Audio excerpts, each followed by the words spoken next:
At the Mountains of Madness. 1. I am forced into speech because men of science have refused to follow my advice without knowing why. It is altogether against my will that I tell my reasons for opposing this contemplated invasion of the Antarctic, with its vast fossil hunt and its wholesale boring and melting of the ancient ice cap, and I am the more reluctant because my warning may be in vain.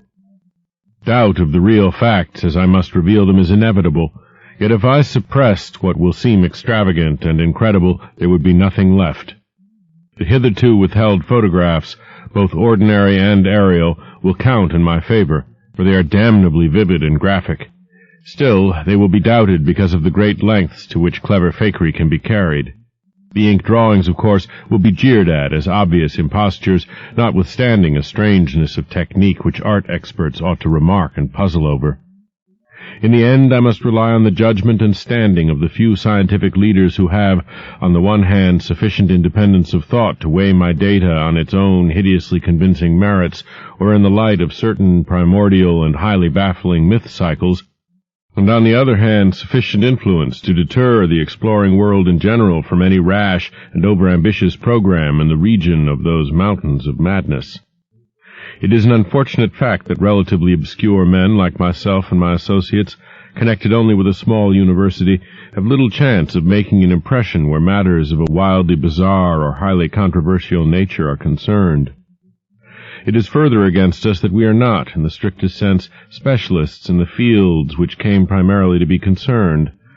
As a geologist, my object in leading the Miskatonic University expedition was wholly that of securing deep-level specimens of rock and soil from various parts of the Antarctic continent, aided by the remarkable drill devised by Professor Frank H. Pabodie of our engineering department. I had no wish to be a pioneer in any other field than this, but I did hope that the use of this new mechanical appliance at different points along previously explored paths would bring to light materials of sort hitherto unreached by the ordinary methods of collection. Pabodie's drilling apparatus, as the public already knows from our reports, was unique and radical in its lightness, portability, and capacity to combine the ordinary artesian drill principle with the principle of the small circular rock drill in such a way as to cope quickly with strata of varying hardness. Steel head, jointed rods, gasoline motor, collapsible wooden derrick, dynamiting paraphernalia, cording, rubbish removal auger, and sectional piping for bores 5 inches wide and up to 1,000 feet deep, all formed, with needed accessories, no greater load than 3 7-dog sledges could carry. This being made possible by the clever aluminum alloy of which most of the metal objects were fashioned. 4 large Dornier aeroplanes, designed especially for the tremendous altitude flying necessary on the Antarctic plateau, and with added fuel warming and quick-starting devices worked out by Pabodie, could transport our entire expedition from a base at the edge of the great ice barrier to various suitable inland points, and from these points a sufficient quota of dogs would serve us. We planned to cover as great an area as one Antarctic season, or longer, if absolutely necessary, would permit, operating mostly in the mountain ranges and on the plateau south of Ross Sea, regions explored to varying degree by Shackleton, Amundsen, Scott, and Byrd. With frequent changes of camp made by aeroplane and involving distances great enough to be of geological significance, we expected to unearth a quite unprecedented amount of material, especially in the Precambrian strata of which so narrow a range of Antarctic specimens had previously been secured. We wished also to obtain as great as possible a variety of the upper fossiliferous rocks, since the primal life history of this bleak realm of ice and death is of the highest importance to our knowledge of the Earth's past. That the Antarctic continent was once temperate and even tropical, with a teeming vegetable and animal life of which the lichens, marine fauna, arachnida, and penguins of the northern edge are the only survivals, is a matter of common information, and we hope to expand that information in variety, accuracy, and detail. When a simple boring revealed fossiliferous signs, we should enlarge the aperture by blasting in order to get specimens of suitable size and condition. Our borings of varying depth according to the promise held out on by the upper soil or rock were to be confined to exposed or nearly exposed land surfaces. these inevitably being sloped and ridges because of the 1 or 2 mile thickness of solid ice overlying the lower levels.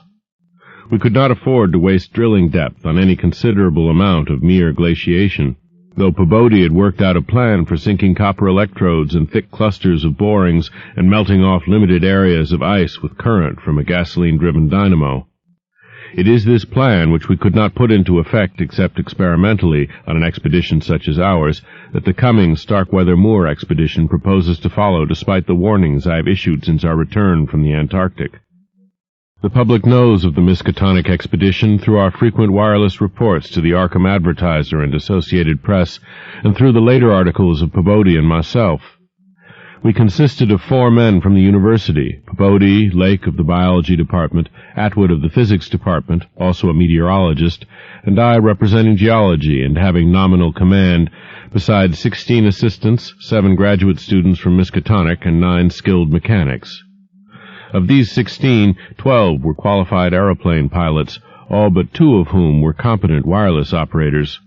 8 of them understood navigation with compass and sextant, as did Pabodie, Atwood, and I. In addition, of course, our 2 ships, wooden ex-whalers, reinforced for ice conditions and having auxiliary steam, were fully manned. The Nathaniel Derby Pickman Foundation, aided by a few special contributions, financed the expedition.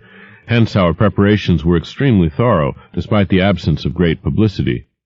The dogs, sledges, machines, camp materials, and unassembled parts of our 5 planes were delivered in Boston, and there our ships were loaded. We were marvelously well equipped for our specific purposes, and in all matters pertaining to supplies, regimen, transportation, and camp construction, we profited by the excellent example of our many recent and exceptionally brilliant predecessors. It was the unusual number and fame of these predecessors which made our own expedition, ample though it was, so little noticed by the world at large.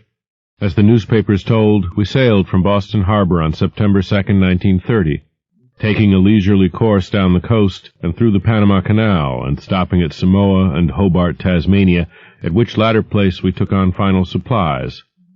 None of our exploring party had ever been in the polar regions before, hence we all relied greatly on our ship captains. J.B. Douglas, commanding the brig Arkham and serving as commander of the sea party, and Georg Torfensen, commanding the bark Miskatonic, both veteran whalers in Antarctic waters. As we left the inhabited world behind, the sun sank lower and lower in the north and stayed longer and longer above the horizon each day. At about 62 degrees south latitude, we sighted our first icebergs, table-like objects with vertical sides, and just before reaching the Antarctic Circle, which we crossed on October 20th with appropriately quaint ceremonies, we were considerably troubled with field ice. The falling temperature bothered me considerably after our long voyage through the tropics, but I tried to brace up for the worst rigors to come. On many occasions the curious atmospheric effects enchanted me vastly, these including a strikingly vivid mirage, the first I had ever seen, in which distant bergs became the battlements of unimaginable cosmic castles. Pushing through the ice, which was fortunately neither extensive nor thickly packed, we regained open water at south latitude 67 degrees, east longitude 175 degrees. On the morning of October 26th, a strong land blink appeared on the south, and before noon we all felt a thrill of excitement at beholding a vast, lofty, and snow-clad mountain chain which opened out and covered the whole vista ahead. At last we had encountered an outpost of the great unknown continent and its cryptic world of frozen death. These peaks were obviously the Admiralty Range discovered by Ross, and it would now be our task to round Cape Adair and sail down the east coast of Victoria Land to our contemplated base on the shore of McMurdo Sound at the foot of the volcano Erebus in south latitude 77 degrees 9 minutes. The last lap of the voyage was vivid and fancy-stirring, great barren peaks of mystery looming up constantly against the west as the low northern sun of noon or the still lower horizon-grazing southern sun of midnight poured its hazy, reddish rays over the white snow, bluish ice and water lanes, and black bits of exposed granite slope. Through the desolate summits swept raging, intermittent gusts of the terrible Antarctic wind, whose cadences sometimes held vague suggestions of a wild and half-sentient musical piping, with notes extending over a wide range, and which for some subconscious mnemonic reason seemed to me disquieting and even dimly terrible. Something about the scene reminded me of the strange and disturbing Asian paintings of Nicholas Roerich, and of the still stranger and more disturbing descriptions of the evilly fabled plateau of Leng, which occur in the dreaded Necronomicon of the mad Arab Abdul al-Hazred. I was rather sorry later on that I had ever looked into that monstrous book at the college library. On the 7th of November, sight of the westward range having been temporarily lost, we passed Franklin Island, and the next day descried the cones of Mount Erebus and Terror on Ross Island ahead, with the long line of the Parry Mountains beyond. There now stretched off to the east the low, white line of the great ice barrier, rising perpendicularly to a height of 200 feet like the rocky cliffs of Quebec, and marking the end of southward navigation. In the afternoon we entered McMurdo Sound, and stood off the coast in the lee of smoking Mount Erebus. The Skoriac Peak towered up some 12,700 feet against the eastern sky, like a Japanese print of the sacred Fujiyama, while beyond it rose the white, ghost-like height of Mount Terror, 10,900 feet in altitude, and now extinct as a volcano. Puffs of smoke from Erebus came intermittently, and one of the graduate assistants, a brilliant young fellow named Danforth, pointed out what looked like lava on the snowy slope, remarking that this mountain, discovered in 1840, had undoubtedly been the source of Poe's image when he wrote 7 years later of the lavas that restlessly roll their sulphurous currents down Yanak in the ultimate climes of the pole, that groan as they roll down Mount Yanak in the realms of the boreal pole. Danforth was a great reader of bizarre material, and had talked a good deal of Poe. I was interested myself because of the Antarctic scene of Poe's only long story, the disturbing and enigmatical Arthur Gordon Pym. On the barren shore and on the lofty ice barrier in the background, myriads of grotesque penguins squawked and flapped their fins, while many fat seals were visible on the water, swimming or sprawling across large cakes of slowly drifting ice. Using small boats, we effected a difficult landing on Ross Island shortly after midnight on the morning of the 9th, carrying a line of cable from each of the ships and preparing to unload supplies by means of a breeches buoy arrangement. Our sensations on first treading Antarctic soil were poignant and complex, even though at this particular point the Scott and Shackleton expeditions had preceded us. Our camp on the frozen shore below the volcano's slope was only a provisional one, headquarters being kept aboard the Arkham. We landed all our drilling apparatus, dogs, sledges, tents, provisions, gasoline tanks, experimental ice-melting outfit, cameras, both ordinary and aerial, aeroplane parts, and other accessories, including 3 small portable wireless outfits, besides those in the planes, capable of communicating with the Arkham's large outfit from any part of the Antarctic continent that we would be likely to visit. The ship's outfit, communicating with the outside world, was to convey press reports to the Arkham Advertiser's powerful wireless station on Kingsport Head, Massachusetts.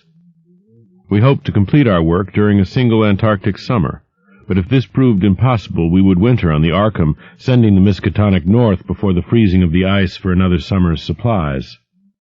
I need not repeat what the newspapers have already published about our early work, of our ascent of Mount Erebus, our successful mineral borings at several points on Ross Island, and the singular speed with which Peabody's apparatus accomplished them, even through solid rock layers, our provisional test of the small ice-melting equipment, our perilous ascent of the Great Barrier with sledges and supplies, and our final assembling of 5 huge aeroplanes at the camp atop the barrier.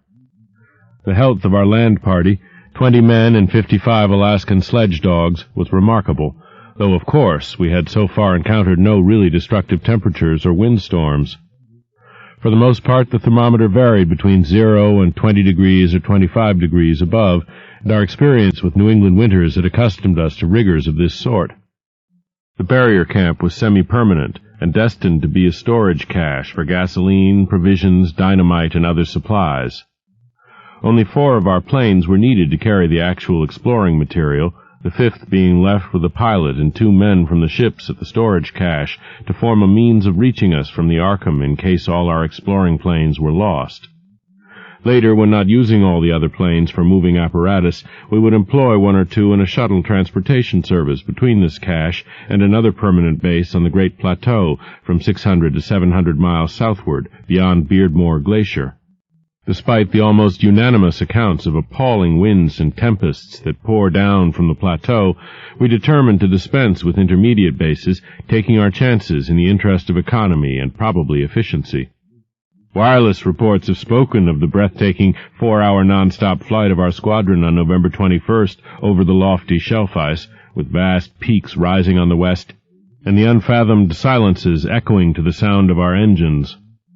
Wind troubled us only moderately, and our radio compasses helped us through the one opaque fog we encountered. When the vast rise loomed ahead between latitudes 83 degrees and 84 degrees, we knew we had reached Beardmore Glacier, the largest valley glacier in the world, and that the frozen sea was now giving place to a frowning and mountainous coastline.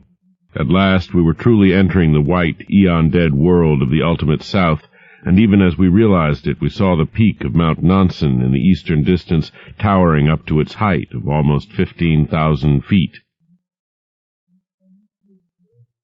End of Side 5. To continue, turn the cassette over. Side 6. Tales of H.P. Lovecraft by H.P. Lovecraft. Continuing with At the Mountains of Madness on page 142. The successful establishment of the southern base above the glacier in latitude 86 degrees 7 minutes, east longitude 174 degrees 23 minutes, and the phenomenally rapid and effective borings and blastings made at various points reached by our sledge trips and short aeroplane flights are matters of history, as is the arduous and triumphant ascent of Mount Nansen by Pobodi and two of the graduate students, Gedney and Carroll, on December 13th to 15th. We were some 8,500 feet above sea level, and when experimental drillings revealed solid ground only 12 feet down through the snow and ice at certain points, we made considerable use of the small melting apparatus and sunk bores and performed dynamiting at many places where no previous explorer had ever thought of securing mineral specimens. The Precambrian granites and beacon sandstones thus obtained confirmed our belief that this plateau was homogeneous with the great bulk of the continent to the west, but somewhat different from the parts lying eastward below South America, which we then thought to form a separate and smaller continent divided from the larger one by a frozen junction of Ross and Weddell seas, though Bird has since disproved the hypothesis.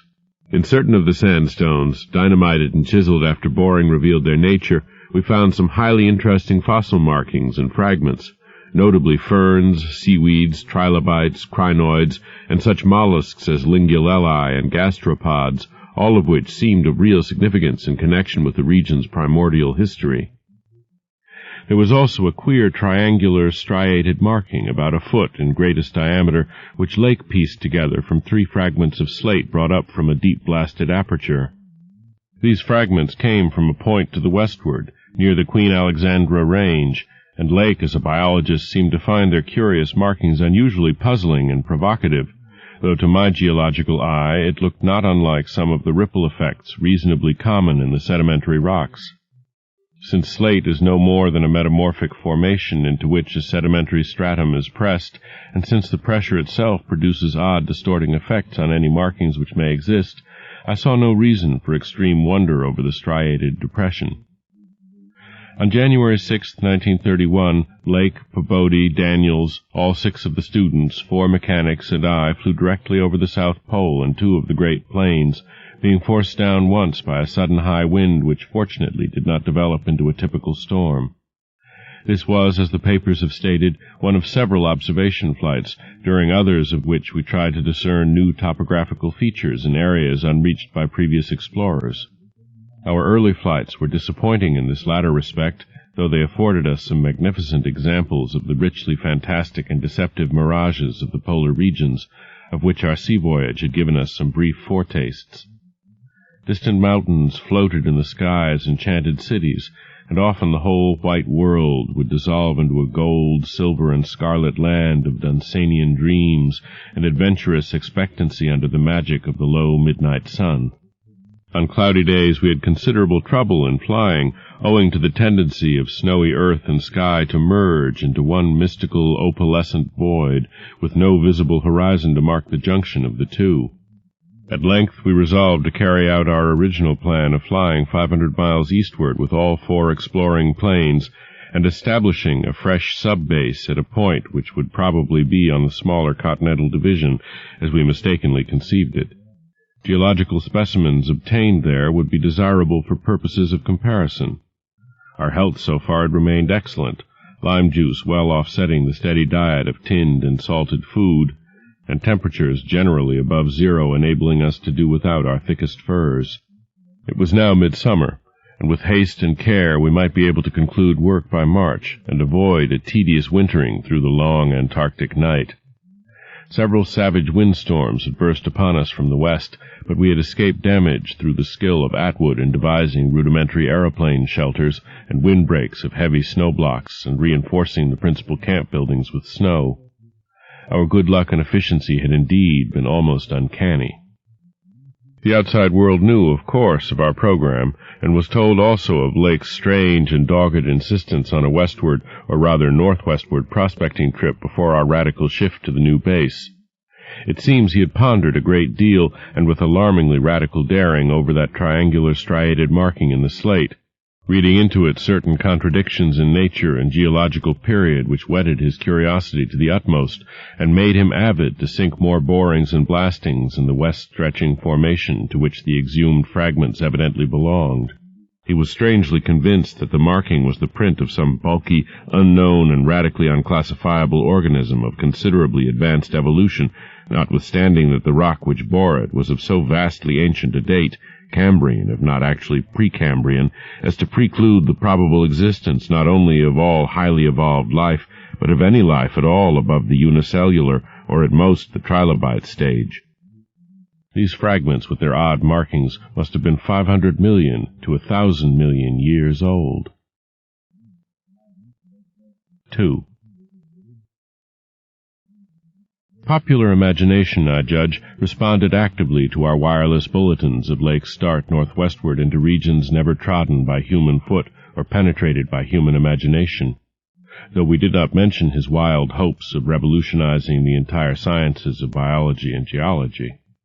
His preliminary sledging and boring journey of January 11th to 18th with Pabodie and 5 others, marred by the loss of 2 dogs and an upset when crossing one of the great pressure ridges in the ice, had brought up more and more of the Archean slate, and even I was interested by the singular profusion of evident fossil markings in that unbelievably ancient stratum.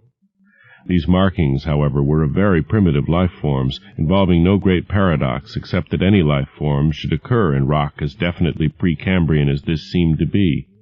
Hence I still failed to see the good sense of Lake's demand for an interlude in our time-saving program, an interlude requiring the use of all 4 planes, many men, and the whole of the expedition's mechanical apparatus. I did not in the end veto the plan, though I decided not to accompany the northwestward party, despite Lake's plea for my geological advice. While they were gone, I would remain at the base with Pabodie and 5 men, and work out final plans for the eastward shift. In preparation for this transfer, one of the planes had begun to move up a good gasoline supply from McMurdo Sound, but this could wait temporarily. I kept with me 1 sledge and 9 dogs, since it is unwise to be at any time without possible transportation in an utterly tenantless world of eon-long death. Lake's sub-expedition into the unknown, as everyone will recall, sent out its own reports from the shortwave transmitters on the plains, these being simultaneously picked up by our apparatus at the southern base and by the Arkham at McMurdo Sound, whence they were relayed to the outside world on wavelengths up to 50 meters. The start was made January 22nd at 4 a.m., and the first wireless message we received came only 2 hours later, when Lake spoke of descending and starting a small-scale ice melting in bore at a point some 300 miles away from us. 6 hours after that, a second and very excited message told of the frantic, beaver-like work whereby a shallow shaft had been sunk and blasted, culminating in the discovery of slate fragments with several markings approximately like the one which had caused the original puzzlement.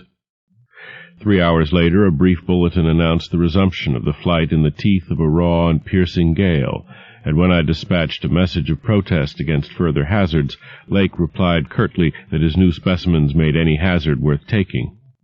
I saw that his excitement had reached the point of mutiny, and that I could do nothing to check this headlong risk of the whole expedition's success, but it was appalling to think of his plunging deeper and deeper into that treacherous and sinister white immensity of tempests and unfathomed mysteries which stretched off for some 1,500 miles to the half-known, half-suspected coastline of Queen Mary and Knox Lands.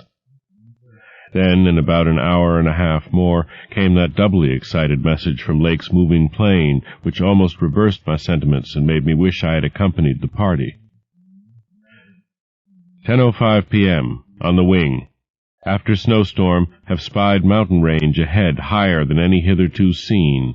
May equal Himalayas, allowing for height of plateau. Probable latitude 76 degrees 15 minutes, longitude 113 degrees 10 minutes east. Reaches far as can see to right and left. Suspicion of 2 smoking cones. All peaks black and bare of snow. Gale blowing off them impedes navigation. After that Pabodie, the men, and I hung breathlessly over the receiver. Thought of this titanic mountain rampart 700 miles away inflamed our deepest sense of adventure, and we rejoiced that our expedition, if not ourselves personally, had been its discoverers. In half an hour Lake called us again. Moulton's plane forced down on plateau and foothills, but nobody hurt, and perhaps can repair.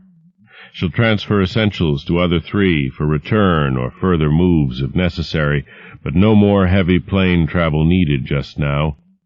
Mountains surpass anything in imagination. Am going up scouting in Carroll's plane, with all weight out. You can't imagine anything like this. Highest peaks must go over 35,000 feet. Everest out of the running. Atwood to work out height with theodolite, while Carroll and I go up. Probably wrong about cones, for formations look stratified, possibly Precambrian slate with other strata mixed in. Queer skyline effects, regular sections of cubes clinging to highest peaks. Whole thing marvelous in red-gold light of low sun, like land of mystery in a dream or gateway to forbidden world of untrodden wonder. Wish you were here to study. Though it was technically sleeping time, not one of us listeners thought for a moment of retiring. It must have been a good deal the same at McMurdo Sound, where the supply cache and the Arkham were also getting the messages, for Captain Douglas gave out a call congratulating everybody on the important find, and Sherman, the cache operator, seconded his sentiments. We were sorry, of course, about the damaged aeroplane, but hoped it could be easily mended. Then at 11 p.m. came another call from Lake. Up with Carroll over highest foothills. Don't dare try really tall peaks in present weather, but shall later. Frightful work climbing, and hard going at this altitude, but worth it. Great range fairly solid, hence can't get any glimpses beyond. Main summits exceed Himalayas, and very queer. Range looks like Precambrian slate, with plain signs of many other upheaved strata. Was wrong about volcanism. Goes farther in either direction than we can see. Swept clear of snow above about 21,000 feet. Odd formations on slopes of highest mountains. Great low square blocks with exactly vertical sides and rectangular lines of low vertical ramparts like the old Asian castles clinging to steep mountains in Roerich's paintings. Impressive from distance. Flew close to some, and Carroll thought they were formed of smaller separate pieces, but that is probably weathering. Most edges crumbled and rounded off as if exposed to storms and climate changes for millions of years. Parts, especially upper parts, seemed to be of lighter-colored rock than any visible strata on slopes proper, hence an evidently crystalline origin. Close flying shows many cave mouths, some unusually regular in outline, square or semicircular. You must come and investigate. Think I saw a rampart squarely on top of one peak. Height seems about 30,000 to 35,000 feet.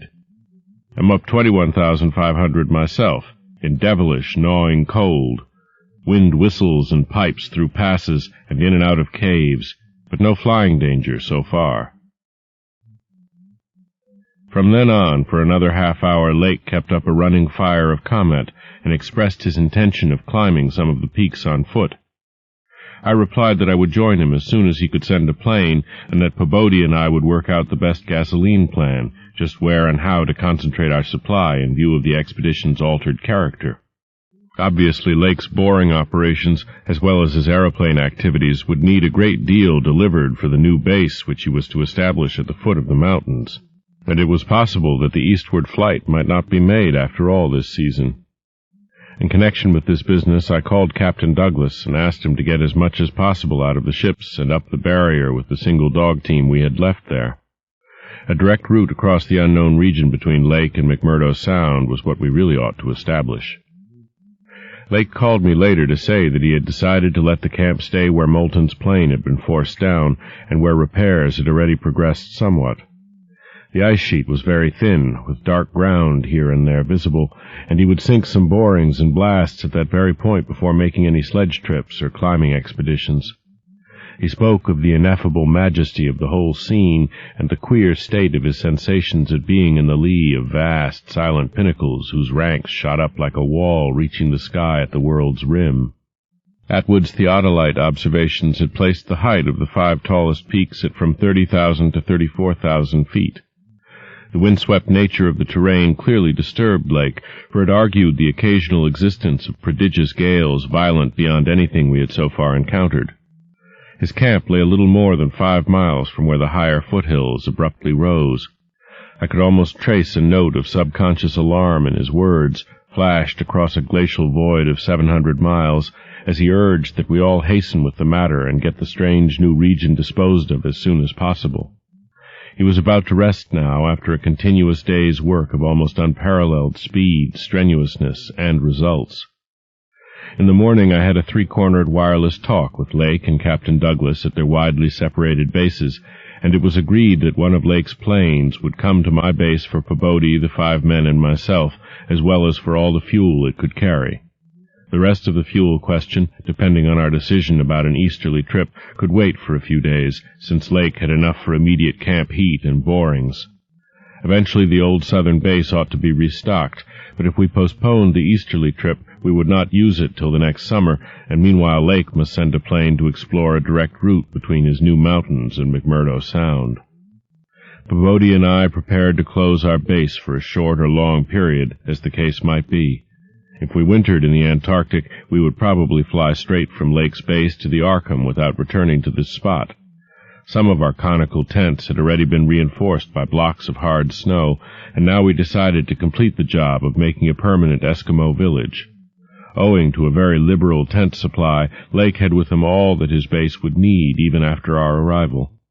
I wirelessed that Pabodie and I would be ready for the northwestward move after 1 day's work and 1 night's rest.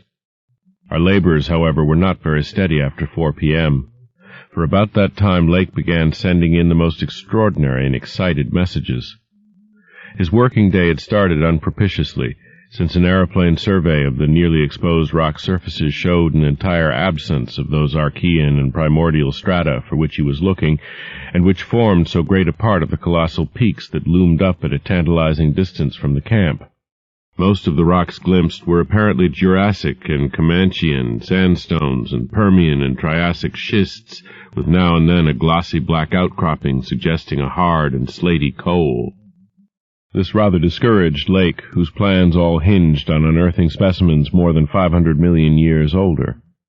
It was clear to him that in order to recover the Archean slate vein in which he had found the odd markings, he would have to make a long sledge trip from these foothills to the steep slopes of the gigantic mountains themselves. He had resolved, nevertheless, to do some local boring as part of the expedition's general program, hence set up the drill and put 5 men to work with it, while the rest finished settling the camp and repairing the damaged aeroplane. The softest visible rock, a sandstone about 1/4 of a mile from the camp, had been chosen for the first sampling, and the drill made excellent progress without much supplementary blasting.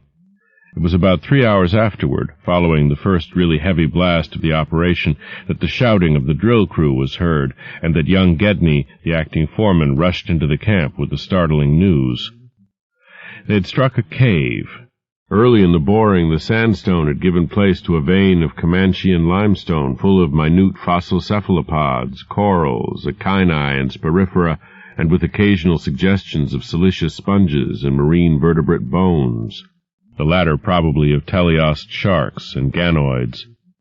This in itself was important enough, as affording the first vertebrate fossils the expedition had yet secured, but when shortly afterward the drill head dropped through the stratum into apparent vacancy, a wholly new and doubly intense wave of excitement spread among the excavators.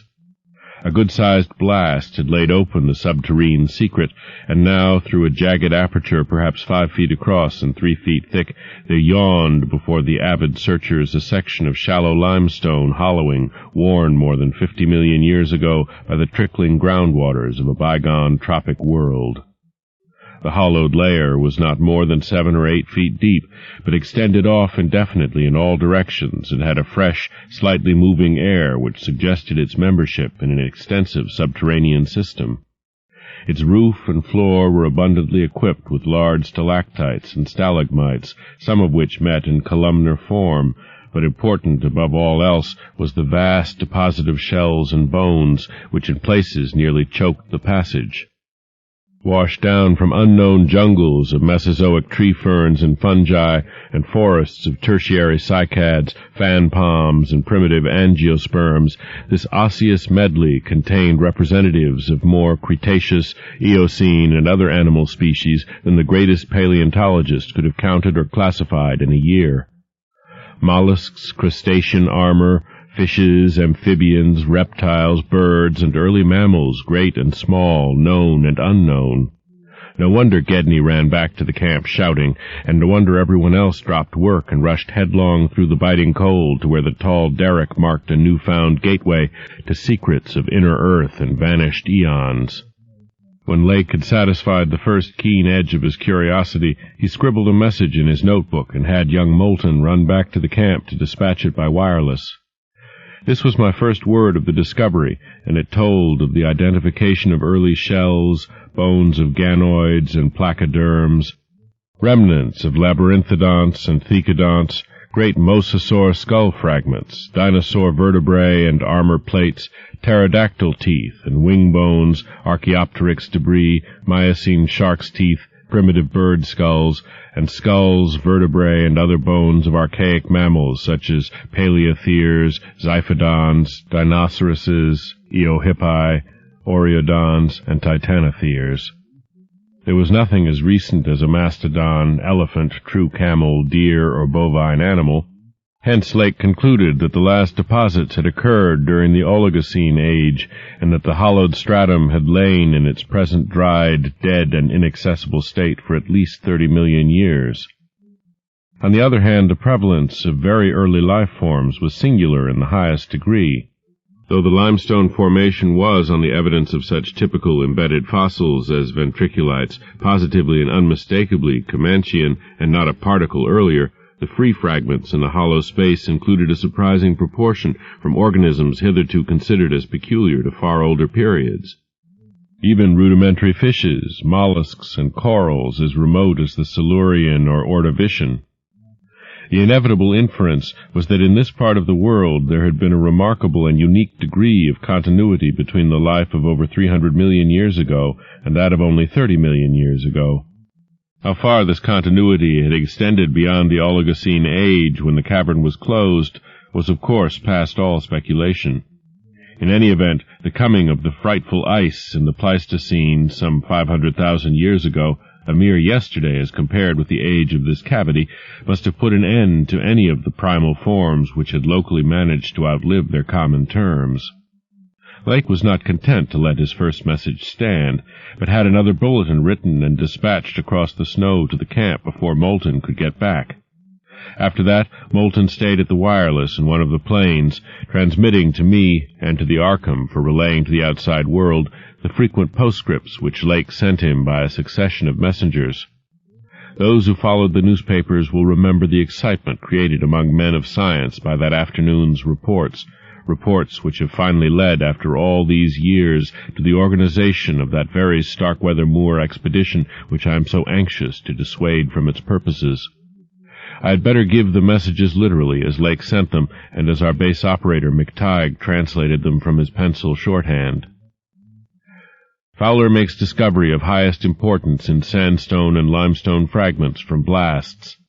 Several distinct triangular striated prints, like those in Archean slate, proving that source survived from over 600 million years ago to Comanchean times without more than moderate morphological changes and decrease in average size. Comanchean prints, apparently more primitive or decadent, if anything, than older ones. Emphasize importance of discovery and press. Will mean to biology what Einstein has meant to mathematics and physics. Joins up with my previous work and amplifies conclusions. Appears to indicate, as I suspected, that Earth has seen whole cycle or cycles of organic life before known one that begins with Archaeozoic cells. Was evolved and specialized not later than 1,000 million years ago, when planet was young and recently uninhabitable for any life forms or normal protoplasmic structure. Question arises when, where, and how development took place. Later. Examining certain skeletal fragments of large land and marine saurians and primitive mammals, find singular local wounds or injuries to bony structure not attributable to any known predatory or carnivorous animal of any period. Of two sorts, straight, penetrant bores and apparently hacking incisions. 1 or 2 cases of cleanly severed bone. Not many specimens affected. Am sending to camp for electric torches. Will extend search area underground by hacking away stalactites. Still later. Have found peculiar soapstone fragment about 6 inches across and 1.5 inches thick, wholly unlike any visible local formation. Greenish, but no evidences to place its period. Has curious smoothness and regularity, shaped like 5-pointed star with tips broken off and signs of other cleavage at inward angles and in center of surface. Small, smooth depression in center of unbroken surface. Arouses much curiosity as to source and weathering. Probably some freak of water action. Carroll, with magnifier, thinks he can make out additional markings of geologic significance. Groups of tiny dots in regular patterns. Dogs growing uneasy as we work, and seem to hate this soapstone. Must see if it has any peculiar odor. Will report again when Mills gets back with light and we start on underground area. 10:15 p.m. Important discovery. Orendorff and Watkins, working underground at 9:45 with light, found monstrous barrel-shaped fossil of wholly unknown nature, probably vegetable, unless overgrown specimen of unknown marine radiata. Tissue evidently preserved by mineral salts, tough as leather but astonishing flexibility retained in places.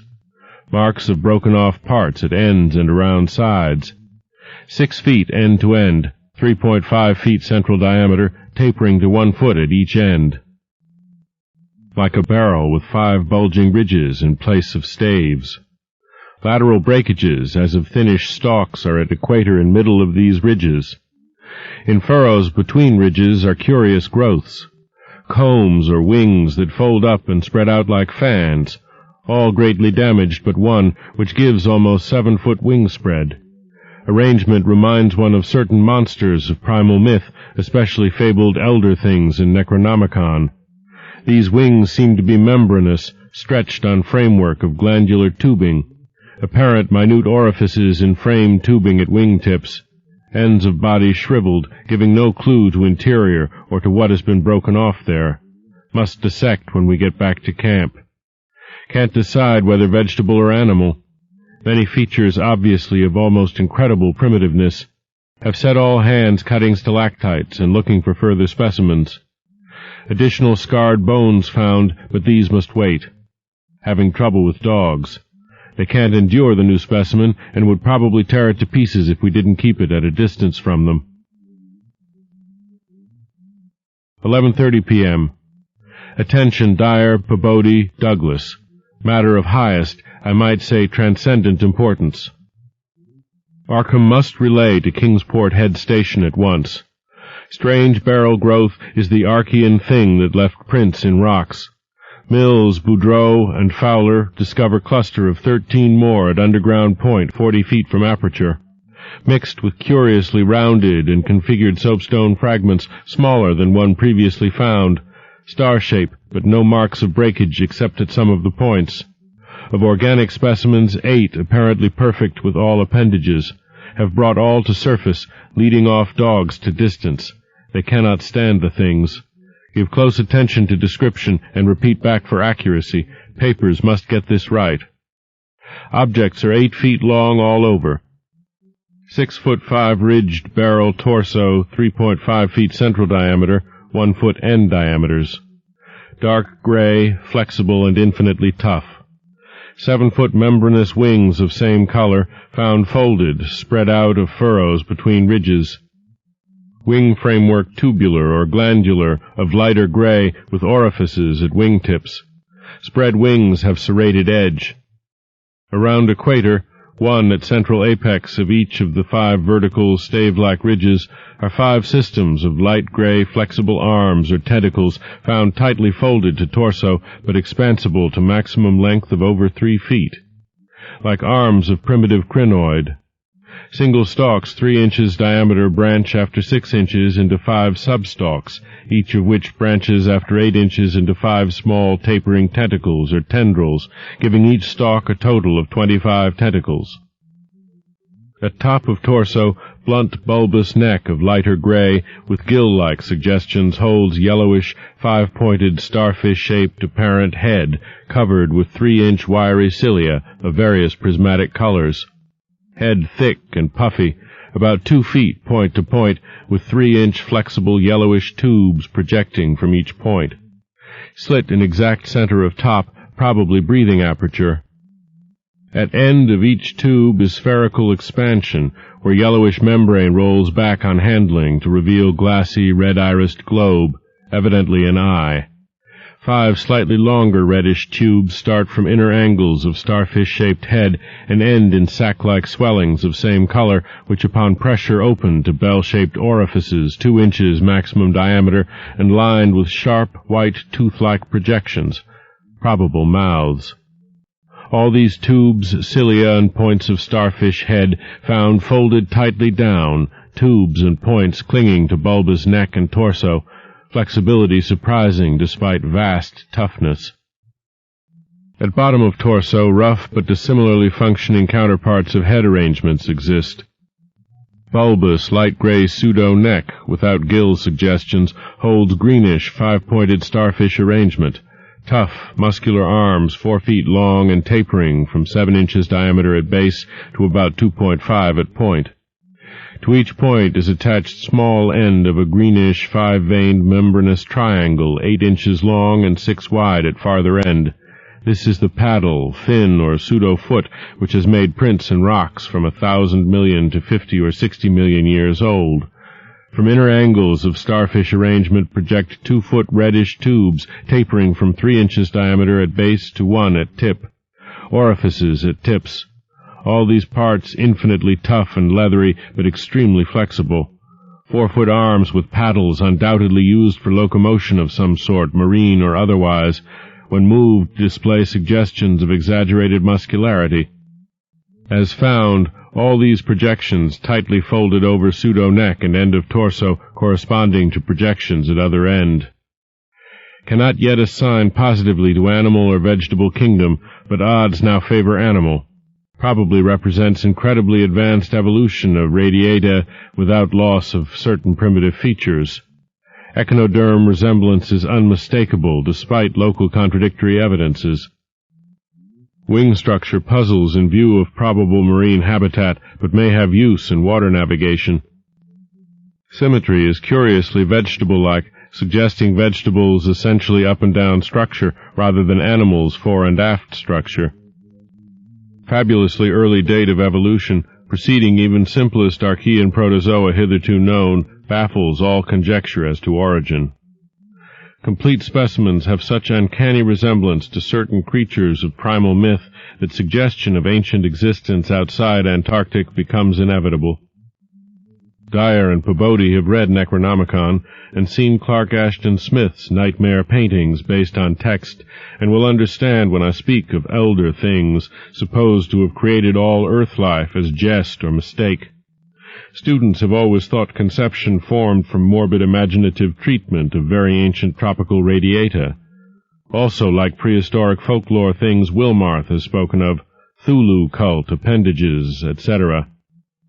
Vast field of study opened, deposits probably of late Cretaceous or early Eocene period, judging from associated specimens, massive stalagmites deposited above them, hard work hewing out, but toughness prevented damage, state of preservation miraculous, evidently owing to limestone action. No more found so far, but will resume search later. Job now to get 14 huge specimens to camp without dogs, which bark furiously and can't be trusted near them. With 9 men, 3 left to guard the dogs, we ought to manage the 3 sledges fairly well, though wind is bad. Must establish plane communication with McMurdo Sound and begin shipping material, but I've got to dissect one of these things before we take any rest. Wish I had a real laboratory here. Dyer better kick himself for having tried to stop my westward trip. First the world's greatest mountains, and then this. If this last isn't the high spot of the expedition, I don't know what is. We're made, scientifically. Congrats, Pabodie, on the drill that opened up the cave. Now, will Arkham please repeat description? The sensations of Pabodie and myself at receipt of this report were almost beyond description, nor were our companions much behind us in enthusiasm. McTighe, who had hastily translated a few high spots as they came from the droning receiver set, wrote out the entire message from his shorthand version as soon as Lake's operator signed off. All appreciated the epic-making significance of the discovery, and I sent Lake congratulations as soon as the Arkham's operator had repeated back the descriptive parts as requested, and my example was followed by Sherman from his station at the McMurdo Sound supply cache, as well as by Captain Douglas of the Arkham. Later, as head of the expedition, I added some remarks to be relayed through the Arkham to the outside world. Of course, rest was an absurd thought amidst this excitement, and my only wish was to get to Lake's camp as quickly as I could. It disappointed me when he sent word that a rising mountain gale had made early aerial travel impossible. But within an hour and a half, interest again rose to banish disappointment. Lake was sending more messages and told of the completely successful transportation of the 14 great specimens to the camp.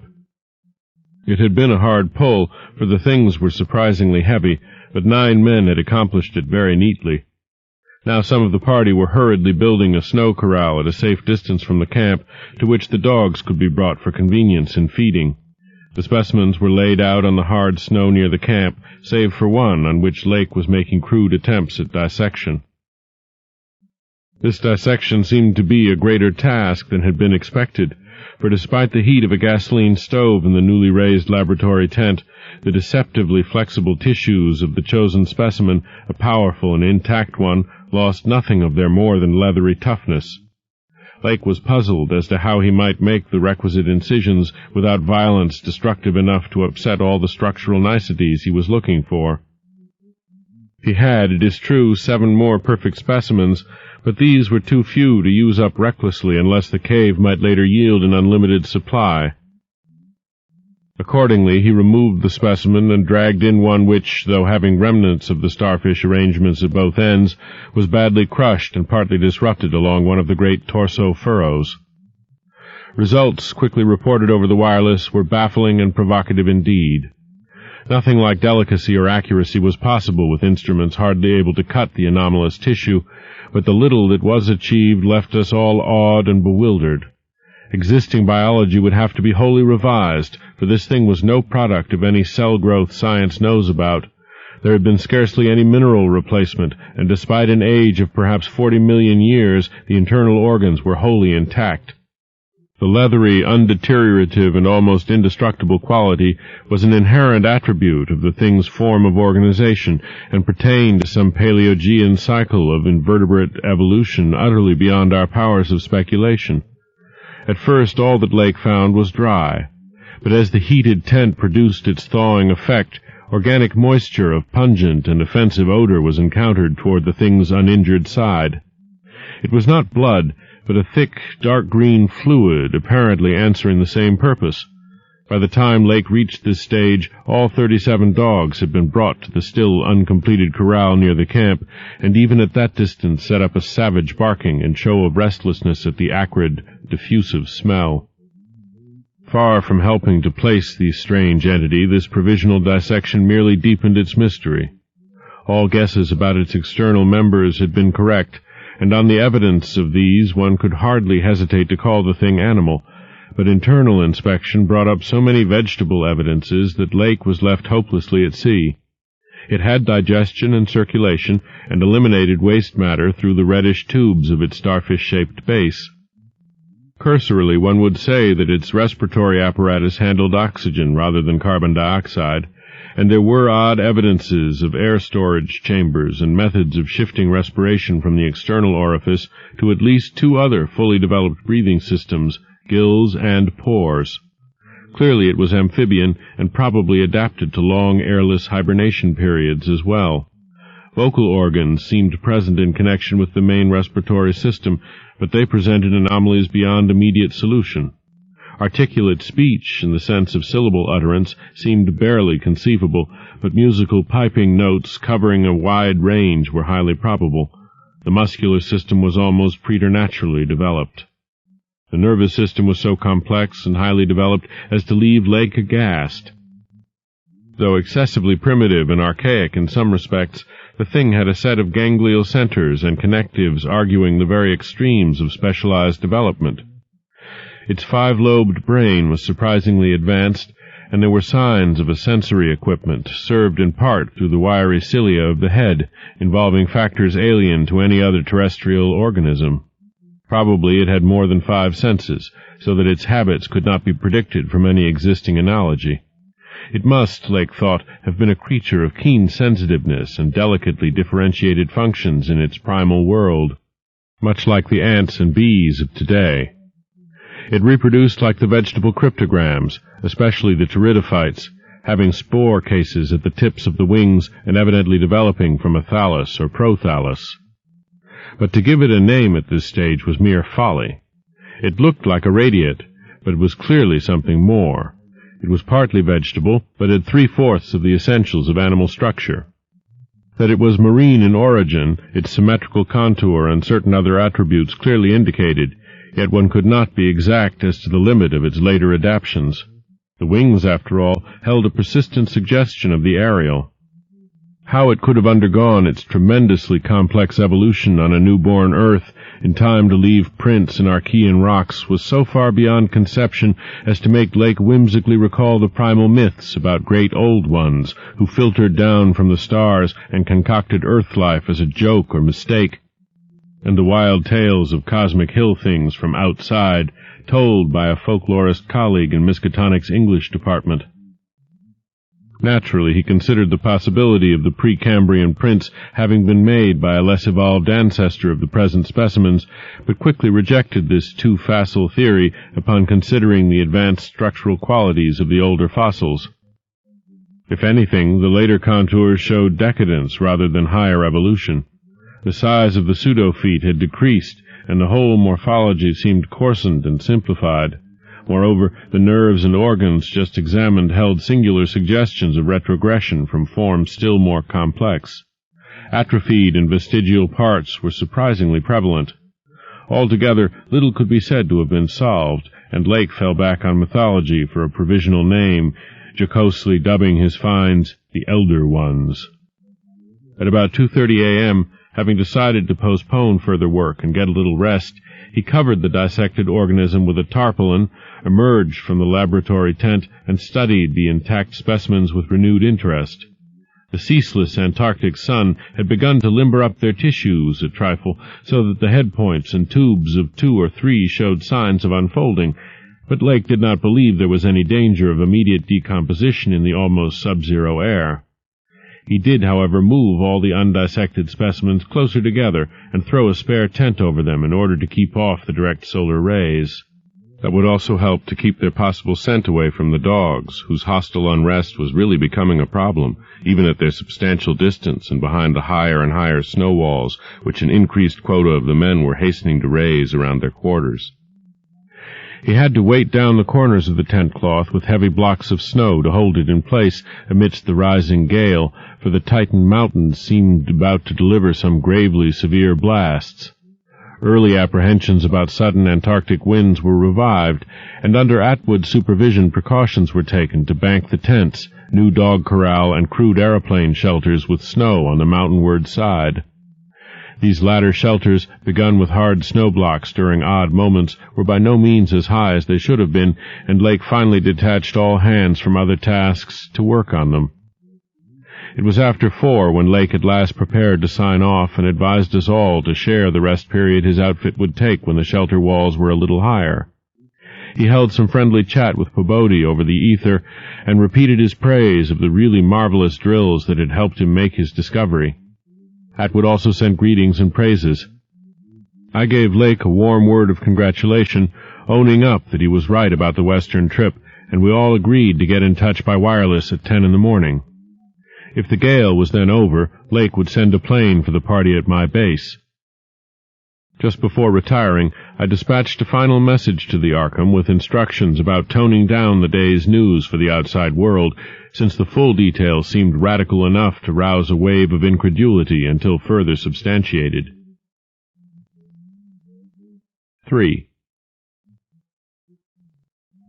None of us, I imagine, slept very heavily or continuously that morning, for both the excitement of Lake's discovery and the mounting fury of the wind were against such a thing. So savage was the blast, even where we were, that we could not help wondering how much worse it was at Lake's camp, directly under the vast unknown peaks that bred and delivered it. McTighe was awake at 10 o'clock and tried to get Lake on the wireless, as agreed, but some electrical condition in the disturbed air to the westward seemed to prevent communication. We did, however, get the Arkham, and Douglas told me that he had likewise been vainly trying to reach Lake. He had not known about the wind, for very little was blowing at McMurdo Sound, despite its persistent rage where we were. Throughout the day we all listened anxiously and tried to get Lake at intervals, but invariably without results. About noon a positive frenzy of wind stampeded out of the west, causing us to fear for the safety of our camp, but it eventually died down, with only a moderate relapse at 2 p.m. After 3 o'clock it was very quiet, and we redoubled our efforts to get Lake.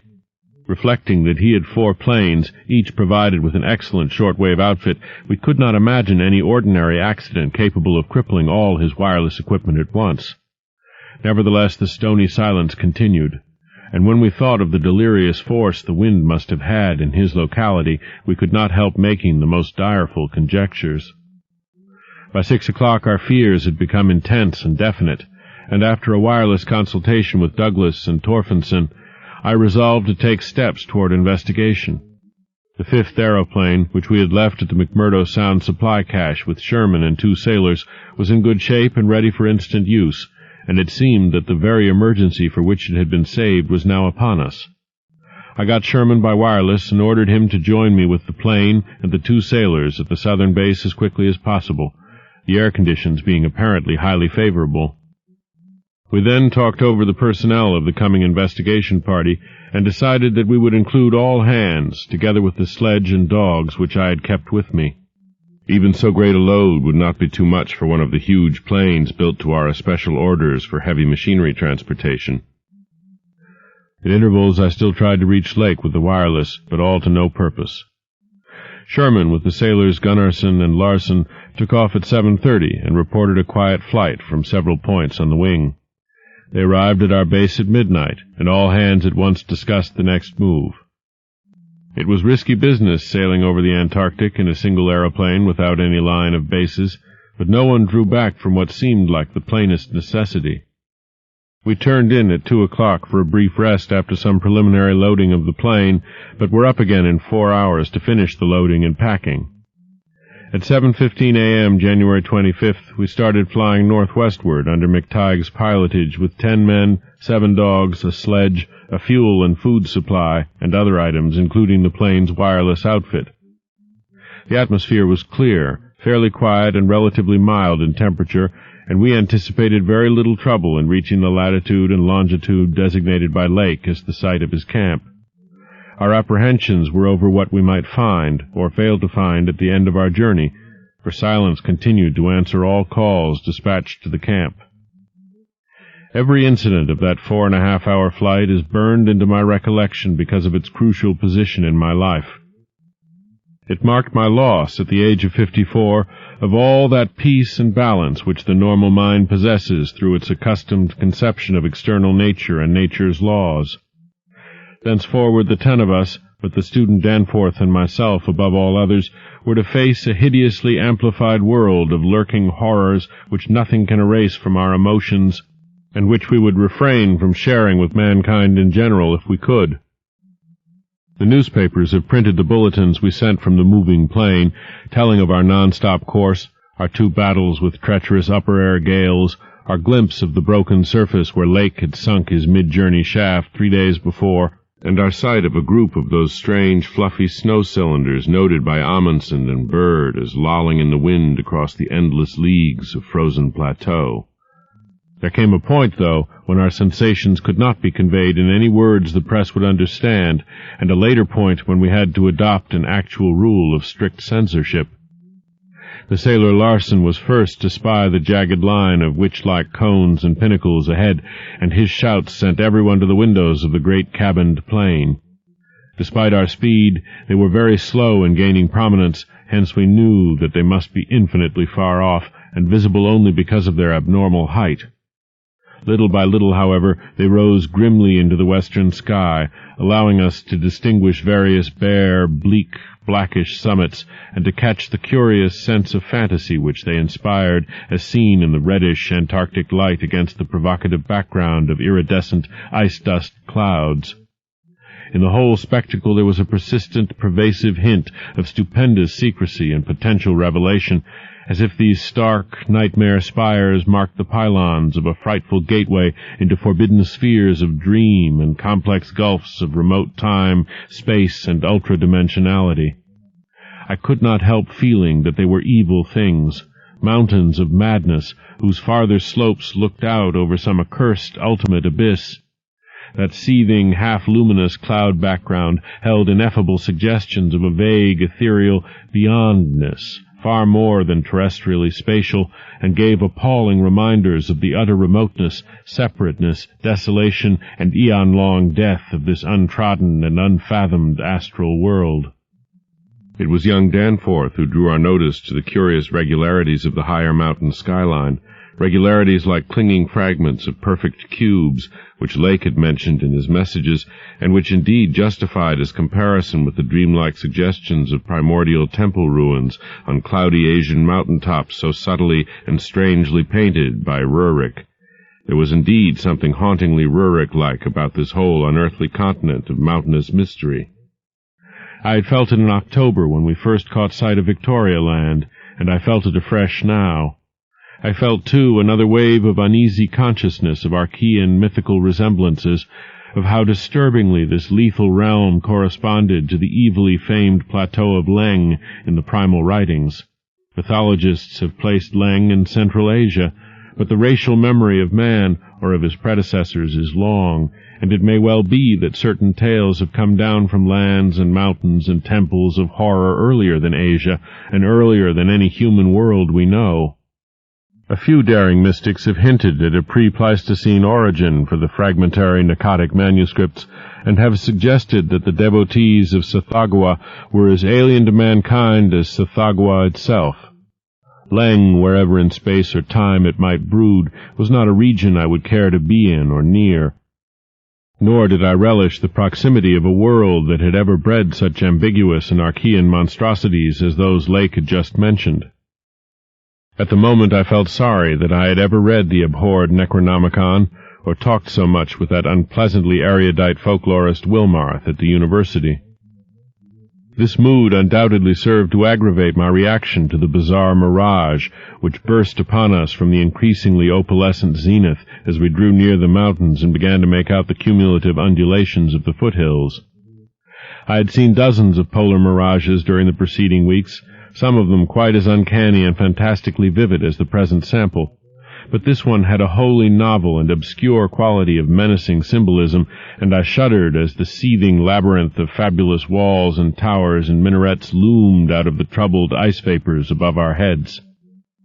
The effect was that of a cyclopean city of no architecture known to man or to human imagination, with vast aggregations of night-black masonry embodying monstrous perversions of geometrical laws and attaining the most grotesque extremes of sinister bizarrerie. There were truncated cones, sometimes terraced or fluted, surmounted by tall cylindrical shafts here and there bulbously enlarged, and often capped with tiers of thinnish scalloped discs, and strange, beetling, table-like constructions suggesting piles of multitudinous rectangular slabs or circular plates, or five-pointed stars with each one overlapping the one beneath. There were composite cones and pyramids either alone or surmounting cylinders or cubes, or flatter truncated cones and pyramids, and occasional needle-like spires and curious clusters of five. All of these febrile structures seemed knit together by tubular bridges, crossing from one to the other at various dizzy heights, and the implied scale of the whole was terrifying and oppressive in its sheer giganticism. The general type of mirage was not unlike some of the wilder forms observed and drawn by the Arctic whaler Scoresby in 1820. But at this time and place, with those dark, unknown mountain peaks soaring stupendously ahead, that anomalous elder-world discovery in our minds, and the pall of probable disaster enveloping the greater part of our expedition, we all seemed to find in it a taint of latent malignity and infinitely evil portent. I was glad when the mirage began to break up, though in the process the various nightmare turrets and cones assumed distorted temporary forms of even vaster hideousness. As the whole illusion dissolved to churning opalescence, we began to look earthward again and saw that our journey's end was not far off. The unknown mountains ahead rose dizzyingly up like a fearsome rampart of giants, their curious regularities showing with startling clearness even without a field glass. We were over the lowest foothills now, and could see amidst the snow, ice, and bare patches of their main plateau a couple of darkish spots which we took to be Lakes Camp and Boring. The higher foothills shot up between 5 and 6 miles away, forming a range almost distinct from the terrifying line of more than Himalayan peaks beyond them. At length Ropes, the student who had relieved McTighe at the controls, began to head downward toward the left-hand dark spot whose size marked it as the camp. As he did so, McTighe sent out the last uncensored wireless message the world was to receive from our expedition. Everyone, of course, has read the brief and unsatisfying bulletins of the rest of our Antarctic sojourn. Some hours after our landing we sent a guarded report of the tragedy we found, and reluctantly announced the wiping out of the whole lake party by the frightful wind of the preceding day, or of the night before that. 11 known dead, young Gedney missing. People pardoned our hazy lack of details through realization of the shock the sad event must have caused us, and believed us when we explained that the mangling action of the wind had rendered all 11 bodies unsuitable for transportation outside. Indeed, I flatter myself that even in the midst of our distress, utter bewilderment, and soul-clutching horror, we scarcely went beyond the truth in any specific instance. The tremendous significance lies in what we dared not tell, what I would not tell now but for the need of warning others off from nameless terrors. It is a fact that the wind had wrought dreadful havoc. Whether all could have lived through it, even without the other thing, is gravely open to doubt. The storm, with its fury of madly driven ice particles, must have been beyond anything our expedition had encountered before. One aeroplane shelter, all, it seems, had been left in a far too flimsy and inadequate state, was nearly pulverized, and the derrick at the distant Boring was entirely shaken to pieces. The exposed metal of the grounded planes and drilling machinery was bruised into a high polish, and 2 of the small tents were flattened despite their snow-banking. Wooden surfaces left out in the blast were pitted and denuded of paint, and all signs of tracks in the snow were completely obliterated. It is also true that we found none of the Archean biological objects in a condition to take outside as a whole. We did gather some minerals from a vast, tumbled pile, including several of the greenish soapstone fragments whose odd, five-pointed rounding and faint patterns of grouped dots caused so many doubtful comparisons, and some fossil bones, among which were the most typical of the curiously injured specimens. None of the dogs survived, their hurriedly built snow enclosure near the camp being almost wholly destroyed. The wind may have done that, though the greater breakage on the side next to the camp, which was not the windward one, suggests an outward leap or break of the frantic beasts themselves. All 3 sledges were gone, and we have tried to explain that the wind may have blown them off into the unknown.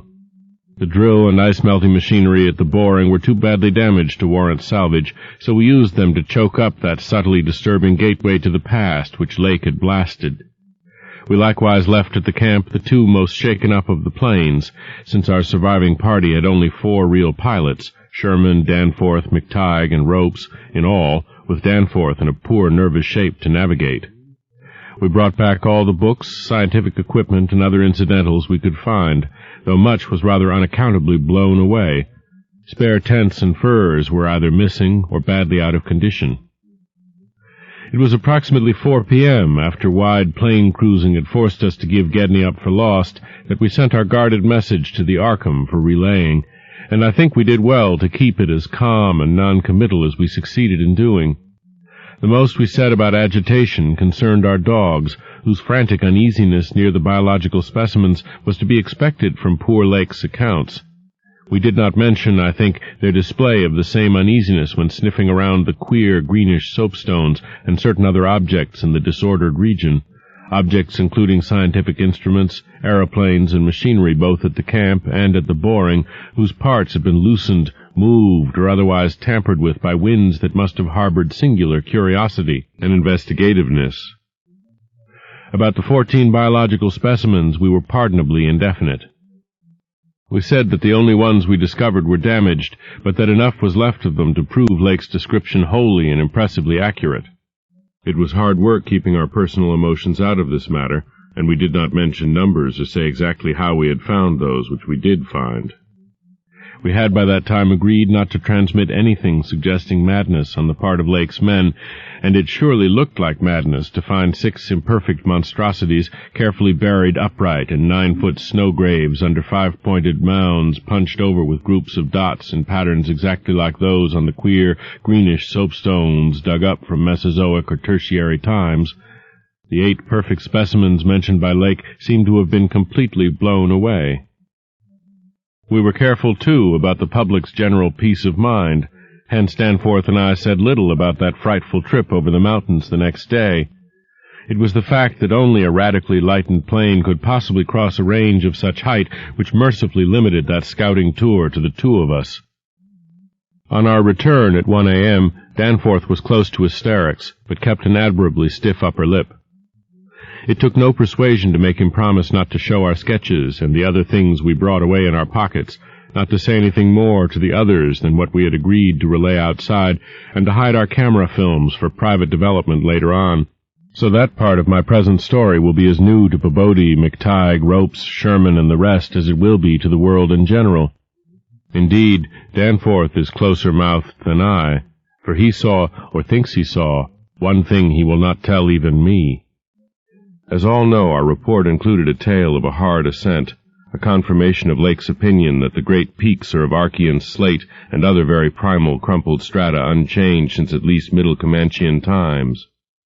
A conventional comment on the regularity of the clinging cube and rampart formations, a decision that the cave mouths indicated dissolved calcareous veins, a conjecture that certain slopes and passes would permit of the scaling and crossing of the entire range by seasoned mountaineers, and a remark that the mysterious other side holds a lofty and immense super-plateau as ancient and unchanging as the mountains themselves, 20,000 feet in elevation, with grotesque rock formations protruding through a thin glacial layer and with low, gradual foothills between the general plateau's surface and the sheer precipices of the highest peaks. This body of data is in every respect true so far as it goes, and it completely satisfied the men at the camp.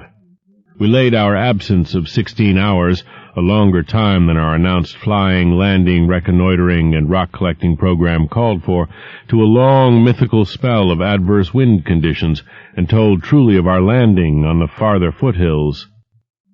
Fortunately, our tale sounded realistic and prosaic enough not to tempt any of the others into emulating our flight.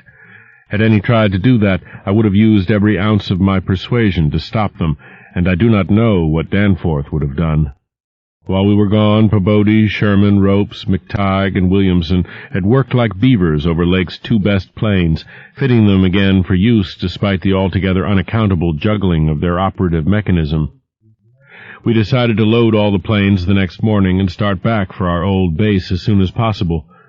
Even though indirect, that was the safest way to work toward McMurdo Sound, for a straight-line flight across the most utterly unknown stretches of the eon-dead continent would involve many additional hazards.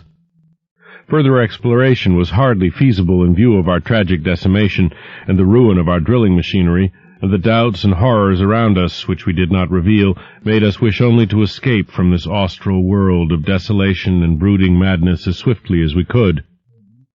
As the public knows, our return to the world was accomplished without further disasters.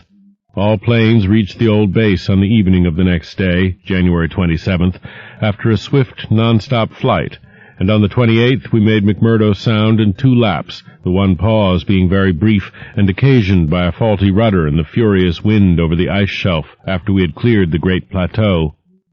In 5 days more, the Arkham and Miskatonic, with all hands and equipment on board, were shaking clear of the thickening field ice and working up Ross Sea with the mocking mountains of Victorialand looming westward against a troubled Antarctic sky and twisting the wind's wails into a wide-ranged musical piping which chilled my soul to the quick. Less than a fortnight later, we left the last hint of polar land behind us, and thanked heaven that we were clear of a haunted, accursed realm where life and death, space and time have made black and blasphemous alliances in the unknown epochs since matter first writhed and swam on the planet's scarce-cooled crust.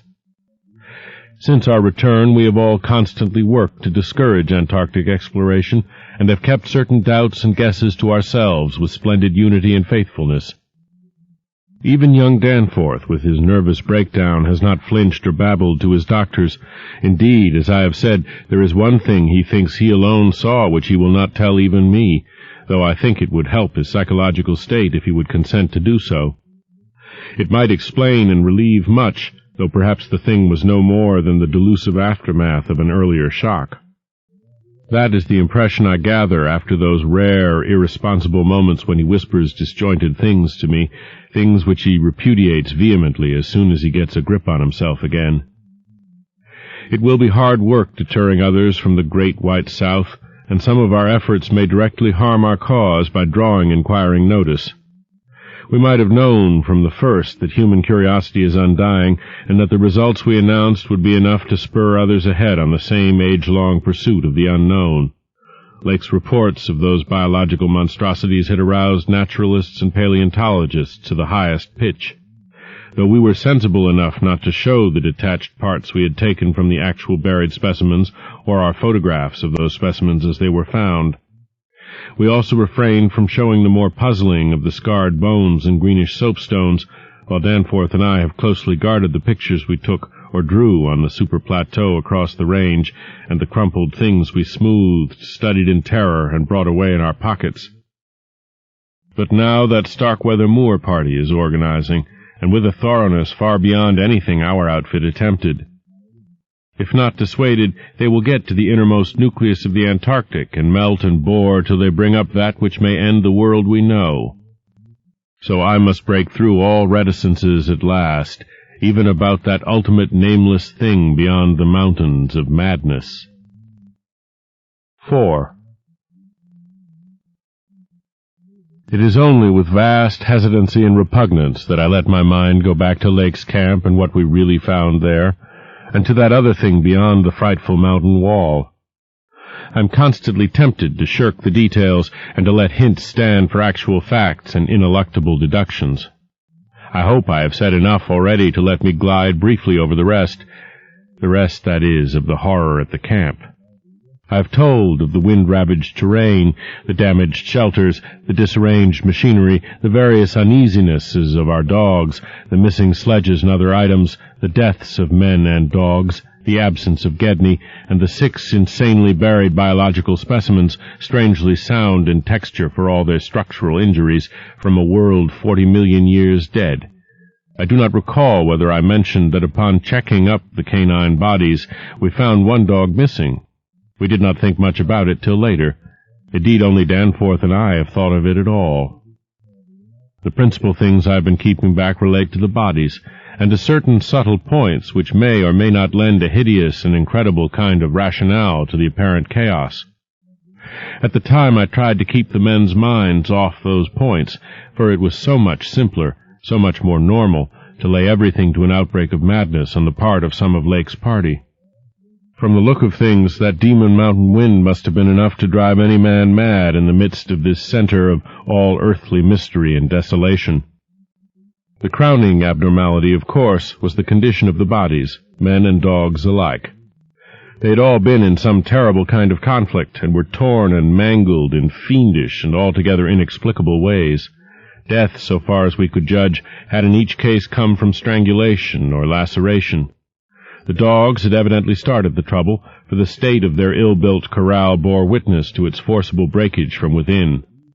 It had been set some distance from the camp because of the hatred of the animals for those hellish Archean organisms, but the precaution seemed to have been taken in vain.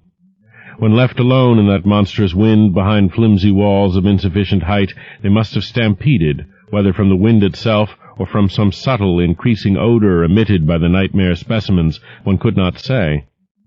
Those specimens, of course, had been covered with a tent cloth, yet the low Antarctic sun had beat steadily upon that cloth, and Lake had mentioned that solar heat tended to make the strangely sound and tough tissues of the things relax and expand.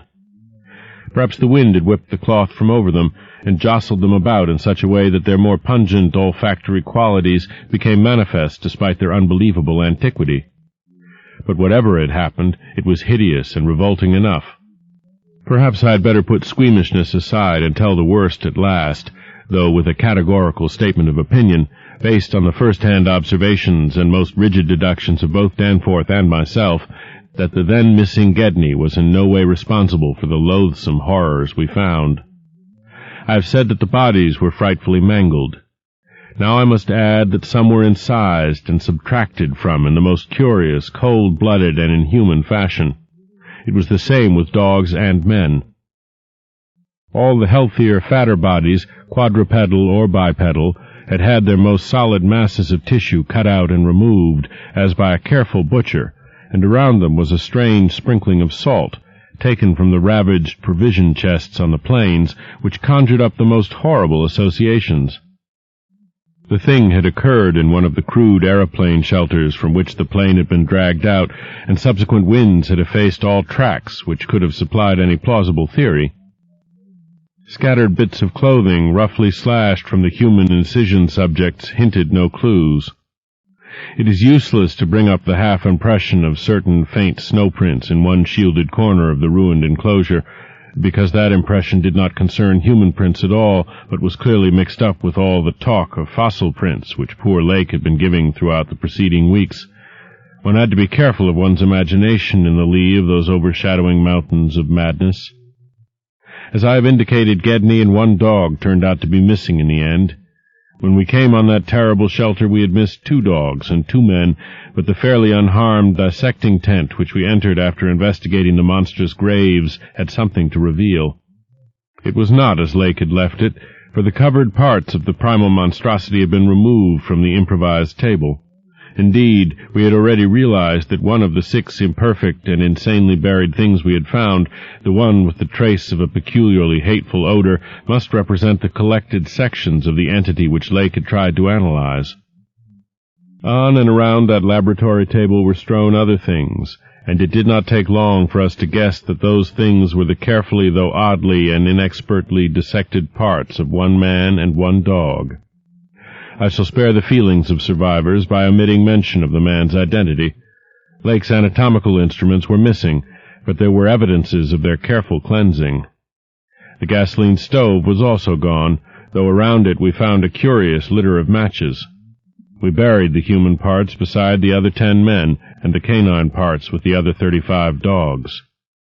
Concerning the bizarre smudges on the laboratory table, and on the jumble of roughly handled illustrated books scattered near it, we were much too bewildered to speculate. This formed the worst of the camp horror, but other things were equally perplexing. The disappearance of Gedney, the 1 dog, the 8 uninjured biological specimens, the 3 sledges and certain instruments, illustrated technical and scientific books, writing materials, electric torches and batteries, food and fuel, heating apparatus, spare tents, fur suits, and the like, was utterly beyond sane conjecture, as were likewise the spatter-fringed ink blots on certain pieces of paper, and the evidences of curious alien fumbling and experimentation around the planes and all other mechanical devices, both at the camp and at the boring. The dog seemed to abhor this oddly disordered machinery. Then, too, there was the upsetting of the larder, the disappearance of certain staples, and the jarringly comical heap of tin cans pried open in the most unlikely ways and at the most unlikely places. The profusion of scattered matches, intact, broken, or spent, formed another minor enigma, as did the 2 or 3 tent cloths and fur suits which we found lying about with peculiar and unorthodox slashings, conceivably due to clumsy efforts at unimaginable adaptations. The maltreatment of the human and canine bodies, and the crazy burial of the damaged Archean specimens, were all of a piece with this apparent disintegrative madness. In view of just such an eventuality as the present one, we carefully photographed all the main evidences of insane disorder at the camp, and shall use the prints to buttress our pleas against the departure of the proposed Starkweather Moor expedition. Our first act after finding the bodies in the shelter was to photograph and open the row of insane graves with the 5-pointed snow mounds. We could not help noticing the resemblance of these monstrous mounds, with their clusters of grouped dots, to poor Lake's description of the strange greenish soapstones, and when we came on some of the soapstones themselves in the great mineral pile, we found the likeness very close indeed. The whole general formation, it must be made clear, seemed abominably suggestive of the starfish head of the Archean entities, and we agreed that the suggestion must have worked potently upon the sensitized minds of Lake's overwrought party. Our own first sight of the actual buried entities formed a horrible moment, and sent the imaginations of Pabodie and myself back to some of the shocking primal myths we had read and heard. We all agreed that the mere sight and continued presence of the things must have cooperated with the oppressive polar solitude and demon mountain wind in driving Lake's party mad. For madness, centering in Gedney as the only possible surviving agent, was the explanation spontaneously adopted by everybody so far as spoken utterance was concerned, though I will not be so naive as to deny that each of us may have harbored wild guesses which sanity forbade him to formulate completely. Sherman, Pabodie, and McTighe made an exhaustive aeroplane cruise over all the surrounding territory in the afternoon, sweeping the horizon with field glasses in quest of Gedney and of the various missing things, but nothing came to light. The party reported that the Titan barrier range extended endlessly to right and left alike, without any diminution in height or essential structure. On some of the peaks, though, the regular cube and rampart formations were bolder and plainer, having doubly fantastic similitudes to Roerich-painted Asian hill ruins. The distribution of cryptical cave mouths on the black snow-denuded summits seemed roughly even as far as the range could be traced. In spite of all the prevailing horrors, we were left with enough sheer scientific zeal and adventurousness to wonder about the unknown realm beyond those mysterious mountains. As our guarded messages stated, we rested at midnight after our day of terror and bafflement, but not without a tentative plan for 1 or more range-crossing altitude flights in a lightened plane with aerial camera and geologist's outfit, beginning the following morning. It was decided that Danforth and I try it first, and we awaked at 7 a.m., intending an early trip, though heavy winds, mentioned in our brief bulletin to the outside world, delayed our start till nearly 9 o'clock. I have already repeated the non-committal story we told the men at camp and relayed outside after our return 16 hours later.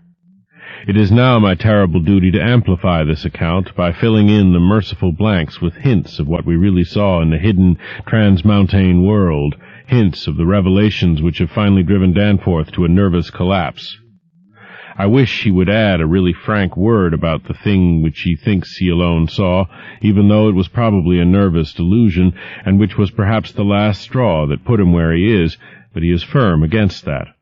All I can do is to repeat his later disjointed whispers about what set him shrieking as the plane soared back through the wind-tortured mountain pass after that real and tangible shock which I shared. This will form my last word. If the plain signs of surviving elder horrors in what I disclose be not enough to keep others from meddling with the inner Antarctic, or at least from prying too deeply beneath the surface of that ultimate waste of forbidden secrets and unhuman, eon-cursed desolation, the responsibility for unnameable and perhaps immeasurable evils will not be mine. Danforth and I, studying the notes made by Pabodie in his afternoon flight and checking up with a sextant, had calculated that the lowest available pass in the range lay somewhat to the right of us, within sight of camp, and about 23,000 or 24,000 feet above sea level. For this point, then, we first headed in the lightened plane as we embarked on our flight of discovery. The camp itself, on foothills which sprang from a high continental plateau, was some 12,000 feet in altitude. Hence the actual height increase necessary was not so vast as it might seem. Nevertheless, we were acutely conscious of the rarefied air and intense cold as we rose, for on account of visibility conditions we had to leave the cabin windows open. We were dressed, of course, in our heaviest furs. As we drew near the forbidding peaks, dark and sinister above the line of crevasse-riven snow and interstitial glaciers, we noticed more and more the curiously regular formations clinging to the slopes, and thought again of the strange Asian paintings of Nicholas Roerich. The ancient and wind-weathered rock strata fully verified all of Lake's bulletins, and proved that these hoary pinnacles had been towering up in exactly the same way since a surprisingly early time in Earth's history, perhaps over 50 million years. How much higher they had once been it was futile to guess, but everything about this strange region pointed to obscure atmospheric influences unfavorable to change, and calculated to retard the usual climatic processes of rock disintegration. But it was the mountainside tangle of regular cubes, ramparts, and cave mouths which fascinated and disturbed us most. I studied them with a field glass and took aerial photographs whilst Danforth drove, and at times relieved him at the controls, though my aviation knowledge was purely an amateur's, in order to let him use the binoculars. We could easily see that much of the material of the things was a lightish Archean quartzite, unlike any formation visible over broad areas of the general surface, and that their regularity was extreme and uncanny to an extent which poor Lake had scarcely hinted. As he had said, their edges were crumbled and rounded from untold eons of savage weathering, but their preternatural solidity and tough material had saved them from obliteration. Many parts, especially those closest to the slopes, seemed identical in substance with the surrounding rock surface.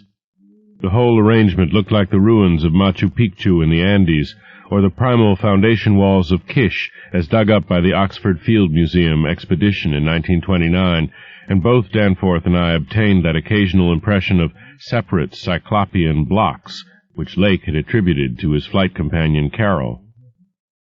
How to account for such things in this place was frankly beyond me, and I felt queerly humbled as a geologist. Igneous formations often have strange regularities, like the famous Giant's Causeway in Ireland, but this stupendous range, despite Lake's original suspicion of smoking cones, was above all else non-volcanic in evident structure. The curious cave mouths near which the odd formations seemed most abundant presented another, albeit a lesser puzzle, because of their regularity of outline. They were, as Lake's bulletin had said, often approximately square or semicircular, as if the natural orifices had been shaped to greater symmetry by some magic hand. Their numerousness and wide distribution were remarkable, and suggested that the whole region was honeycombed with tunnels dissolved out of limestone strata. Such glimpses as we secured did not extend far within the caverns, but we saw that they were apparently clear of stalactites and stalagmites. Outside, those parts of the mountain slopes adjoining the apertures seemed invariably smooth and regular, and Danforth thought that the slight cracks and pittings of the weathering tended toward unusual patterns. Filled as he was with the horrors and strangenesses discovered at the camp, He hinted that the pittings vaguely resembled those baffling groups of dots sprinkled over the primeval greenish soapstones, so hideously duplicated on the madly conceived snow mounds above those 6 buried monstrosities. We had risen gradually and flying over the higher foothills and along toward the relatively low pass we had selected. As we advanced, we occasionally looked down at the snow and ice of the land route, wondering whether we could have attempted the trip with the simpler equipment of earlier days. Somewhat to our surprise, we saw that the terrain was far from difficult as such things go, and that despite the crevasses and other bad spots, it would not have been likely to deter the sledges of a Scott, a Shackleton, or an Amundsen. Some of the glaciers appeared to lead up to wind-bared passes with unusual continuity, and upon reaching our chosen pass, we found that its case formed no exception. Our sensations of tense expectancy as we prepared to round the crest and peer out over an untrodden world can hardly be described on paper, even though we had no cause to think the regions beyond the range essentially different from those already seen and traversed. The touch of evil mystery in these barrier mountains, and in the beckoning sea of opalescent sky glimpsed betwixt their summits, was a highly subtle and attenuated matter not to be explained in literal words. Rather was it an affair of vague psychological symbolism and aesthetic association, a thing mixed up with exotic poetry and paintings, and with archaic myths lurking in shunned and forbidden volumes. Even the wind's burden held a peculiar strain of conscious malignity, and for a second it seemed that the composite sound included a bizarre musical whistling or piping over a wide range as the blast swept in and out of the omnipresent and resonant cave mouths. There was a cloudy note of reminiscent repulsion in this sound, as complex and unplaceable as any of the other dark impressions. We were now, after a slow ascent, at a height of 23,570 feet, according to the aneroid, and had left the region of clinging snow definitely below us. Up here were only dark, bare rock slopes and the start of rough-ribbed glaciers, but with those provocative cubes, ramparts, and echoing cave mouths to add a portent of the unnatural, the fantastic, and the dreamlike. Looking along the line of high peaks, I thought I could see the one mentioned by poor Lake, with the rampart exactly on top. It seemed to be half lost in a queer Antarctic haze, such a haze, perhaps, as had been responsible for Lake's early notion of volcanism. The pass loomed directly before us, smooth and windswept between its jagged and malignly frowning pylons. Beyond it was a sky fretted with swirling vapors and lighted by the low polar sun, the sky of that mysterious, farther realm upon which we felt no human eye had ever gazed. A few more feet of altitude and we would behold that realm, Danforth and I, unable to speak except in shouts amidst the howling, piping wind that raced through the pass and added to the noise off the unmuffled engines, exchanged eloquent glances. And then, having gained those last few feet, we did indeed stare across the momentous divide and over the unsampled secrets of an elder and utterly alien earth. 5. I think that both of us simultaneously cried out in mixed awe, wonder, terror, and disbelief in our own senses as we finally cleared the pass and saw what lay beyond. Of course, we must have had some natural theory in the back of our heads to steady our faculties for the moment. Probably we thought of such things as the grotesquely weathered stones of the Garden of the Gods in Colorado, or the fantastically symmetrical wind-carved rocks of the Arizona desert. Perhaps we even half-thought the sight a mirage like that we had seen the morning before on first approaching those mountains of madness. We must have had some such normal notions to fall back upon as our eyes swept that limitless, tempest-scarred plateau and grasped the almost endless labyrinth of colossal, regular, and geometrically eurythmic stone masses which reared their crumbled and pitted crests above a glacial sheet not more than 40 or 50 feet deep at its thickest, and in places obviously thinner. The effect of the monstrous sight was indescribable, for some fiendish violation of known natural law seemed certain at the outset. Here, on a hellishly ancient tableland fully 20,000 feet high, and in a climate deadly to habitation since a pre-human age not less than 500,000 years ago, there stretched nearly to the vision's limit a tangle of orderly stone which only the desperation of mental self-defense could possibly attribute to any but a conscious and artificial cause. We had previously dismissed, so far as serious thought was concerned, any theory that the cubes and ramparts of the mountainsides were other than natural in origin. How could they be otherwise, when man himself could scarcely have been differentiated from the great apes at the time when this region succumbed to the present unbroken reign of glacial death? Yet now the sway of reason seemed irrefutably shaken, for this cyclopean maze of squared, curved, and angled blocks had features which cut off all comfortable refuge. It was, very clearly, the blasphemous city of the mirage and stark, objective, and ineluctable reality. That damnable portent had a material basis after all. There had been some horizontal stratum of ice dust in the upper air, and this shocking stone survival had projected its image across the mountains according to the simple laws of reflection. Of course, the phantom had been twisted and exaggerated, and had contained things which the real source did not contain, yet now, as we saw that real source, we thought it even more hideous and menacing than its distant image.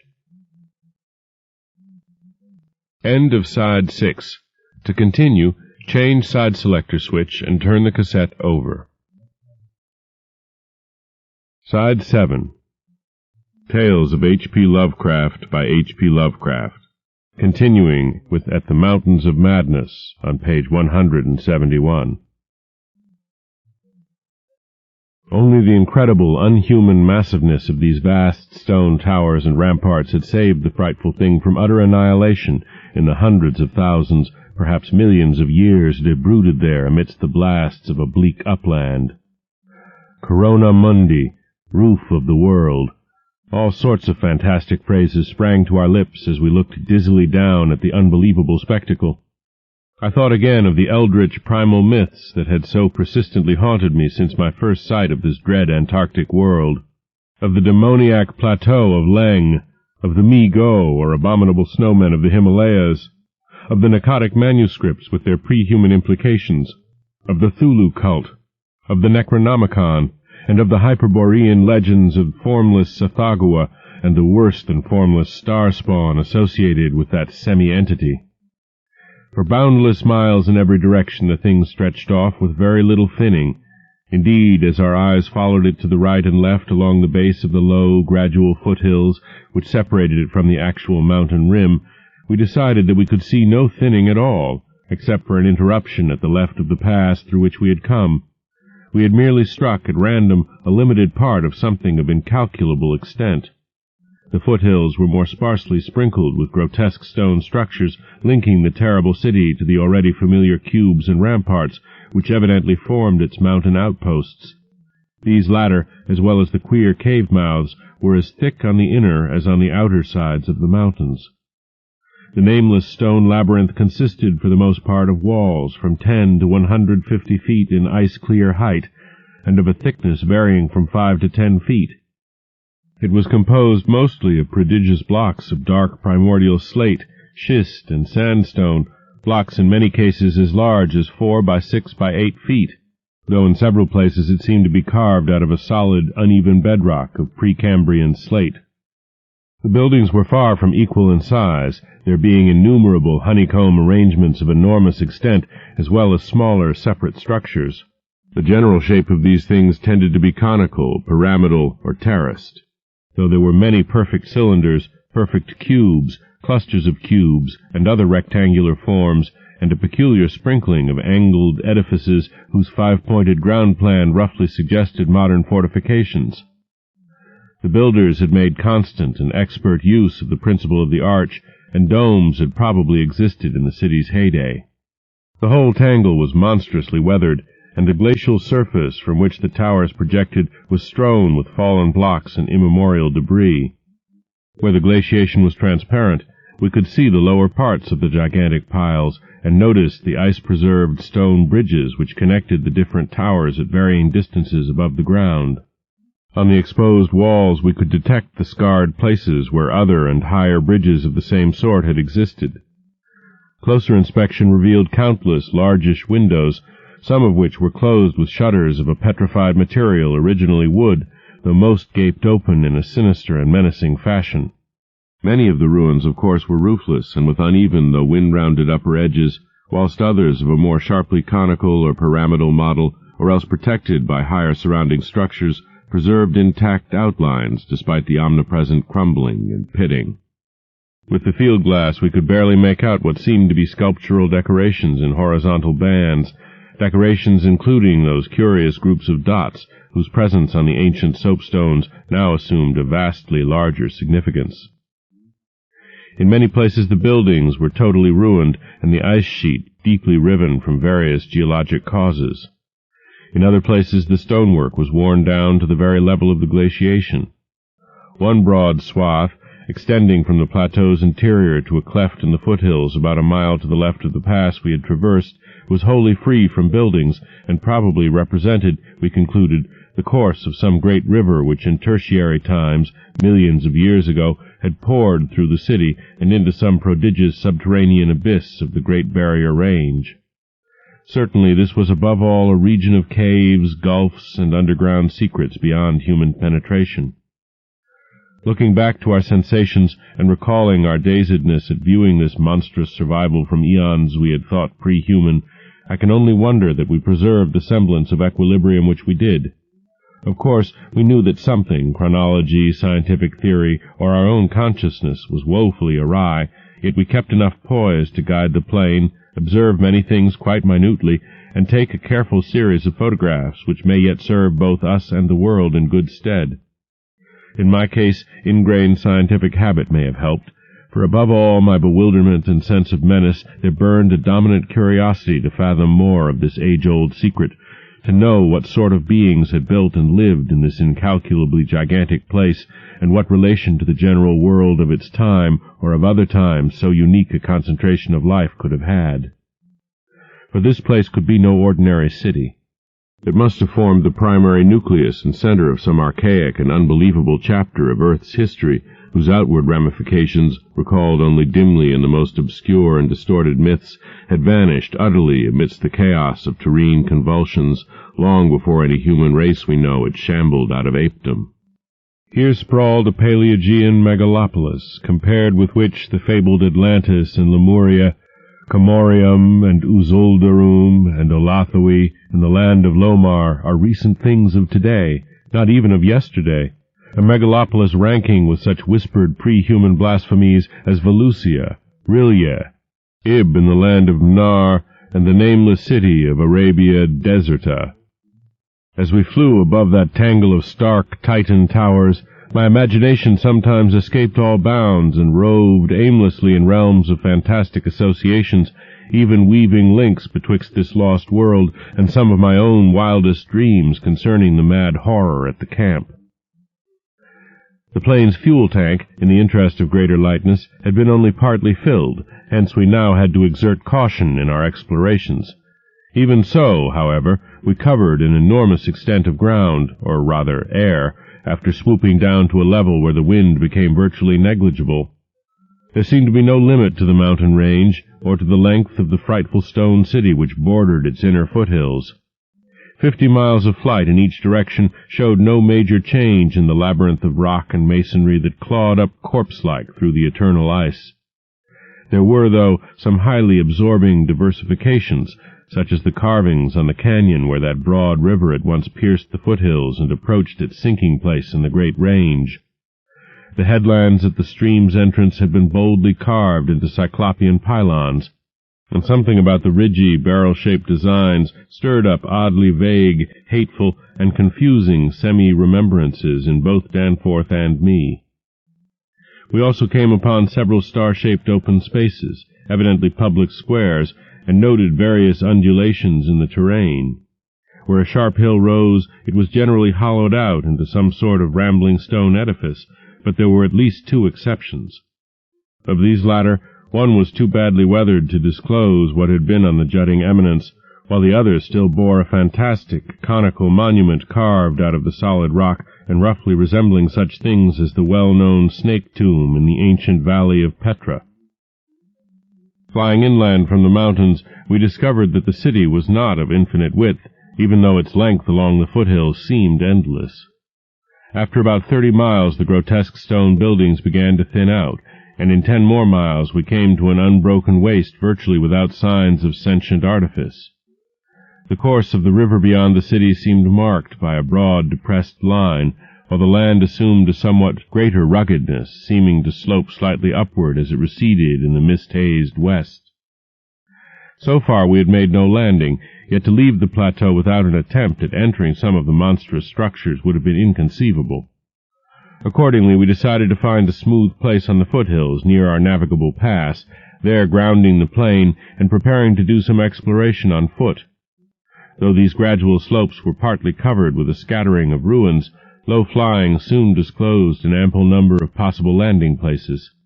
Selecting that nearest to the pass, since our next flight would be across the great range and back to camp, we succeeded about 12:30 p.m. in coming down on a smooth, hard snowfield, wholly devoid of obstacles and well adapted to a swift and favorable takeoff later on. It did not seem necessary to protect the plane with a snow banking for so brief a time and in so comfortable an absence of high winds at this level. Hence we merely saw that the landing skis were safely lodged and that the vital parts of the mechanism were guarded against the cold.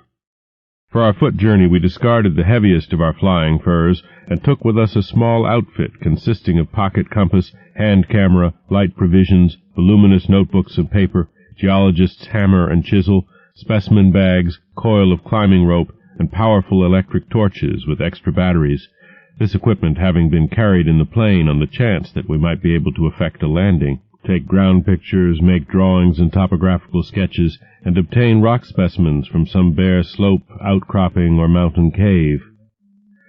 Fortunately, we had a supply of extra paper to tear up, place in a spare specimen bag, and use on the ancient principle of hare and hounds for marking our course in any interior mazes we might be able to penetrate. This had been brought in case we found some cave system with air quiet enough to allow such a rapid and easy method in place of the usual rock-chipping method of trailblazing. Walking cautiously downhill over the crusted snow toward the stupendous stone labyrinth that loomed against the opalescent west, we felt almost as keen a sense of imminent marvels as we had felt on approaching the unfathomed mountain pass 4 hours previously. True, we had become visually familiar with the incredible secret concealed by the barrier peaks, yet the prospect of actually entering primordial walls reared by conscious beings perhaps millions of years ago, before any known race of men could have existed, was none the less awesome and potentially terrible in its implications of cosmic abnormality.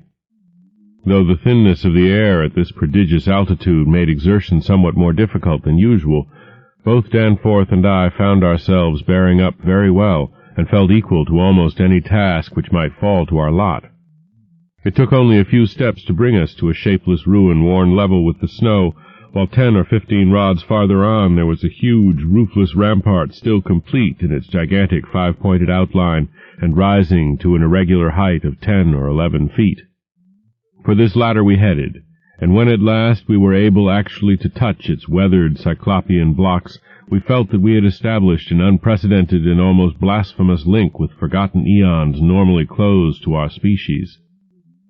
This rampart, shaped like a star and perhaps 300 feet from point to point, was built of Jurassic sandstone blocks of irregular size, averaging 6 by 8 feet in surface. There was a row of arched loopholes or windows about 4 feet wide and 5 feet high, spaced quite symmetrically along the points of the star and at its inner angles, and with the bottoms about 4 feet from the glaciated surface. Looking through these, we could see that the masonry was fully 5 feet thick, that there were no partitions remaining within, and that there were traces of banded carvings or bas-reliefs on the interior walls, facts we had indeed guessed before when flying low over this rampart and others like it. The lower parts must have originally existed. All traces of such things were now wholly obscured by the deep layer of ice and snow at this point. We crawled through one of the windows and vainly tried to decipher the nearly effaced mural designs, but did not attempt to disturb the glaciated floor. Our orientation flights had indicated that many buildings in the city proper were less ice-choked, and that we might perhaps find wholly clear interiors leading down to the true ground level if we entered those structures still roofed at the top. Before we left the rampart, we photographed it carefully and studied its mortarless cyclopean masonry with complete bewilderment. We wished that Pabodie were present, for his engineering knowledge might have helped us guess how such titanic blocks could have been handled in that unbelievably remote age when the city and its outskirts were built up. The half-mile walk downhill to the actual city, with the upper wind shrieking vainly and savagely through the skyward peaks in the background, was something whose smallest details will always remain engraved on my mind. Only in fantastic nightmares could any human beings but Danforth and me conceive such optical effects. Between us and the churning vapors of the west lay that monstrous tangle of dark stone towers, its outre and incredible forms impressing us afresh at every new angle of vision. It was a mirage in solid stone, and were it not for the photographs, I would still doubt that such a thing could be. The general type of masonry was identical with that of the rampart we had examined, but the extravagant shapes which this masonry took in its urban manifestations were past all description. Even the pictures illustrate only one or two phases of its infinite bizarrerie, endless variety, preternatural massiveness, and utterly alien exoticism. There were geometrical forms for which an Euclid could scarcely find a name, cones of all degrees of irregularity and truncation, terraces of every sort of provocative disproportion, shafts with odd bulbous enlargements, broken columns in curious groups, and five-pointed or five-ridged arrangements of mad grotesqueness. As we drew nearer, we could see beneath certain transparent parts of the ice sheet and detect some of the tubular stone bridges that connected the crazily sprinkled structures at various heights. Of orderly streets there seemed to be none, the only broad, open swath being a mile to the left, where the ancient river had doubtless flowed through the town into the mountains. Our field glasses showed the external horizontal bands of nearly effaced sculptures and dot groups to be very prevalent, and we could half imagine what the city must once have looked like, even though most of the roofs and tower tops had necessarily perished. As a whole, it had been a complex tangle of twisted lanes and alleys, all of them deep canyons, and some little better than tunnels because of the overhanging masonry or overarching bridges. Now, outspread below us, it loomed like a dream fantasy against a westward mist, through whose northern end the low, reddish Antarctic sun of early afternoon was struggling to shine. And when for a moment that sun encountered a denser obstruction and plunged the scene into temporary shadow, the effect was subtly menacing in a way I can never hope to depict. Even the faint howling and piping of the unfelt wind in the great mountain passes behind us took on a wilder note of purposeful malignity. The last stage of our descent to the town was unusually steep and abrupt, and a rock outcropping at the edge where the grade changed led us to think that an artificial terrace had once existed there. Under the glaciation, we believed, there must be a flight of steps or its equivalent. When at last we plunged into the labyrinthine town itself, clambering over fallen masonry and shrinking from the oppressive nearness and dwarfing height of omnipresent crumbling and pitted walls, our sensations again became such that I marvel at the amount of self-control we retained.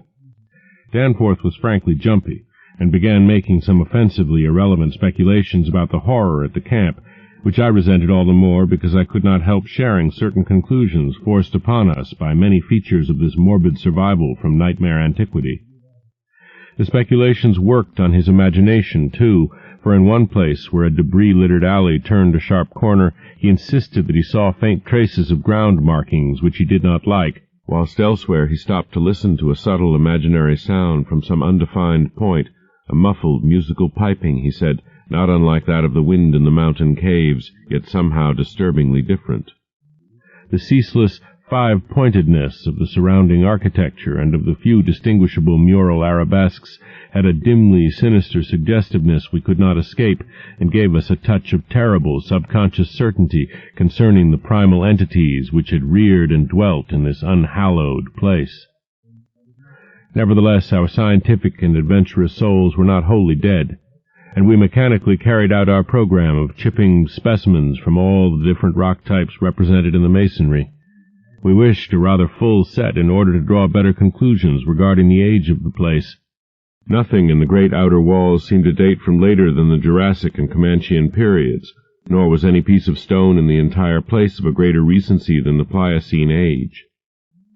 In stark certainty, we were wandering amidst a death which had reigned at least 500,000 years, and in all probability even longer.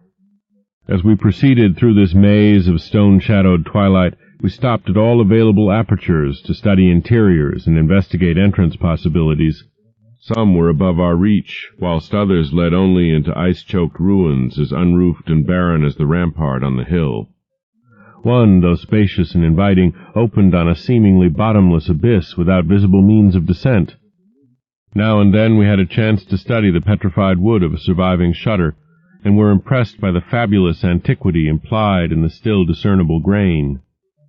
These things had come from Mesozoic gymnosperms and conifers, especially Cretaceous cycads, and from fan palms and early angiosperms of plainly tertiary date. Nothing definitely later than the Pliocene could be discovered. In the placing of these shutters, whose edges showed the former presence of queer and long-vanished hinges, usage seemed to be varied, some being on the outer and some on the inner side of the deep embrasures. They seemed to have become wedged in place, thus surviving the rusting of their former and probably metallic fixtures and fastenings. After a time we came across a row of windows, in the bulges of a colossal five-ridged cone of undamaged apex, which led into a vast, well-preserved room with stone flooring. But these were too high in the room to permit of descent without a rope. We had a rope with us, but did not wish to bother with this 20-foot drop unless obliged to, especially in this thin plateau air where great demands were made upon the heart action. This enormous room was probably a hall or concourse of some sort, and our electric torches showed bold, distinct, and potentially startling sculptures arranged round the walls in broad horizontal bands, separated by equally broad strips of conventional arabesques. We took careful note of this spot, planning to enter here unless a more easily gained interior were encountered. Finally, though, we did encounter exactly the opening we wished, an archway about 6 feet wide and 10 feet high, marking the former end of an aerial bridge which had spanned an alley about 5 feet above the present level of glaciation. These archways, of course, were flush with upper-story floors, and in this case one of the floors still existed. The building thus accessible was a series of rectangular terraces on our left facing westward. That across the alley where the other archway yawned was a decrepit cylinder with no windows and with a curious bulge about 10 feet above the aperture. It was totally dark inside, and the archway seemed to open on a well of illimitable emptiness. Heaped debris made the entrance to the vast left-hand building doubly easy, yet for a moment we hesitated before taking advantage of the long-wished chance. For though we had penetrated into this tangle of archaic mystery, it required fresh resolution to carry us actually inside a complete and surviving building of a fabulous elder world, whose nature was becoming more and more hideously plain to us. In the end, however, we made the plunge, and scrambled up over the rubble into the gaping embrasure. The floor beyond was of great slate slabs, and seemed to form the outlet of a long, high corridor with sculptured walls. Observing the many inner archways which led off from it, and realizing the probable complexity of the nest of apartments within, we decided that we must begin our system of hare and hound trail-blazing. Hitherto our compasses, together with frequent glimpses of the vast mountain range between the towers in our rear, had been enough to prevent our losing our way, but from now on the artificial substitute would be necessary. Accordingly we reduced our extra paper to shreds of suitable size, placed these in a bag to be carried by Danforth, and prepared to use them as economically as safety would allow. This method would probably gain us immunity from straying, since there did not appear to be any strong air currents inside the primordial masonry. If such should develop, or if our paper supply should give out, we could, of course, fall back on the more secure, though more tedious and retarding method of rock chipping.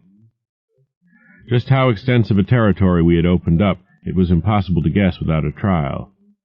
The close and frequent connection of the different buildings made it likely that we might cross from one to another on bridges underneath the ice, except where impeded by local collapses and geologic rifts, for very little glaciation seemed to have entered the massive constructions.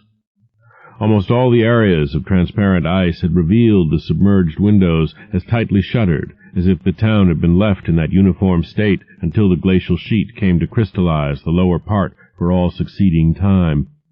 Indeed, one gained a curious impression that this place had been deliberately closed and deserted in some dim, bygone eon, rather than overwhelmed by any sudden calamity or even gradual decay. Had the coming of the ice been foreseen, and had a nameless population left en masse to seek a less doomed abode? The precise physiographic conditions attending the formation of the ice sheet at this point would have to wait for later solution. It had not very plainly been a grinding drive.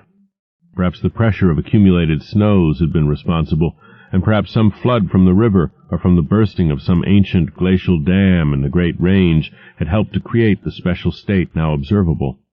Imagination could conceive almost anything in connection with this place. 6. It would be cumbrous to give a detailed consecutive account of our wanderings inside that cavernous, eon-dead honeycomb of primal masonry, that monstrous lair of elder secrets which now echoed for the first time after uncounted epochs to the tread of human feet. This is especially true because so much of the horrible drama and revelation came from a mere study of the omnipresent mural carvings. Our flashlight photographs of those carvings will do much toward proving the truth of what we are now disclosing, and it is lamentable that we had not a larger film supply with us. As it was, we made crude notebook sketches of certain salient features after all our films were used up. The building which we had entered was one of great size and elaborateness, and gave us an impressive notion of the architecture of that nameless geologic past. The inner partitions were less massive than the outer walls, but on the lower levels were excellently preserved.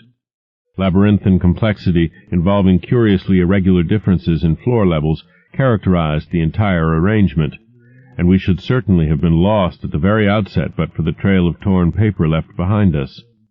We decided to explore the more decrepit upper parts first of all, hence climbed aloft in the maze for a distance of some 100 feet, to where the topmost tier of chambers yawned snowily and ruinously open to the polar sky.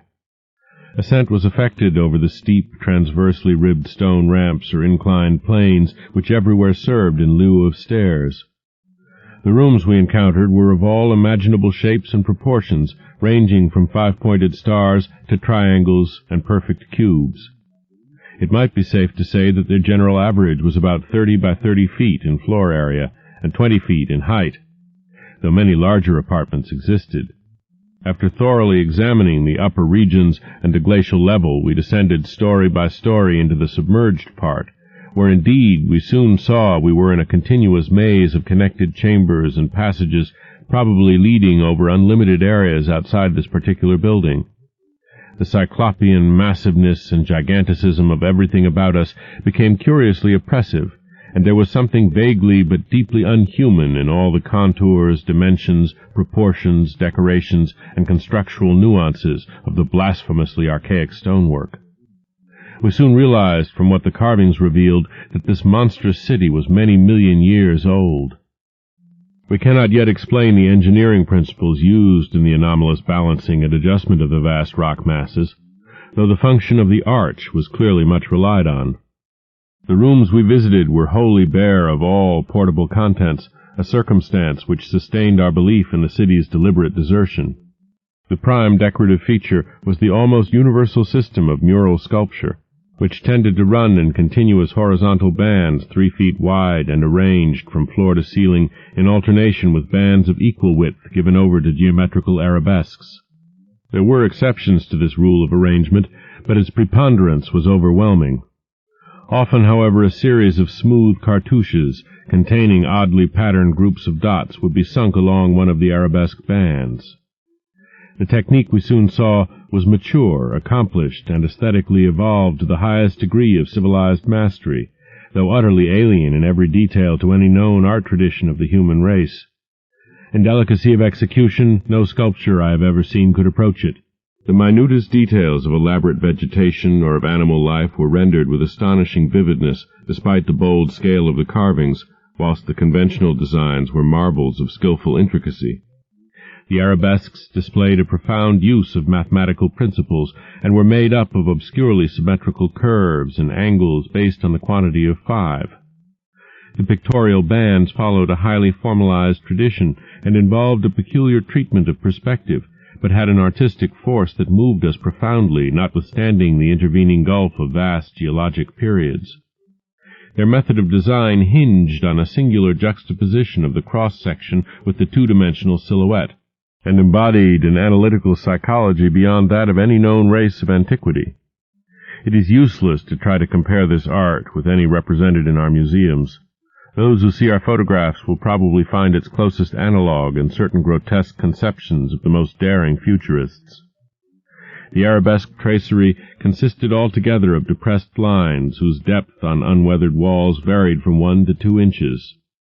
When cartouches with dot groups appeared, evidently as inscriptions in some unknown and primordial language and alphabet, the depression of the smooth surface was perhaps 1.5 inches, and of the dots perhaps a 1/2 inch more. The pictorial bands were in countersunk low relief, their background being depressed about 2 inches from the original wall surface. In some specimens, marks of a former coloration could be detected, though for the most part the untold eons had disintegrated and banished any pigments which may have been applied. The more one studied the marvelous technique, the more one admired the things. Beneath their strict conventionalization, one could grasp the minute and accurate observation and graphic skill of the artists, and indeed the very conventions themselves served to symbolize and accentuate the real essence or vital differentiation of every object delineated. We felt, too, that besides these recognizable excellences, there were others lurking beyond the reach of our perceptions. Certain touches here and there gave vague hints of latent symbols and stimuli which another mental and emotional background and a fuller or different sensory equipment might have made of profound and poignant significance to us. The subject matter of the sculptures obviously came from the life of the vanished epoch of their creation and contained a large proportion of evident history. It is this abnormal historic-mindedness of the primal race, a chance circumstance operating through coincidence miraculously in our favor, which made the carvings so awesomely informative to us, and which caused us to place their photography and transcription above all other considerations. In certain rooms the dominant arrangement was varied by the presence of maps, astronomical charts, and other scientific designs on an enlarged scale, these things giving a naive and terrible corroboration to what we gathered from the pictorial friezes and dados. In hinting at what the whole revealed, I can only hope that my account will not arouse a curiosity greater than sane caution on the part of those who believe me at all. It would be tragic if any were to be allured to that realm of death and horror by the very warning meant to discourage them. Interrupting these sculptured walls were high windows and massive 12-foot doorways, both now and then retaining the petrified wooden planks, elaborately carved and polished, of the actual shutters and doors. All metal fixtures had long ago vanished, but some of the doors remained in place and had to be forced aside as we progressed from room to room. Window frames with odd transparent panes, mostly elliptical, survived here and there, though in no considerable quantity. There were also frequent niches of great magnitude, generally empty, but once in a while containing some bizarre object carved from green soapstone which was either broken or perhaps held too inferior to warrant removal. Other apertures were undoubtedly connected with bygone mechanical facilities, heating, lighting, and the like, of a sort suggested in many of the carvings. Ceilings tended to be plain, but had sometimes been inlaid with green soapstone or other tiles, mostly fallen now. Floors were also paved with such tiles, though plain stonework predominated. As I have said, all furniture and other movables were absent, but the sculptures gave a clear idea of the strange devices which had once filled these tomb-like, echoing rooms. Above the glacial sheet, the floors were generally thick with detritus, litter, and debris, but farther down this condition decreased. In some of the lower chambers and corridors there was little more than gritty dust or ancient incrustations, while occasional areas had an uncanny air of newly swept immaculateness. Of course, where rifts or collapses had occurred, the lower levels were as littered as the upper ones. A central court, as in other structures we had seen from the air, saved the inner regions from total darkness, so that we seldom had to use our electric torches in the upper rooms except when studying sculptured details. Below the ice cap, however, the twilight deepened, and in many parts of the tangled ground level there was an approach to absolute blackness. To form even a rudimentary idea of our thoughts and feelings as we penetrated this eon-silent maze of unhuman masonry, one must correlate a hopelessly bewildering chaos of fugitive moods, memories, and impressions. The sheer, appalling antiquity and lethal desolation of the place were enough to overwhelm almost any sensitive person, but added to these elements were the recent unexplained horror at the camp, and the revelations all too soon effected by the terrible mural sculptures around us. The moment we came upon a perfect section of carving, where no ambiguity of interpretation could exist, it took only a brief study to give us the hideous truth, a truth which it would be naive to claim Danforth and I had not independently suspected before, though we had carefully refrained from even hinting it to each other. There could now be no further merciful doubt about the nature of the beings which had built and inhabited this monstrous dead city millions of years ago, when man's ancestors were primitive archaic mammals and vast dinosaurs roamed the tropical steppes of Europe and Asia.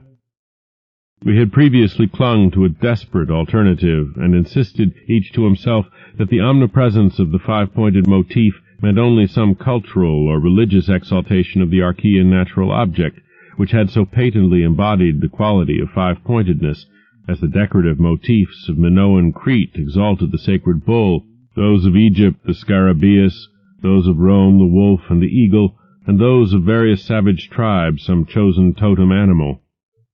But this lone refuge was now stripped from us, and we were forced to face definitely the reason-shaking realization which the reader of these pages has doubtless long ago anticipated. I can scarcely bear to write it down in black and white even now, but perhaps that will not be necessary. The things once rearing and dwelling in this frightful masonry in the age of dinosaurs were not indeed dinosaurs, but far worse. Mere dinosaurs were new and almost brainless objects, but the builders of the city were wise and old, and had left certain traces in rocks even then laid down well nigh 1,000 million years, rocks laid down before the true life of Earth had advanced beyond plastic groups of cells, rocks laid down before the true life of Earth had existed at all. They were the makers and enslavers of that life, and above all doubt the originals of the fiendish elder myths which things like the Pnakotic manuscripts and the Necronomicon frightedly hint about. They were the great old ones that had filtered down from the stars when the earth was young, the beings whose substance an alien evolution had shaped, and whose powers were such as this planet had never bred. And to think that only the day before Danforth and I had actually looked upon fragments of their millennially fossilized substance, and that poor Lake and his party had seen their complete outlines. It is of course impossible for me to relate in proper order the stages by which we picked up what we know of that monstrous chapter of pre-human life. After the first shock of the certain revelation, we had to pause a while to recuperate, and it was fully 3 o'clock before we got started on our actual tour of systematic research.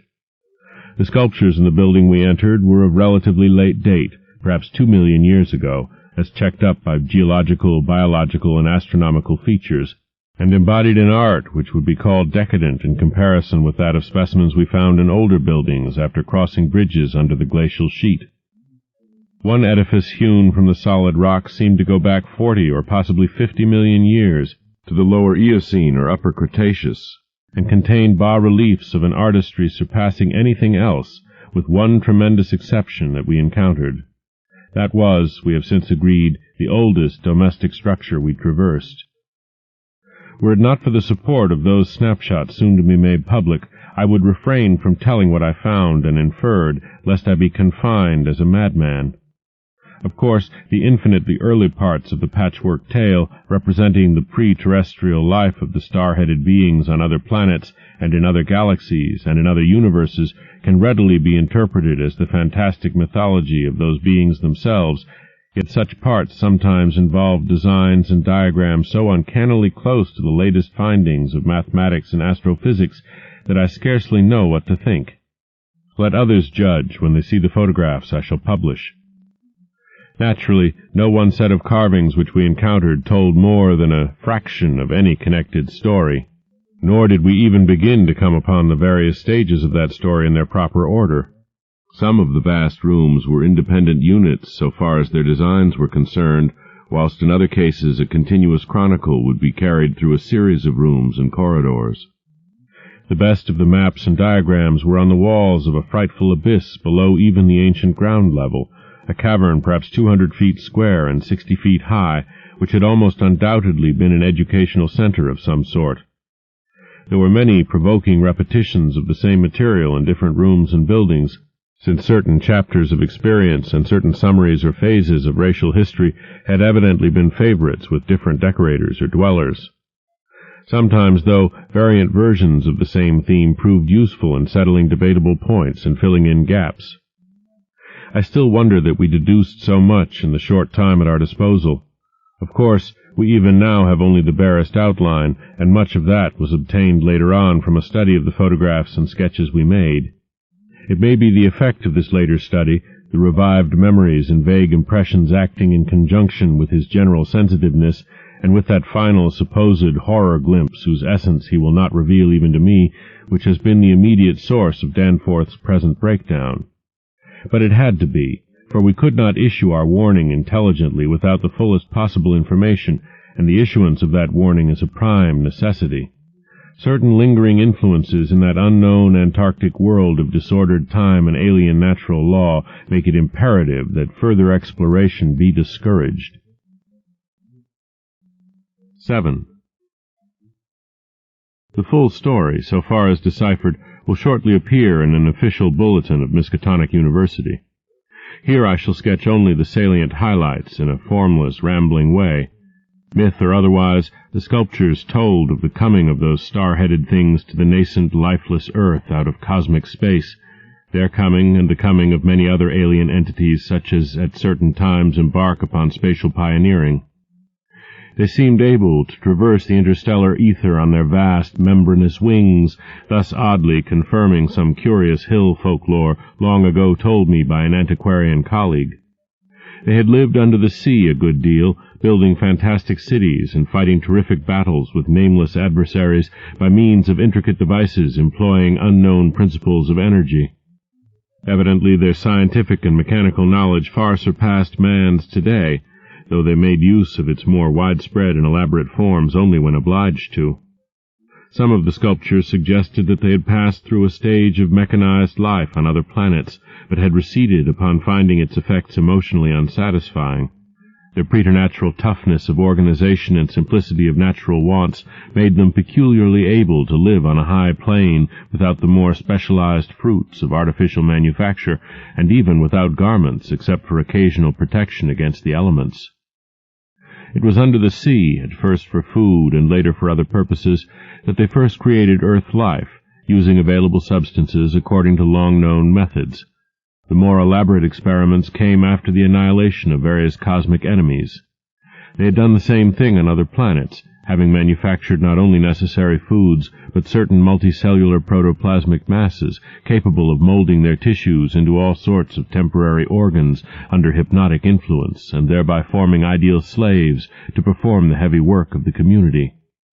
These viscous masses were without doubt what Abdul al-Hazred whispered about as the Shoggoths in his frightful Necronomicon, though even that mad Arab had not hinted that any existed on earth except in the dreams of those who had chewed a certain alkaloidal herb. When the star-headed Old Ones on this planet had synthesized their simple food forms and bred a good supply of Shoggoths, they allowed other cell groups to develop into other forms of animal and vegetable life for sundry purposes, extirpating any whose presence became troublesome. With the aid of the Shoggoths, whose expansions could be made to lift prodigious weights, the small, low cities under the sea grew to vast and imposing labyrinths of stone, not unlike those which later rose on land. Indeed, the highly adaptable Old Ones had lived much on land in other parts of the universe, and probably retained many traditions of land construction. As we studied the architecture of all these sculptured Paleogean cities, including that whose eon-dead corridors we were even then traversing, we were impressed by a curious coincidence which we have not yet tried to explain, even to ourselves. The tops of the buildings, which in the actual city around us had of course been weathered into shapeless ruins ages ago, were clearly displayed in the bas-reliefs and showed vast clusters of needle-like spires, delicate finials on certain cone and pyramid apexes, and tiers of thin horizontal scalloped discs capping cylindrical shafts. This was exactly what we had seen in that monstrous and portentous mirage cast by a dead city whence such skyline features had been absent for thousands and tens of thousands of years, which loomed on our ignorant eyes across the unfathomed mountains of madness as we first approached poor Lake's ill-fated camp. Of the life of the old ones, both under the sea and after part of them migrated to land, volumes could be written. Those in shallow water had continued the fullest use of the eyes at the ends of their 5 main head tentacles, and had practiced the arts of sculpture and of writing in quite the usual way, the writing accomplished with a stylus on waterproof waxen surfaces. Those lower down in the ocean depths, though they used a curious phosphorescent organism to furnish light, pieced out their vision with obscure special senses operating through the prismatic cilia on their heads, senses which rendered all the old ones partly independent of light and emergencies. Their forms of sculpture and writing had changed curiously during the descent, embodying certain apparently chemical coating processes, probably to secure phosphorescence, which the bas-reliefs could not make clear to us. The beings moved in the sea partly by swimming, using the lateral crinoid arms, and partly by wriggling with the lower tier of tentacles containing the pseudo-feet. Occasionally they accomplished long swoops with the auxiliary use of 2 or more sets of their fan-like folding wings. On land they locally used the pseudo-feet, but now and then flew to great heights or over long distances with their wings. The many slender tentacles into which the crinoid arms branched were infinitely delicate, flexible, strong, and accurate in muscular nervous coordination, ensuring the utmost skill and dexterity in all artistic and other manual operations. The toughness of the things was almost incredible. Even the terrific pressures of the deepest sea bottoms appeared powerless to harm them. Very few seemed to die at all except by violence, and their burial places were very limited. The fact that they covered their vertically inhumed dead with 5-pointed inscribed mounds set up thoughts in Danforth and me which made a fresh pause and recuperation necessary after the sculptures revealed it. The beings multiplied by means of spores, like vegetable pteridophytes, as Lake had suspected, but owing to their prodigious toughness and longevity and consequent lack of replacement needs, they did not encourage the large-scale development of new prothalli except when they had new regions to colonize. The young matured swiftly and received an education evidently beyond any standard we can imagine. The prevailing intellectual and aesthetic life was highly evolved, and produced a tenaciously enduring set of customs and institutions which I shall describe more fully in my coming monograph. These varied slightly according to sea or land residence, but had the same foundations and essentials. Though able, like vegetables, to derive nourishment from inorganic substances, they vastly preferred organic and especially animal food. They ate uncooked marine life under the sea, but cooked their viands on land. They hunted game and raised meat herds, slaughtering with sharp weapons whose odd marks on certain fossil bones our expedition had noted. They resisted all ordinary temperatures marvelously, and in their natural state could live in water down to freezing. When the great chill of the Pleistocene drew on, however, nearly 1 million years ago, the land-dwellers had to resort to special measures, including artificial heating, until at last the deadly cold appears to have driven them back into the sea. For their prehistoric flights through cosmic space, legend said, they had absorbed certain chemicals and became almost independent of eating, breathing, or heat conditions, but by the time of the great cold they had lost track of the method. In any case, they could not have prolonged the artificial state indefinitely without harm. Being non-pairing and semi-vegetable in structure, the old ones had no biological basis for the family phase of mammal life, but seemed to organize large households on the principles of comfortable space utility and, as we deduced from the pictured occupations and diversions of co-dwellers, congenial mental association. In furnishing their homes, they kept everything in the center of the huge rooms, leaving all the wall spaces free for decorative treatment. Lighting, in the case of the land inhabitants, was accomplished by a device probably electrochemical in nature. Both on land and underwater they used curious tables, chairs, and couches like cylindrical frames, where they rested and slept upright with folded-down tentacles, and racks for the hinged sets of dotted surfaces forming their books. Government was evidently complex and probably socialistic, though no certainties in this regard could be deduced from the sculptures we saw. There was extensive commerce, both local and between different cities, certain small, flat counters, 5-pointed and inscribed, serving as money. Probably the smaller of the various greenish soapstones found by our expedition were pieces of such currency. Though the culture was mainly urban, some agriculture and much stock-raising existed. Mining and a limited amount of manufacturing were also practiced. Travel was very frequent, but permanent migration seemed relatively rare except for the vast colonizing movements by which the race expanded. For personal locomotion no external aid was used, since in land, air, and water movement alike the Old Ones seemed to possess excessively vast capacities for speed. Loads, however, were drawn by beasts of burden, shoggoths under the sea, and a curious variety of primitive vertebrates in the later years of land existence. These vertebrates, as well as an infinity of other life forms, animal and vegetable, marine and aerial, were the products of unguided evolution acting on life cells made by the Old Ones but escaping beyond their radius of attention. They had been suffered to develop unchecked because they had not come in conflict with the dominant beings. Bothersome forms, of course, were mechanically exterminated. It interested us to see in some of the very last and most decadent sculptures a shambling, primitive mammal, used sometimes for food and sometimes as an amusing buffoon by the land dwellers, whose vaguely simian and human foreshadowings were unmistakable. In the building of land cities, the huge stone blocks of the high towers were generally lifted by vast-winged pterodactyls, of a species heretofore unknown to paleontology. The persistence with which the Old Ones survived various geologic changes and convulsions of the earth's crust was little short of miraculous. Though few or none of their first cities seemed to have remained beyond the Archean age, there was no interruption in their civilization or in the transmission of their records. Their original place of advent to the planet was the Antarctic Ocean, and it is likely that they came not long after the matter forming the moon was wrenched from the neighboring South Pacific. According to one of the sculptured maps, the whole globe was then under water, with stone cities scattered farther and farther from the Antarctic as eons passed. Another map shows a vast bulk of dry land around the South Pole, where it is evident that some of the beings made experimental settlements, though their main centers were transferred to the nearest sea bottom. Later maps, which display this land mass as cracking and drifting and sending certain detached parts northward, uphold in a striking way the theories of continental drift lately advanced by Taylor, Wegener, and Jolly. With the upheaval of new land in the South Pacific, tremendous events began. Some of the marine cities were hopelessly shattered, yet that was not the worst misfortune.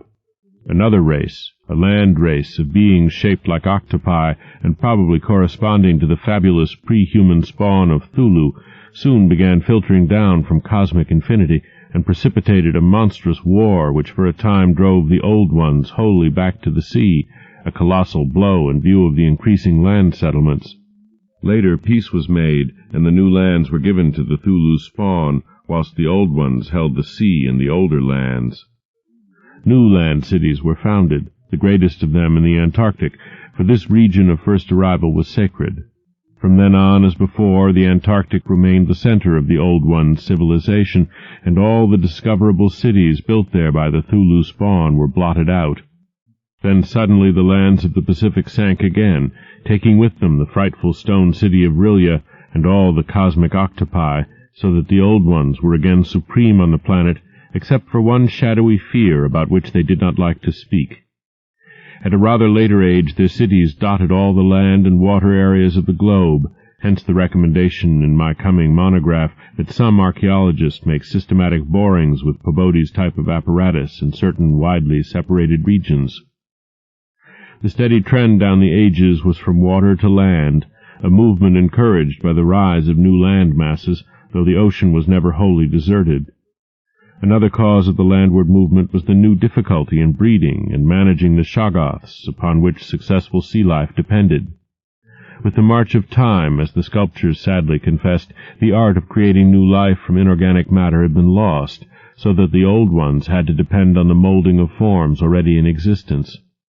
On land, the great reptiles proved highly tractable, but the shoggoths of the sea, reproducing by fission and acquiring a dangerous degree of accidental intelligence, presented for a time a formidable problem. They had always been controlled through the hypnotic suggestion of the old ones, and had modeled their tough plasticity into various useful temporary limbs and organs, but now their self-modeling powers were sometimes exercised independently, and in various imitative forms implanted by past suggestion. They had, it seems, developed a semi-stable brain, whose separate and occasionally stubborn volition echoed the will of the old ones without always obeying it. Sculptured images of these shoggoths filled Danforth and me with horror and loathing. They were normally shapeless entities composed of a viscous jelly which looked like an agglutination of bubbles, and each averaged about 15 feet in diameter when a sphere. They had, however, a constantly shifting shape and volume, throwing out temporary developments or forming apparent organs of sight, hearing, and speech in imitation of their masters, either spontaneously or according to suggestion. They seem to have become peculiarly intractable toward the middle of the Permian Age, perhaps 150 million years ago, when a veritable war of resubjugation was waged upon them by the marine Old Ones. Pictures of this war and of the headless, slime-coated fashion in which the shoggoths typically left their slain victims held a marvelously fearsome quality despite the intervening abyss of untold ages. The Old Ones had used curious weapons of molecular disturbance against the rebel entities, and in the end had achieved a complete victory. Thereafter the sculptures showed a period in which shoggoths were tamed and broken by armed Old Ones, as the wild horses of the American West were tamed by cowboys. Though during the rebellion the shoggoths had shown an ability to live out of water, this transition was not encouraged, since their usefulness on land would hardly have been commensurate with the trouble of their management. During the Jurassic Age, the Old Ones met fresh adversity in the form of a new invasion from outer space, this time by half-fungus, half-crustacean creatures from a planet identifiable as the remote and recently discovered Pluto. Creatures undoubtedly the same as those figuring in certain whispered hill legends of the north, and remembered in the Himalayas as the Mi-Go, or abominable snowmen. To fight these beings the Old Ones attempted, for the first time since their terrene advent, to sally forth again into the planetary ether, but despite all traditional preparations found it no longer possible to leave the Earth's atmosphere. Whatever the old secret of interstellar travel had been, it was now definitely lost to the race. In the end, the Mi-Go drove the Old Ones out of all the northern lands, though they were powerless to disturb those in the sea. Little by little the slow retreat of the elder race to their original Antarctic habitat was beginning. It was curious to note from the pictured battles that both the Thulu spawn and the Mi-Go seemed to have been composed of matter more widely different from that which we know than was the substance of the Old Ones. They were able to undergo transformations and reintegrations impossible for their adversaries, and seemed therefore to have originally come from even remoter gulfs of cosmic space. The Old Ones, but for their abnormal toughness and peculiar vital properties, were strictly material, and must have had their absolute origin within the known space-time continuum, whereas the first sources of the other beings can only be guessed at with bated breath. All this, of course, assuming that the non-terrestrial linkages and the anomalies ascribed to the invading foes are not pure mythology. Conceivably, the Old Ones might have invented a cosmic framework to account for their occasional defeats, since historical interest and pride obviously formed their chief psychological element. It is significant that their annals failed to mention many advanced and potent races of beings whose mighty cultures and towering cities figure persistently in certain obscure legends. The changing state of the world through long geologic ages appeared with startling vividness in many of the sculptured maps and scenes. In certain cases, existing science will require revision, while in other cases its bold deductions are magnificently confirmed. As I have said, the hypothesis of Taylor, Wegener, and Joly that all the continents are fragments of an original Antarctic landmass which cracked from centrifugal force and drifted apart over a technically viscous lower surface, an hypothesis suggested by such things as the complementary outlines of Africa and South America, and the way the great mountain chains are rolled and shoved up receives striking support from this uncanny source. Maps evidently showing the Carboniferous world of 100 million or more years ago displayed significant rifts and chasms destined later to separate Africa from the once continuous realms of Europe, then the Volusia of hellish primal legend, Asia, the Americas, and the Antarctic continent.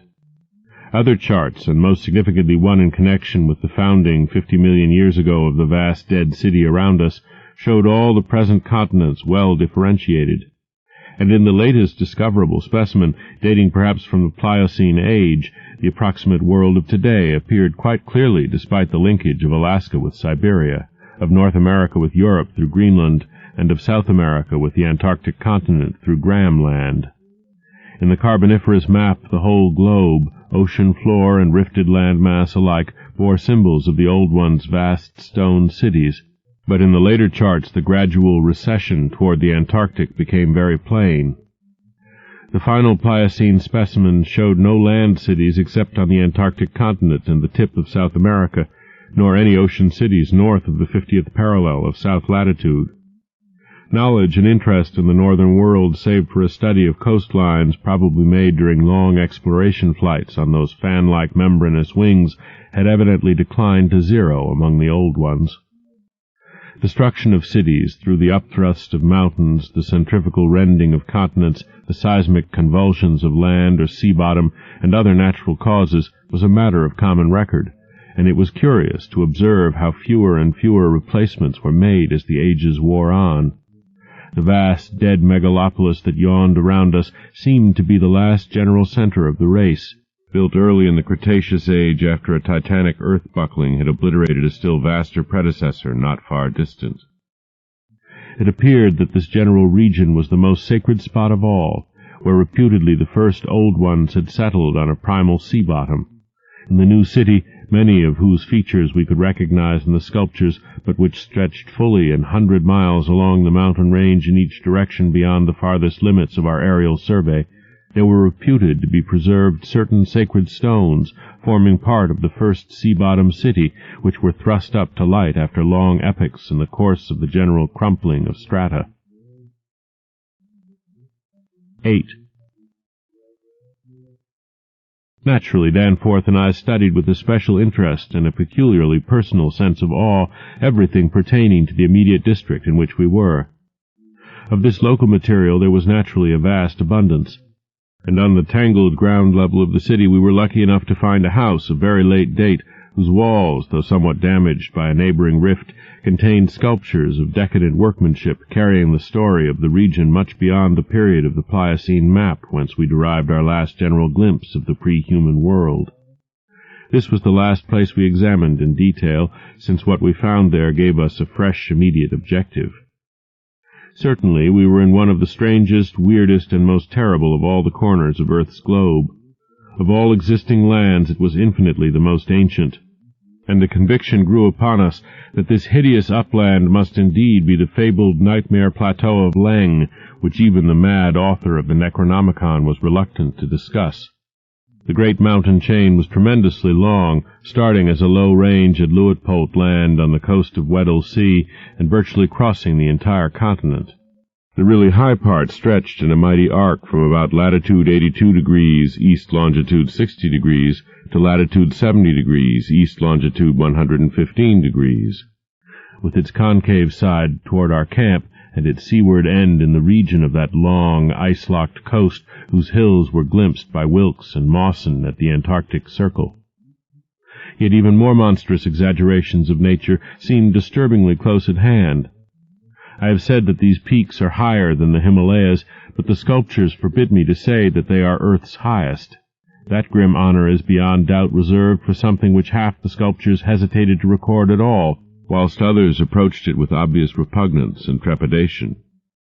It seems that there was one part of the ancient land, the first part that ever rose from the waters after the earth had flung off the moon and the old ones had seeped down from the stars, which had come to be shunned as vaguely and namelessly evil.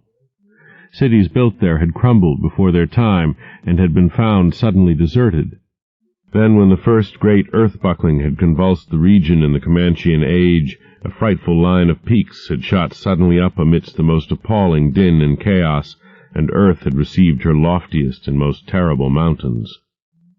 If the scale of the carvings was correct, these abhorred things must have been much over 40,000 feet high, radically vaster than even the shocking mountains of madness we had crossed.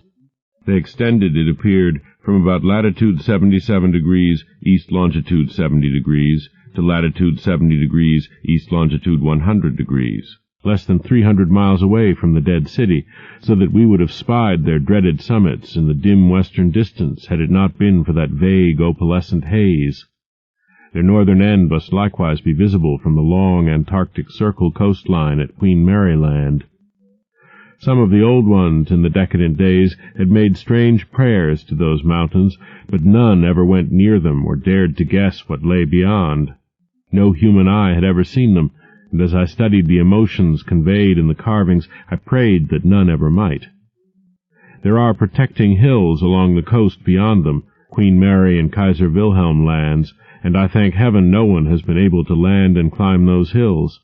I am not as skeptical about old tales and fears as I used to be, and I do not laugh now at the pre-human sculptor's notion that lightning paused meaningfully now and then at each of the brooding crests, and that an unexplained glow shone from one of those terrible pinnacles all through the long polar night. There may be a very real and very monstrous meaning in the old Nakadic whispers about Kadeth and the cold waste. But the terrain close at hand was hardly less strange, even if less namelessly accursed. Soon after the founding of the city, the great mountain range became the seat of the principal temples, and many carvings showed what grotesque and fantastic towers had pierced the sky, where now we saw only the curiously clinging cubes and ramparts. In the course of ages the caves had appeared, and had been shaped into adjuncts of the temples. With the advance of still later epochs, all the limestone veins of the region were hollowed out by groundwaters, so that the mountains, the foothills, and the plains below them were a veritable network of connected caverns and galleries. Many graphic sculptures told of explorations deep underground, and of the final discovery of the Stygian sunless sea that lurked at earth's bowels. This vast nighted gulf had undoubtedly been worn by the great river which flowed down from the nameless and horrible westward mountains, and which had formerly turned at the base of the Old One's range and flowed beside that chain into the Indian Ocean between Bud and Totten lands on Wilkes's coastline. Little by little it had eaten away the limestone hill base at its turning, till at last its sapping currents reached the caverns of the groundwaters and joined with them in digging a deeper abyss. Finally its whole bulk emptied into the hollow hills and left the old bed toward the ocean dry. Much of the later city as we now found it had been built over that former bed. The old ones, understanding what had happened, and exercising their always keen artistic sense, had carved into ornate pylons those headlands of the foothills where the great stream began its descent into eternal darkness. This river, once crossed by scores of noble stone bridges, was plainly the one whose extinct course we had seen in our aeroplane survey. Its position in different carvings of the city helped us to orient ourselves to the scene as it had been at various stages of the region's age-long, eon-dead history, so that we were able to sketch a hasty but careful map of the salient features, squares, important buildings, and the like, for guidance and further explorations. We could soon reconstruct in fancy the whole stupendous thing as it was 1,000,000 or 10,000,000 or 50,000,000 years ago, for the sculptures told us exactly what the buildings and mountains and squares and suburbs and landscape setting and luxuriant tertiary vegetation had looked like. It must have had a marvelous and mystic beauty, and as I thought of it I almost forgot the clammy sense of sinister oppression with which the city's inhuman age and massiveness and deadness and remoteness and glacial twilight had choked and weighed on my spirit. Yet according to certain carvings, the denizens of that city had themselves known the clutch of oppressive terror, for there was a somber and recurrent type of scene in which the old ones were shown in the act of recoiling affrightedly from some object, never allowed to appear in the design, found in the great river and indicated as having been washed down through waving, vine-draped cycad forests from those horrible westward mountains.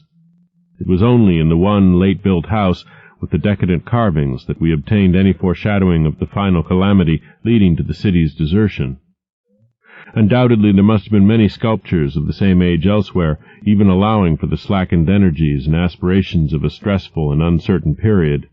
Indeed, very certain evidence of the existence of others came to us shortly afterward, but this was the first and only set we directly encountered. We meant to look farther later on, but as I have said, immediate conditions dictated another present objective. There would, though, have been a limit, for after all hope of a long future occupancy of the place had perished among the old ones, there could not but have been a complete cessation of mural decoration. The ultimate blow, of course, was the coming of the great cold which once held most of the earth in thrall, and which has never departed from the ill-fated poles, the great cold that, at the world's other extremity, put an end to the fabled lands of Lomar and Hyperborea. Just when this tendency began in the Antarctic it would be hard to say in terms of exact years. Nowadays we set the beginning of the general glacial periods at a distance of about 500,000 years from the present, but at the poles the terrible scourge must have commenced much earlier. All quantitative estimates are partly guesswork, but it is quite likely that the decadent sculptures were made considerably less than 1,000,000 years ago, and that the actual desertion of the city was complete long before the conventional opening of the Pleistocene, 500,000 years ago, as reckoned in terms of the Earth's whole surface. In the decadent sculptures there were signs of thinner vegetation everywhere, and of a decreased country life on the part of the old ones. Heating devices were shown in the houses, and winter travelers were represented as muffled in protective fabrics. Then we saw a series of cartouches, the continuous band arrangement being frequently interrupted in these late carvings, depicting a constantly growing migration to the nearest refuges of greater warmth, some fleeing to cities under the sea off the faraway coast, and some clambering down through networks of limestone caverns in the hollow hills to the neighboring black abyss of subterrene waters. In the end it seems to have been the neighboring abyss which received the greatest colonization. This was partly due, no doubt, to the traditional sacredness of this especial region, but may have been more conclusively determined by the opportunities it gave for continuing the use of the great temples on the honeycombed mountains, and for retaining the vast land city as a place of summer residence and base of communication with various minds. The linkage of old and new abodes was made more effective by means of several gradings and improvements along the connecting routes, including the chiseling of numerous direct tunnels from the ancient metropolis to the black abyss, sharply down-pointing tunnels whose mouths we carefully drew, according to our most thoughtful estimates, on the guide map we were compiling. It was obvious that at least 2 of these tunnels lay within a reasonable exploring distance of where we were, both being on the mountainward edge of the city, one less than a quarter mile toward the ancient river course, and the other perhaps twice that distance in the opposite direction. The abyss, it seems, had shelving shores of dry land at certain places, but the old ones built their new city underwater, no doubt because of its greater certainty of uniform warmth. The depth of the hidden sea appears to have been very great, so that the earth's internal heat could ensure its habitability for an indefinite period. The beings seem to have had no trouble in adapting themselves to part-time and eventually, of course, whole-time residence underwater, since they had never allowed their gill systems to atrophy. There were many sculptures which showed how they had always frequently visited their submarine kinsfolk elsewhere, and how they had habitually bathed on the deep bottom of their great river. The darkness of inner earth could likewise have been no deterrent to a race accustomed to long Antarctic nights. Decadent though their style undoubtedly was, these latest carvings had a truly epic quality where they told of the building of the new city in the cavern sea. The old ones had gone about it scientifically, quarrying insoluble rocks from the heart of the honeycombed mountains, and employing expert workers from the nearest submarine city to perform the construction according to the best methods. These workers brought with them all that was necessary to establish the new venture, Shoggoth tissue from which to breed stone lifters and subsequent beasts of burden for the cavern city, and other protoplasmic matter to mold into phosphorescent organisms for lighting purposes. At last a mighty metropolis rose on the bottom of that Stygian sea, its architecture much like that of the city above, and its workmanship displaying relatively little decadence because of the precise mathematical element inherent in building operations. The newly bred Shoggoths grew to enormous size and singular intelligence, and were represented as taking and executing orders with marvelous quickness. They seemed to converse with the old ones by mimicking their voices, a sort of musical piping over a wide range, if poor Lake's dissection had indicated aright, and to work more from spoken commands than from hypnotic suggestions, as in earlier times. They were, however, kept in admirable control. The phosphorescent organisms supplied light with vast effectiveness, and doubtless atoned for the loss of the familiar polar auroras of the outer world night. Art and decoration were pursued, though of course with a certain decadence. The old ones seemed to realize this falling off themselves, and in many cases anticipated the policy of Constantine the Great by transplanting especially fine blocks of ancient carving from their land city, just as the emperor in a similar age of decline stripped Greece and Asia of their finest art to give his new Byzantine capital greater splendors than its own people could create. That the transfer of sculptured blocks had not been more extensive was doubtless owing to the fact that the land city was not at first wholly abandoned. By the time total abandonment did occur, and it surely must have occurred before the polar Pleistocene was far advanced, the old ones had perhaps become satisfied with their decadent art, or had ceased to recognize the superior merit of the older carvings. At any rate, the eon-silent ruins around us had certainly undergone no wholesale sculptural denudation, though all the best separate statues, like other movables, had been taken away. The decadent cartouches and dados telling this story were, as I have said, the latest we could find in our limited search. They left us with a picture of the old ones shuttling back and forth betwixt the land city in summer and the sea cavern city in winter, and sometimes trading with the sea-bottom cities off the Antarctic coast. By this time the ultimate doom of the land city must have been recognized, for the sculptures showed many signs of the cold's malign encroachments. Vegetation was declining, and the terrible snows of the winter no longer melted completely even in midsummer. The saurian livestock were nearly all dead, and the mammals were standing it none too well.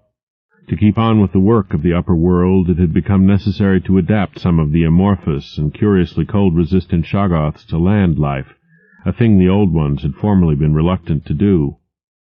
The great river was now lifeless, and the upper sea had lost most of its denizens except the seals and whales. All the birds had flown away, save only the great, grotesque penguins. What had happened afterward we could only guess. How long had the new sea cavern city survived? Was it still down there, a stony corpse in eternal blackness?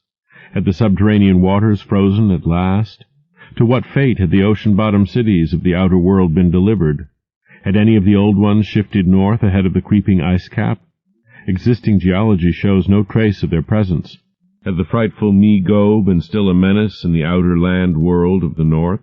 Could one be sure of what might or might not linger even to this day in the lightless and unplumbed abysses of Earth's deepest waters? Those things had seemingly been able to withstand any amount of pressure, and men of the sea have fished up curious objects at times. And has the killer whale theory really explained the savage and mysterious scars on Antarctic seals noticed a generation ago by Borchgrevink? The specimens found by poor Lake did not enter into these guesses, for their geologic setting proved them to have lived at what must have been a very early date in the land city's history. They were, according to their location, certainly not less than 30 million years old, and we reflected that in their day the sea cavern city, and indeed the cavern itself, had no existence. They would have remembered an older scene, with lush tertiary vegetation everywhere, a younger land city of flourishing arts around them, and a great river sweeping northward along the base of the mighty mountains toward a faraway tropic ocean. And yet we could not help thinking about these specimens, especially about the 8 perfect ones that were missing from Lake's hideously ravaged camp. There was something abnormal about that whole business, the strange things we had tried so hard to lay to somebody's madness, those frightful graves, the amount and nature of the missing material, Gedney, the unearthly toughness of those archaic monstrosities, and the queer vital freaks the sculptures now showed the race to have. Danforth and I had seen a good deal in the last few hours, and were prepared to believe and keep silent about many appalling and incredible secrets of primal nature. 9. I have said that our study of the decadent sculptures brought about a change in our immediate objective. This, of course, had to do with the chiseled avenues to the black inner world, of whose existence we had not known before, but which we were now eager to find and traverse. From the evident scale of the carvings, we deduced that a steeply descending walk of about a mile through either of the neighboring tunnels would bring us to the brink of the dizzy, sunless cliffs above the great abyss, down whose side adequate paths, improved by the old ones, led to the rocky shore of the hidden and nighted ocean. To behold this fabulous gulf in stark reality was a lure which seemed impossible of resistance once we knew of the thing, yet we realized we must begin the quest at once if we expected to include it on our present flight. It was now 8 p.m., and we had not enough battery replacements to let our torches burn on forever. We had done so much of our studying and copying below the glacial level that our battery supply had had at least 5 hours of nearly continuous use, and despite the special dry cell formula, would obviously be good for only about 4 more, though by keeping one torch unused except for especially interesting or difficult places, we might manage to eke out a safe margin beyond that. It would not do to be without a light in these cyclopean catacombs, hence in order to make the abyss trip we must give up all further mural deciphering. Of course we intended to revisit the place for days and perhaps weeks of intensive study and photography, curiosity having long ago got the better of horror, but just now we must hasten. Our supply of trailblazing paper was far from unlimited, and we were reluctant to sacrifice spare notebooks or sketching paper to augment it, but we did let one large notebook go. If worst came to worst, we could resort to rock chipping, and of course it would be possible, even in case of really lost direction, to work up to full daylight by one channel or another if granted sufficient time for plentiful trial and error. So at last we set off eagerly in the indicated direction of the nearest tunnel. According to the carvings from which we had made our map, the desired tunnel mouth could not be much more than a quarter-mile from where we stood, the intervening space showing solid-looking buildings quite likely to be penetrable still at a subglacial level. The opening itself would be in the basement, on the angle nearest the foothills of a vast, five-pointed structure of evidently public and perhaps ceremonial nature, which we tried to identify from our aerial survey of the ruins. No such structure came to our minds as we recalled our flight, hence we concluded that its upper parts had been greatly damaged, or that it had been totally shattered in an ice rift we had noticed. In the latter case the tunnel would probably turn out to be choked, so that we would have to try the next nearest one, the one less than a mile to the north. The intervening river course prevented our trying any of the more southerly tunnels on this trip, and indeed, if both of the neighboring ones were choked, it was doubtful whether our batteries would warrant an attempt on the next northerly one, about a mile beyond our second choice. As we threaded our dim way through the labyrinth with the aid of map and compass, traversing rooms and corridors in every stage of ruin or preservation, clambering up ramps, crossing upper floors and bridges, and clambering down again, encountering chalked doorways and piles of debris, hastening now and then along finely preserved and uncannily immaculate stretches, taking false leads and retracing our way, in such cases removing the blind paper trail we had left, and once in a while striking the bottom of an open shaft through which daylight poured or trickled down, we were repeatedly tantalized by the sculptured walls along our route. Many must have told tales of immense historical importance, and only the prospect of later visits reconciled us to the need of passing them by. As it was, we slowed down once in a while and turned on our second torch. If we had more films, we would certainly have paused briefly to photograph certain bas-reliefs, but time-consuming hand-copying was clearly out of the question. I come now once more to a place where the temptation to hesitate, or to hint rather than state, is very strong. It is necessary, however, to reveal the rest in order to justify my course in discouraging further exploration. We had wormed our way very close to the computed site of the tunnel's mouth, having crossed a second-story bridge to what seemed plainly the tip of a pointed wall, and descended to a ruinous corridor especially rich in decadently elaborate and apparently ritualistic sculptures of late workmanship, when, about 8:30 p.m., Danforth's keen young nostrils gave us the first hint of something unusual. If we had a dog with us, I suppose we would have been warned before. At first we could not precisely say what was wrong with the formerly crystal-pure air, but after a few seconds our memories reacted only too definitely. Let me try to state the thing without flinching. There was an odor, and that odor was vaguely, subtly, and unmistakably akin to what had nauseated us upon opening the insane grave of the horror poor Lake had dissected. Of course the revelation was not as clearly cut at the time as it sounds now. There were several conceivable explanations, and we did a good deal of indecisive whispering. Most important of all, we did not retreat without further investigation, for having come this far, we were loath to be balked by anything short of certain disaster. Anyway, what we must have suspected was altogether too wild to believe. Such things did not happen in any normal world. It was probably sheer irrational instinct which made us dim our single torch, tempted no longer by the decadent and sinister sculptures that leered menacingly from the oppressive walls, and which softened our progress to a cautious tiptoeing and crawling over the increasingly littered floor and heaps of debris.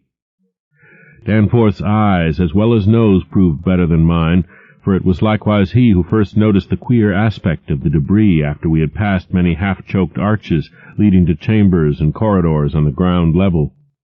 It did not look quite as it ought after countless thousands of years of desertion, and when we cautiously turned on more light, we saw that a kind of swath seemed to have been lately tracked through it. The irregular nature of the litter precluded any definite marks, but in the smoother places there were suggestions of the dragging of heavy objects. Once we thought there was a hint of parallel tracks, as if of runners. This was what made us pause again. It was during that pause that we caught, simultaneously this time, the other odor ahead. Paradoxically, it was both a less frightful and a more frightful odor, less frightful intrinsically, but infinitely appalling in this place under the known circumstances, unless, of course, Gedney. For the odor was the plain and familiar one of common petrol, everyday gasoline. Our motivation, after that, is something I will leave to psychologists.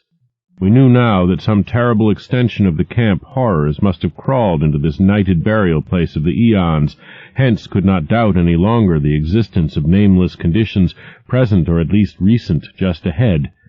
Yet in the end we did let sheer burning curiosity, or anxiety, or auto-hypnotism, or vague thoughts of responsibility toward Gedney, or what-not, drive us on. Danforth whispered again of the print he thought he had seen at the alley turning in the ruins above, and of the faint musical piping, potentially of tremendous significance in the light of Lake's dissection report, despite its close resemblance to the cave-mouth echoes of the windy peaks, which he thought he had shortly afterward half heard from unknown depths below. I, in my turn, whispered of how the camp was left, of what had disappeared, and of how the madness of a lone survivor might have conceived the inconceivable, a wild trip across the monstrous mountains and a descent into the unknown primal masonry.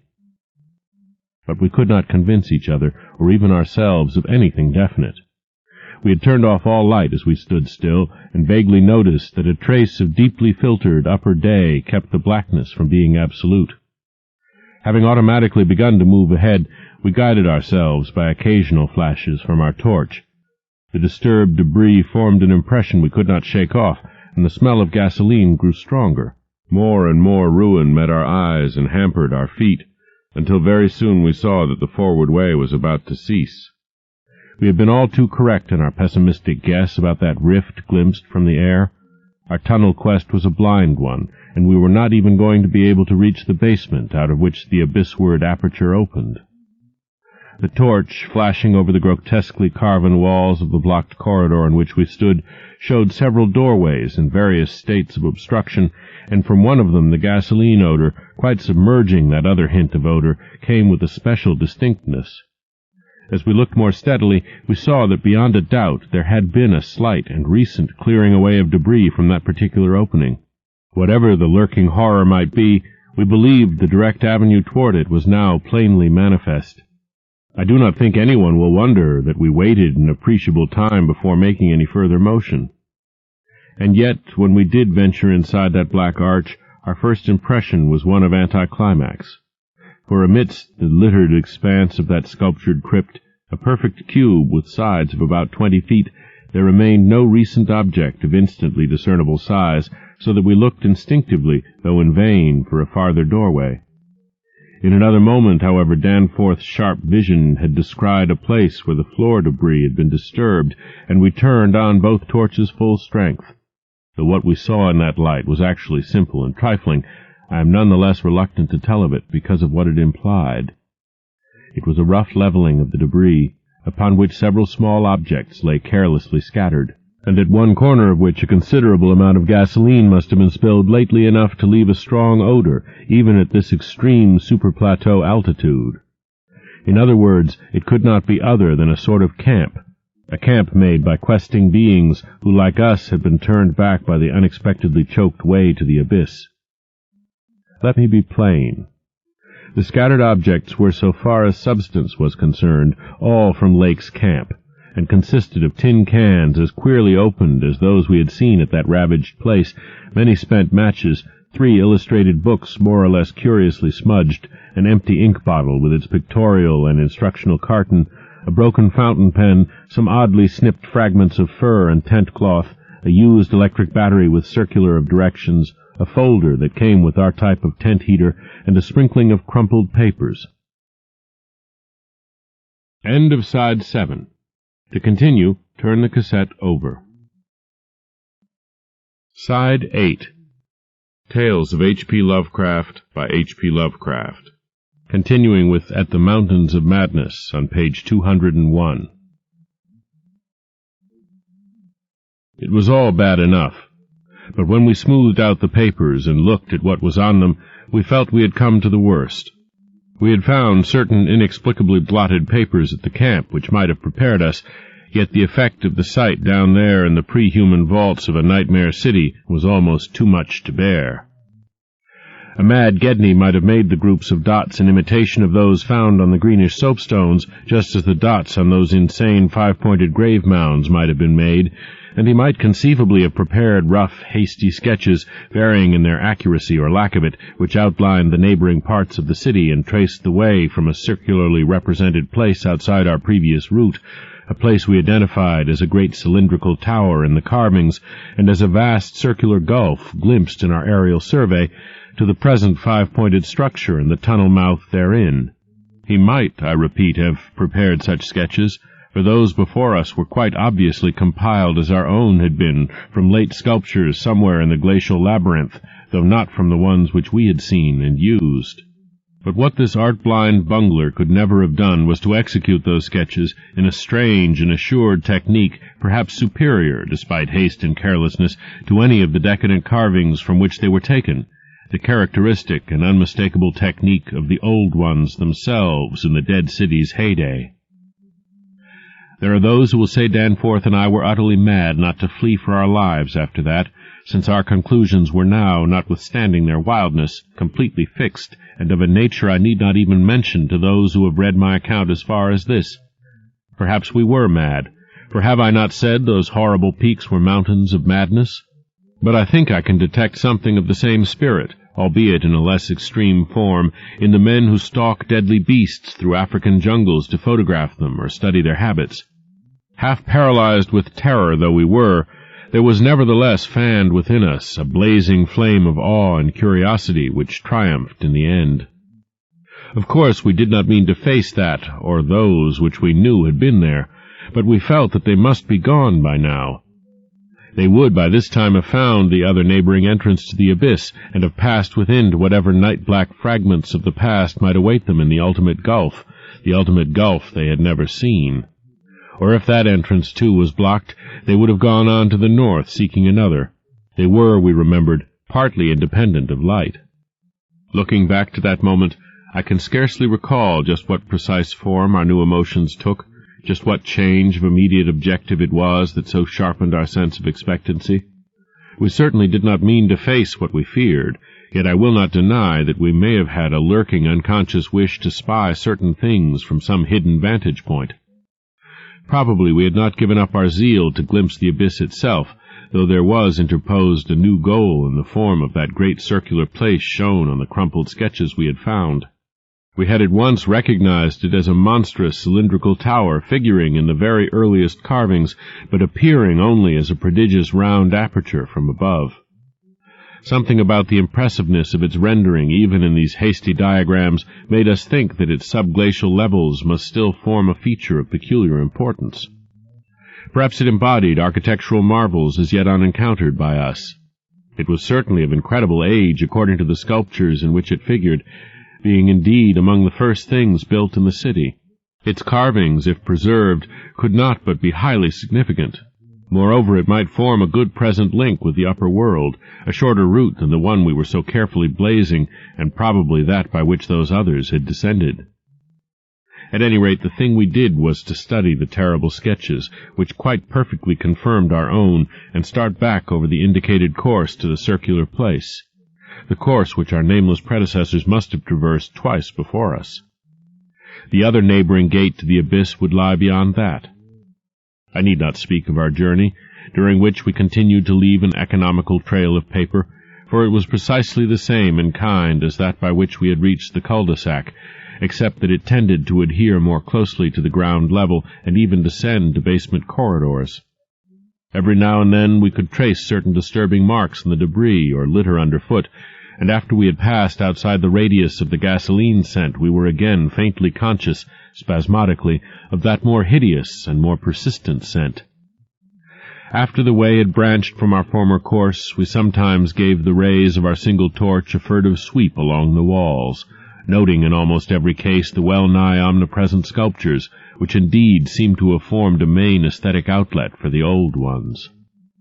About 9:30 p.m., while traversing a vaulted corridor whose increasingly glaciated floor seemed somewhat below the ground level, and whose roof grew lower as we advanced, we began to see strong daylight ahead, and were able to turn off our torch. It appeared that we were coming to the vast circular place, and that our distance from the upper air could not be very great. The corridor ended in an arch surprisingly low for these megalithic ruins, but we could see much through it even before we emerged. Beyond there stretched a prodigious round space, fully 200 feet in diameter, strewn with debris and containing many choked archways corresponding to the one we were about to cross. The walls were, in available spaces, boldly sculptured into a spiral band of heroic proportions, and displayed, despite the destructive weathering caused by the openness of the spot, an artistic splendor far beyond anything we had encountered before. The littered floor was quite heavily glaciated, and we fancied that the true bottom lay at a considerably lower depth. But the salient object of the place was the titanic stone ramp, which, eluding the archways by a sharp turn outward into the open floor, wound spirally up the stupendous cylindrical wall, like an inside counterpart of those once climbing outside the monstrous towers or ziggurats of antique Babylon. Only the rapidity of our flight and the perspective which confounded the descent with the tower's inner wall had prevented our noticing this feature from the air, and thus caused us to seek another avenue to the subglacial level. Pabodie might have been able to tell what sort of engineering held it in place, but Danforth and I could merely admire and marvel. We could see mighty stone corbels and pillars here and there, but what we saw seemed inadequate to the function performed. The thing was excellently preserved up to the present top of the tower, a highly remarkable circumstance in view of its exposure, and its shelter had done much to protect the bizarre and disturbing cosmic sculptures on the walls. As we stepped out into the awesome half-daylight of this monstrous cylinder bottom, 50 million years old, and without doubt the most primally ancient structure ever to meet our eyes, we saw that the ramp-traversed sides stretched dizzily up to a height of fully 60 feet. This, we recalled from our aerial survey, meant an outside glaciation of some 40 feet, since the yawning gulf we had seen from the plain had been at the top of an approximately 20-foot mound of crumbled masonry, somewhat sheltered for 3/4 of its circumference by the massive curving walls of a line of higher ruins. According to the sculptures, the original tower had stood in the center of an immense circular plaza, and had been perhaps 500 or 600 feet high, with tiers of horizontal discs near the top and a row of needle-like spires along the upper rim. Most of the masonry had obviously toppled outward rather than inward, a fortunate happening, since otherwise the ramp might have been shattered and the whole interior choked. As it was, the ramp showed sad battering, whilst the choking was such that all the archways at the bottom seemed to have been recently half-cleared. It took us only a moment to conclude that this was indeed the route by which those others had descended, and that this would be the logical route for our own ascent, despite the long trail of paper we had left elsewhere. The tower's mouth was no farther from the foothills and our waiting plain than was the great terraced building we had entered, and any further subglacial exploration we might make on this trip would lie in this general region. Oddly, we were still thinking about possible later trips, even after all we had seen and guessed. Then, as we picked our way cautiously over the debris of the great floor, there came a sight which for the time excluded all other matters. It was the neatly huddled array of 3 sledges in that farther angle of the ramp's lower and outward projecting course which had hitherto been screened from our view. There they were, the 3 sledges missing from Lake's camp, shaken by a hard usage which must have included forcible dragging along great reaches of snowless masonry and debris, as well as much hand portage over utterly unnavigable places. They were carefully and intelligently packed and strapped, and contained things memorably familiar enough: the gasoline stove, fuel cans, instrument cases, provision tins, tarpaulins, obviously bulging with books, and some bulging with less obvious contents, everything derived from Lake's equipment. After what we had found in that other room, we were in a measure prepared for this encounter. The really great shock came when we stepped over and undid one tarpaulin whose outlines had peculiarly disquieted us. It seems that others as well as Lake had been interested in collecting typical specimens, for there were 2 here, both stiffly frozen, perfectly preserved, patched with adhesive plaster where some wounds around the neck had occurred, and wrapped with patent care to prevent further damage. They were the bodies of young Gedney and the missing dog. 10. Many people will probably judge us callous as well as mad for thinking about the northward tunnel and the abyss so soon after our somber discovery, and I am not prepared to say that we would have immediately revived such thoughts but for a specific circumstance which broke in upon us and set up a whole new train of speculations. We had replaced the tarpaulin over poor Gedney, and were standing in a kind of mute bewilderment when the sounds finally reached our consciousness. The first sounds we had heard since descending out of the open where the mountain wind whined faintly from its unearthly heights. Well-known and mundane though they were, their presence in this remote world of death was more unexpected and unnerving than any grotesque or fabulous tones could possibly have been, since they gave a fresh upsetting to all our notions of cosmic harmony. Had it been some trace of that bizarre musical piping over a wide range which Lake's dissection report had led us to expect in those others, and which indeed our overwrought fancies had been reading into every wind-howl we had heard since coming on the camp horror, it would have had a kind of hellish congruity with the eon-dead region around us. A voice from other epochs belongs in a graveyard of other epochs. As it was, however, the noise shattered all our profoundly seated adjustments, all our tacit acceptance of the inner Antarctic as a waste as utterly and irrevocably void of every vestige of normal life as the sterile disk of the moon. What we heard was not the fabulous note of any buried blasphemy of elder Earth, from whose supernal toughness an age-denied polar sun had evoked a monstrous response. Instead, it was a thing so mockingly normal and so unerringly familiarized by our sea days off Victoria Land and our camp days at McMurdo Sound that we shuddered to think of it here, where such things ought not to be. To be brief, it was simply the raucous squawking of a penguin. The muffled sound floated from subglacial recesses nearly opposite to the corridor whence we had come, regions manifestly in the direction of that other tunnel to the vast abyss. The presence of a living water-bird in such a direction, in a world whose surface was one of age-long and uniform lifelessness, could lead to only one conclusion. Hence our first thought was to verify the objective reality of the sound. It was indeed repeated, and seemed at times to come from more than one throat. Seeking its source, we entered an archway from which much debris had been cleared, resuming our trail-blazing with an added paper supply taken with curious repugnance from one of the tarpaulin bundles on the sledges when we left daylight behind. As the glaciated floor gave place to a litter of detritus, we plainly discerned some curious dragging tracks, and once Danforth found a distinct print of a sort whose description would be only too superfluous. The course indicated by the penguin cries was precisely what our map and compass prescribed as an approach to the more northerly tunnel mouth, and we were glad to find that a bridgeless thoroughfare on the ground and basement levels seemed open. The tunnel, according to the chart, ought to start from the basement of a large pyramidal structure, which we seemed vaguely to recall from our aerial survey as remarkably well preserved. Along our path the single torch showed a customary profusion of carvings, but we did not pause to examine any of these. Suddenly a bulky white shape loomed up ahead of us, and we flashed on the second torch. It is odd how wholly this new quest had turned our minds from earlier fears of what might lurk near.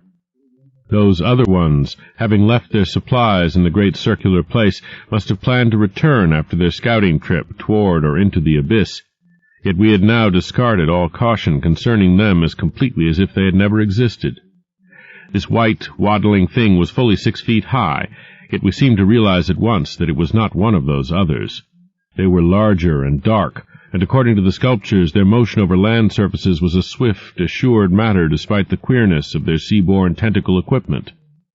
But to say that the white thing did not profoundly frighten us would be vain.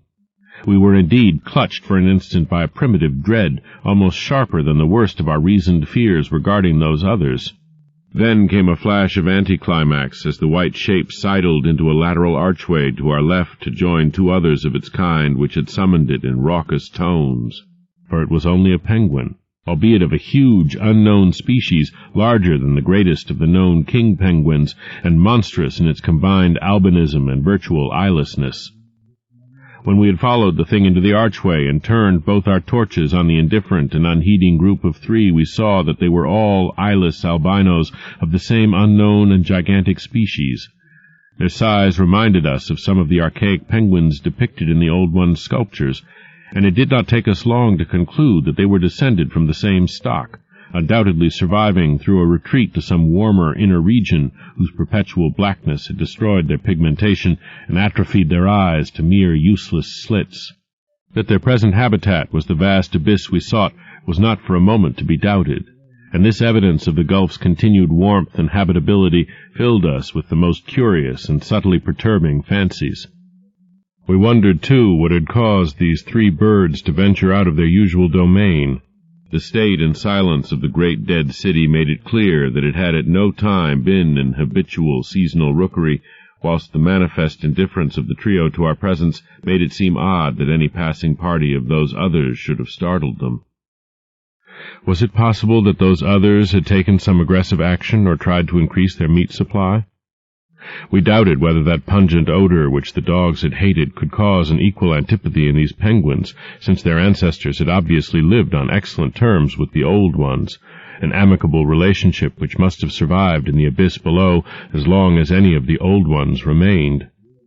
Regretting, in a flare-up of the old spirit of pure science, that we could not photograph these anomalous creatures, we shortly left them to their squawking and pushed on toward the abyss whose openness was now so positively proved to us, and whose exact direction occasional penguin tracks made clear. Not long afterward, a steep descent in a long, low, doorless, and peculiarly sculptureless corridor led us to believe that we were approaching the tunnel mouth at last. We had passed 2 more penguins, and heard others immediately ahead. Then the corridor ended in a prodigious open space which made us gasp involuntarily.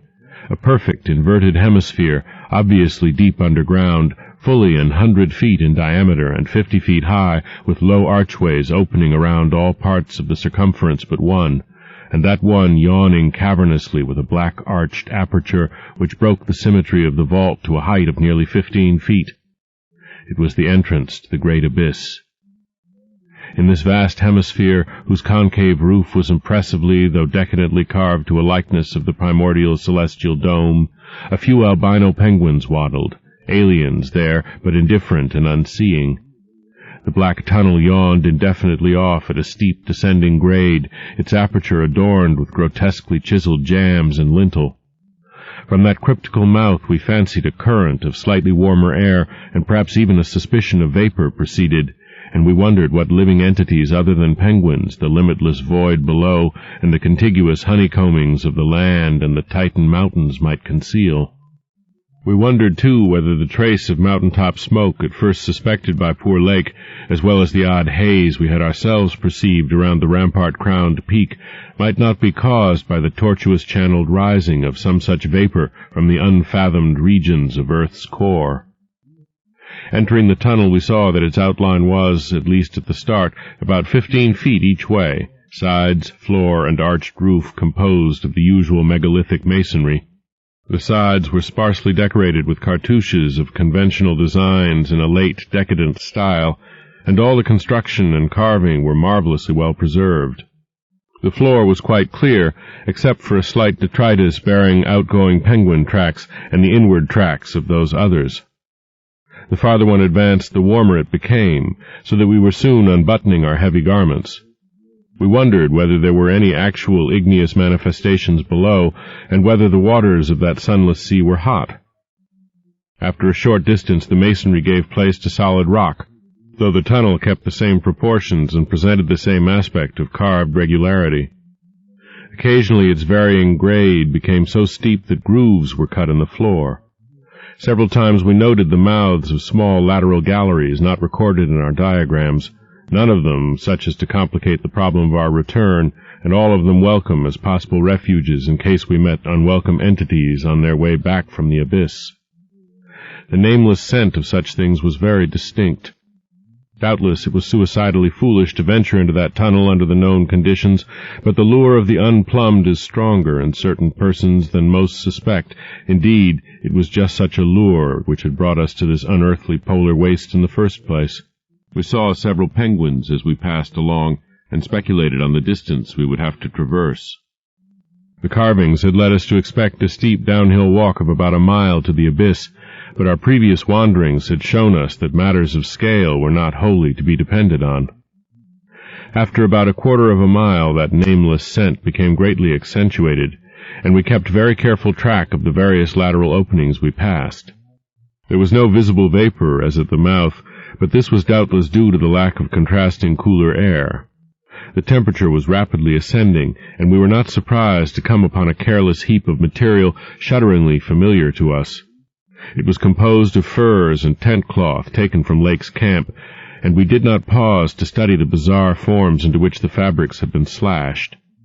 Slightly beyond this point we noticed a decided increase in the size and number of the side galleries, and concluded that the densely honeycombed region beneath the higher foothills must now have been reached. The nameless scent was now curiously mixed with another and scarcely less offensive odor, of what nature we could not guess, though we thought of decaying organisms and perhaps unknown subterrane fungi.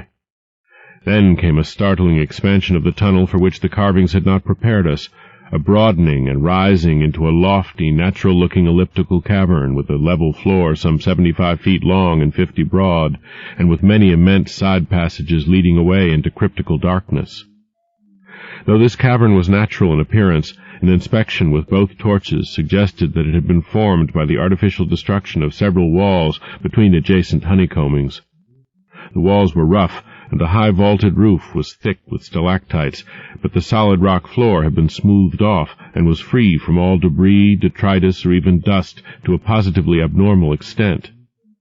Except for the avenue through which we had come, this was true of the floors of all the great galleries opening off from it, and the singularity of the condition was such as to set us vainly puzzling.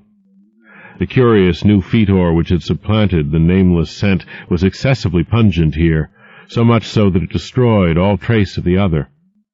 Something about this whole place with its polished and almost glistening floor struck us as more vaguely baffling and horrible than any of the monstrous things we had previously encountered.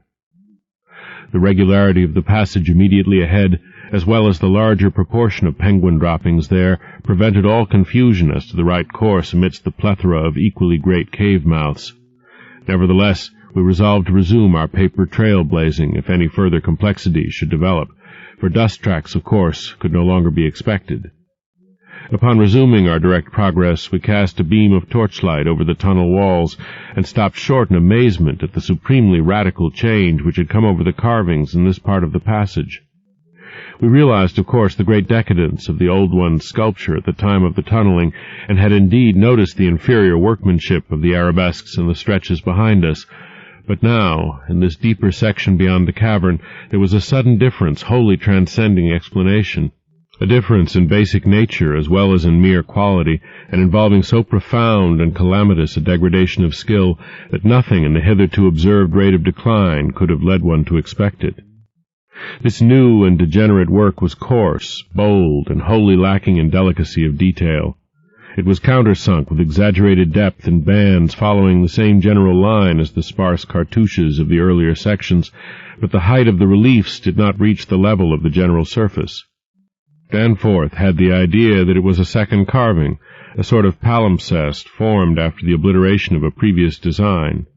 In nature it was wholly decorative and conventional, and consisted of crude spirals and angles roughly following the quintile mathematical tradition of the old ones, yet seeming more like a parody than a perpetuation of that tradition.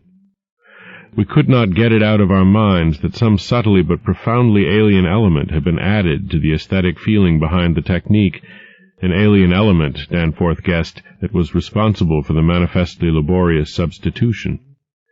It was like, yet disturbingly unlike, what we had come to recognize as the old one's art, and I was persistently reminded of such hybrid things as the ungainly Palmyrene sculptures fashioned in the Roman manner. That others had recently noticed this belt of carving was hinted by the presence of a used torch battery on the floor in front of one of the most characteristic designs. Since we could not afford to spend any considerable time in study, we resumed our advance after a cursory look, though frequently casting beams over the walls to see if any further decorative changes developed. Nothing of the sort was perceived, though the carvings were in places rather sparse because of the numerous mouths of the smooth-floored lateral tunnels. We saw and heard fewer penguins, but thought we caught a vague suspicion of an infinitely distant chorus of them somewhere deep within the earth. The new and inexplicable odor was abominably strong, and we could detect scarcely a sign of that other nameless scent. Puffs of visible vapor ahead bespoke increasing contrasts in temperature and the relative nearness of the sunless sea cliffs of the great abyss. Then, quite unexpectedly, we saw certain obstructions on the polished floor ahead, obstructions which were quite definitely not penguins, and turned on our second torch after making sure that the objects were quite stationary. 11. Still another time have I come to a place where it is very difficult to proceed. I ought to be hardened by this stage, but there are some experiences and intimations which scar too deeply to permit of healing, and leave only such an added sensitiveness that memory re-inspires all the original horror. We saw, as I have said, certain obstructions on the polished floor ahead, and I may add that our nostrils were assailed almost simultaneously by a very curious intensification of the strange prevailing fetor, now quite plainly mixed with the nameless stench of those others which had gone before us. The light of the second torch left no doubt of what the obstructions were, and we dared approach them only because we could see, even from a distance, that they were quite as past all harming power as had been the 6 similar specimens unearthed from the monstrous star-mounded graves at Poor Lake's camp. They were indeed as lacking in completeness as most of those we had unearthed, though it grew plain from the thick, dark green pool gathering around them that their incompleteness was of infinitely greater recency. There seemed to be only 4 of them, whereas Lake's bulletins would have suggested no less than 8 as forming the group which had preceded us. To find them in this state was wholly unexpected, and we wondered what sort of monstrous struggle had occurred down here in the dark. Penguins, attacked in a body, retaliate savagely with their beaks, and our ears now made certain the existence of a rookery far beyond. Had those others disturbed such a place and aroused murderous pursuit? The obstructions did not suggest it, for penguin beaks against the tough tissues Lake had dissected could hardly account for the terrible damage our approaching glance was beginning to make out. Besides, the huge blind birds we had seen appeared to be singularly peaceful. Had there then been a struggle among those others, and were the absent 4 responsible? If so, where were they? Were they close at hand and likely to form an immediate menace to us? We glanced anxiously at some of the smooth-floored lateral passages as we continued our slow and frankly reluctant approach. Whatever the conflict was, it had clearly been that which had frightened the penguins into their unaccustomed wandering. It must then have arisen near that faintly heard rookery in the incalculable gulf beyond, since there were no signs that any birds had normally dwelt here. Perhaps, we reflected, there had been a hideous running fight, with the weaker parties seeking to get back to the cached sledges when their pursuers finished them. One could picture the demoniac fray between namelessly monstrous entities as it surged out of the black abyss with great clouds of frantic penguins squawking and scurrying ahead. I say that we approached those sprawling and incomplete obstructions slowly and reluctantly. Would to heaven we had never approached them at all. but had run back at top speed out of that blasphemous tunnel with the greasily smooth floors and the degenerate murals aping and mocking the things they had superseded, run back before we had seen what we did see, and before our minds were burned with something which will never let us breathe easily again. Both of our torches were turned on the prostrate objects, so that we soon realized the dominant factor in their incompleteness. Mauled, compressed, twisted, and ruptured as they were, their chief common injury was total decapitation. From each one the tentacled starfish head had been removed, and as we drew near we saw that the manner of removal looked more like some hellish tearing or suction than like any ordinary form of cleavage. Their noisome dark green ichor formed a large spreading pool, but its stench was half overshadowed by that newer and stranger stench, here more pungent than at any other point along our route. Only when we had come very close to the sprawling obstructions could we trace that second unexplainable fetor to any immediate source, and the instant we did so, Danforth, remembering certain very vivid sculptures of the Old One's history in the Permian Age 150 million years ago, gave vent to a nerve-tortured cry which echoed hysterically through that vaulted and archaic passage with the evil palimpsest carvings. I came only just short of echoing his cry myself, for I had seen those primal sculptures too, and had shudderingly admired the way the nameless artist had suggested that hideous slime coating found on certain incomplete and prostrate Old Ones, those whom the frightful Shoggoths had characteristically slain and sucked to a ghastly headlessness in the great war of resubjugation.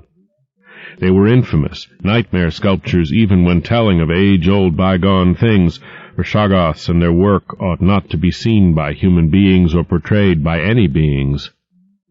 The mad author of the Necronomicon had nervously tried to swear that none had been bred on this planet, and that only drugged dreamers had ever conceived them. Formless protoplasm able to mock and reflect all forms and organs and processes, viscous agglutinations of bubbling cells, rubbery 15-foot spheroids, infinitely plastic and ductile, slaves of suggestion, builders of cities, more and more sullen, more and more intelligent, more and more amphibious, more and more imitative. Great God! What madness made even those blasphemous Old Ones willing to use and to carve such things? And now, when Danforth and I saw the freshly glistening and reflectively iridescent black slime, which clung thickly to those headless bodies and stank obscenely with that new unknown odor, whose cause only a diseased fancy could envisage, clung to those bodies and sparkled less voluminously on a smooth part of the accursedly resculptured wall in a series of grouped dots, we understood the quality of cosmic fear to its uttermost depths. It was not fear of those four missing others, for all too well did we suspect they would do no harm again. Poor devils! After all, they were not evil things of their kind. They were the men of another age and another order of being. Nature had played a hellish jest on them, as it will on any others that human madness, callousness, or cruelty may hereafter drag up in that hideously dead or sleeping polar waste, and this was their tragic homecoming. They had not been even savages, for what indeed had they done? That awful awakening in the cold of an unknown epoch, perhaps an attack by the furry, frantically barking quadrupeds, and a day's defense against them, and the equally frantic white simians with the queer wrappings and paraphernalia. Poor Lake, poor Gedney, and poor Old Ones. Scientists to the last. What had they done that we would not have done in their place? God, what intelligence and persistence! What a facing of the incredible, just as those carven kinsmen and forebears had faced things only a little less incredible. Radiates, vegetables, monstrosities, star spawn, whatever they had been, they were men.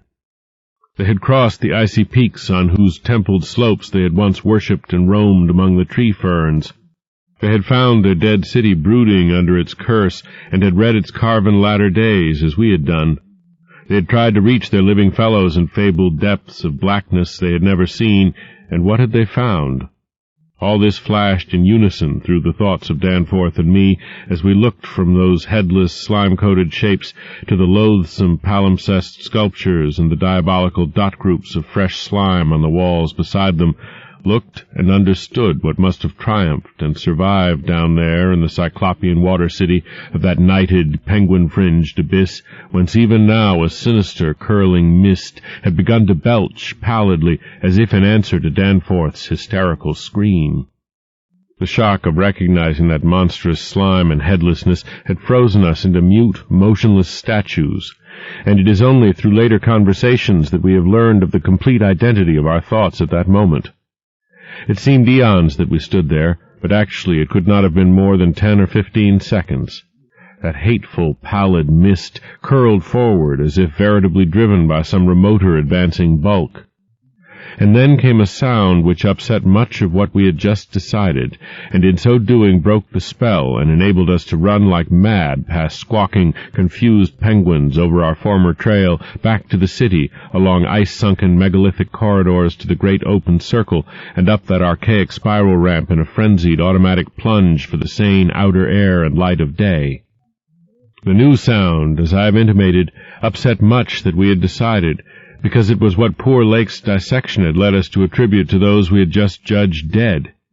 It was, Danforth later told me, precisely what he had caught in infinitely muffled form when at that spot beyond the alley corner above the glacial level, and it certainly had a shocking resemblance to the wind-pipings we had both heard around the lofty mountain caves.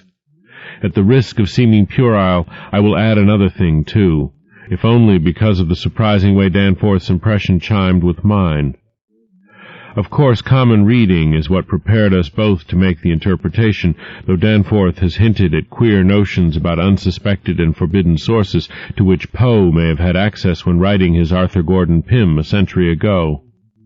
It will be remembered that in that fantastic tale there is a word of unknown but terrible and prodigious significance connected with the Antarctic and screamed eternally by the gigantic, spectrally snowy birds of that malign region's core.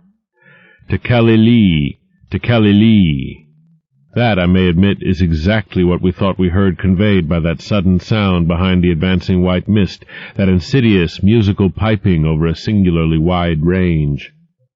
We were in full flight before 3 notes or syllables had been uttered, though we knew that the swiftness of the old ones would enable any scream-roused and pursuing survivor of the slaughter to overtake us in a moment if it really wished to do so. We had a vague hope, however, that non-aggressive conduct and a display of kindred reason might cause such a being to spare us in case of capture, if only from scientific curiosity. After all, if such a one had nothing to fear for itself, it would have no motive in harming us. Concealment being futile at this juncture, we used our torch for a running glance behind, and perceived that the mist was thinning. Would we see, at last, a complete and living specimen of those others? Again came that insidious musical piping, Tekeli-li, Tekeli-li. Then, noting that we were actually gaining on our pursuer, it occurred to us that the entity might be wounded. We could take no chances, however, since it was very obviously approaching in answer to Danforth's scream rather than in flight from any other entity. The timing was too close to admit of doubt. Of the whereabouts of that less conceivable and less mentionable nightmare, that fetid, unglimpsed mountain of slime-spewing protoplasm whose race had conquered the abyss and sent land pioneers to recarve and squirm through the burrows of the hills, we could form no guess, and it cost us a genuine pang to leave this probably crippled old one, perhaps a lone survivor, to the peril of recapture and a nameless fate. Thank heaven we did not slacken our run. The curling mist had thickened again and was driving ahead with increased speed, whilst the straying penguins in our rear were squawking and screaming and displaying signs of a panic really surprising in view of their relatively minor confusion when we had passed them. Once more came that sinister, wide-ranged piping, Tekeli-li, Tekeli-li. We had been wrong. The thing was not wounded, but had merely paused on encountering the bodies of its fallen kindred and the hellish slime inscription above them. We could never know what that demon message was, but those burials at Lake's camp had shown how much importance the beings attached to their dead. Our recklessly used torch now revealed ahead of us the large open cavern where various ways converged, and we were glad to be leaving those morbid palimpsest sculptures, almost felt even when scarcely seen, behind. Another thought which the advent of the cave inspired was the possibility of losing our pursuer at this bewildering focus of large galleries. There were several of the blind albino penguins in the open space, and it seemed clear that their fear of the oncoming entity was extreme to the point of unaccountability. If at that point we dimmed our torch to the very lowest limit of traveling need, keeping it strictly in front of us, the frightened, squawking motions of the huge birds in the mist might muffle our footfalls, screen our true course, and somehow set up a false lead. Amidst the churning, spiraling fog, the littered and unglistening floor of the main tunnel beyond this point, as differing from the other morbidly polished burrows, could hardly form a highly distinguishing feature, even so far as we could conjecture, for those indicated special senses which made the old ones partly, though imperfectly, independent of light in emergencies. In fact, we were somewhat apprehensive lest we go astray ourselves in our haste. For we had, of course, decided to keep straight on toward the dead city, since the consequences of loss in those unknown foothill honeycombings would be unthinkable. The fact that we survived and emerged is sufficient proof that the thing did take a wrong gallery whilst we providentially hit on the right one. The penguins alone could not have saved us, but in conjunction with the mist they seemed to have done so. Only a benign fate kept the curling vapors thick enough at the right moment, for they were constantly shifting and threatening to vanish. Indeed, they did lift for a second just before we emerged from the nauseously resculptured tunnel into the cave, so that we actually caught one first and only half glimpse of the oncoming entity as we cast a final, desperately fearful glance backward before dimming the torch and mixing with the penguins in the hope of dodging pursuit.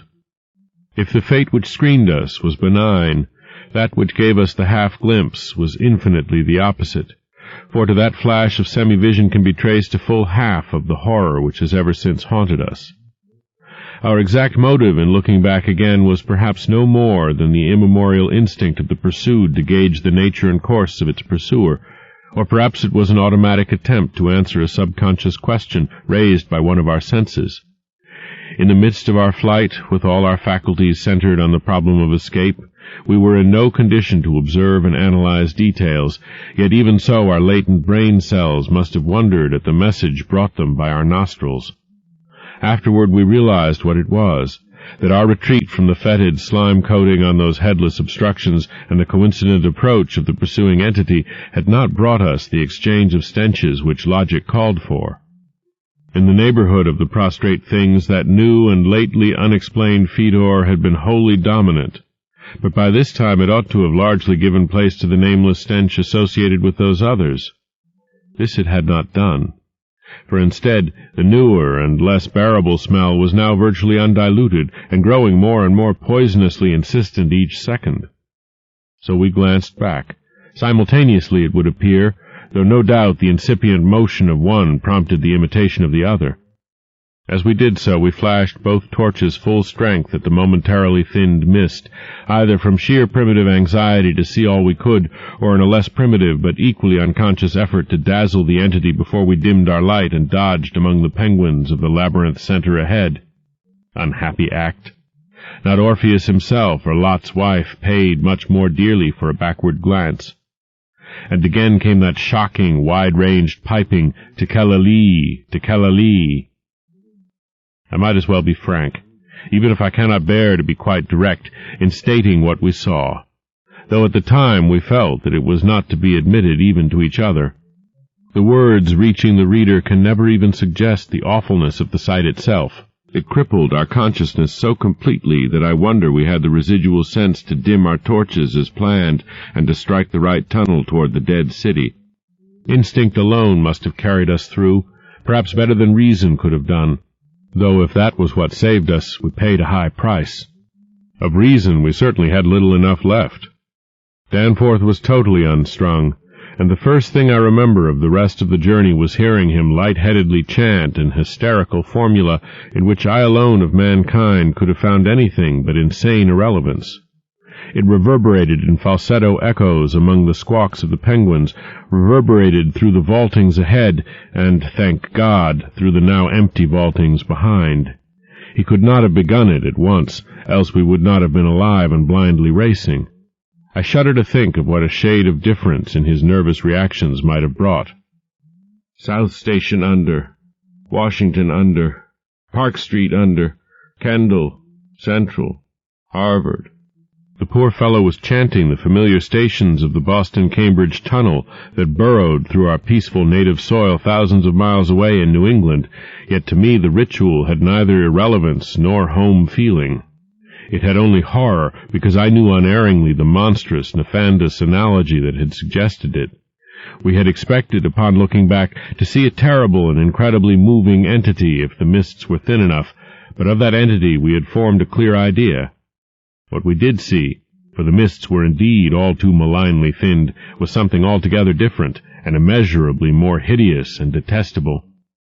It was the utter objective embodiment of the fantastic novelist's thing that should not be, and its nearest comprehensible analogue is a vast, onrushing subway train as one sees it from a station platform, the great black front looming colossally out of infinite subterraneous distance, constellated with strangely colored lights, and filling the prodigious burrow as a piston fills a cylinder. But we were not on a station platform. We were on the track ahead as the nightmare plastic column of fetid black iridescence oozed tightly onward through its 15-foot sinus, gathering unholy speed and driving before it a spiral, re-thickening cloud of the pallid abyss vapor. It was a terrible, indescribable thing, vaster than any subway train, a shapeful congeries of protoplasmic bubbles, faintly self-luminous, and with myriads of temporary eyes forming and unforming as pustules of greenish light all over the tunnel-filling front that bore down upon us, crushing the penguins and slithering over the glistening floor that it and its kind had swept so evilly free of all litter. Still came that eldritch mocking cry, "Tekela-li! Tekela-li!" And at last we remembered that the demoniac Shoggoths, given life, thought, and plastic organ patterns solely by the Old Ones, and having no language save that which the dot groups expressed, had likewise no voice save the imitated accents of their bygone masters. 12. Danforth and I have recollections of emerging into the great sculptured hemisphere and of threading our back trail through the cyclopean rooms and corridors of the dead city, yet these are purely dream fragments involving no memory of volition, details, or physical exertion. It was as if we floated in a nebulous world or dimension without time, causation, or orientation. The gray half-daylight of the vast circular space sobered us somewhat, but we did not go near those cached sledges or look again at poor Gedney and the dog. They have a strange and titanic mausoleum, and I hope the end of this planet will find them still undisturbed. It was while struggling up the colossal spiral incline that we first felt the terrible fatigue and short breath which our race through the thin plateau air had produced. But not even the fear of collapse could make us pause before reaching the normal outer realm of sun and sky. There was something vaguely appropriate about our departure from those buried epochs, for as we wound our panting way up the 60-foot cylinder of primal masonry, we glimpsed beside us a continuous procession of heroic sculptures in the dead race's early and undecayed technique, a farewell from the old ones, written 50 million years ago. Finally, scrambling out at the top, we found ourselves on a great mound of tumbled blocks, with the curved walls of higher stonework rising westward and the brooding peaks of the great mountains showing beyond the more crumbled structures toward the east. The low Antarctic sun of midnight peered redly from the southern horizon through rifts in the jagged ruins, and the terrible age and deadness of the nightmare city seemed all the starker by contrast with such relatively known and accustomed things as the features of the polar landscape. The sky above was a churning and opalescent mass of tenuous ice vapors, and the cold clutched at our vitals. Wearily resting the outfit bags to which we had instinctively clung throughout our desperate flight, we rebuttoned our heavy garments for the stumbling climb down the mound and the walk through the eon-old stone maze to the foothills where our aeroplane waited. Of what had set us fleeing from the darkness of Earth's secret and archaic gulfs we said nothing at all. In less than a quarter of an hour we had found the steep grade to the foothills, the probable ancient terrace by which we had descended, and could see the dark bulk of our great plane amidst the sparse ruins on the rising slope ahead. Halfway uphill toward our goal, we paused for a momentary breathing spell and turned to look again at the fantastic Paleogean tangle of incredible stone shapes below us, once more outlined mystically against an unknown west.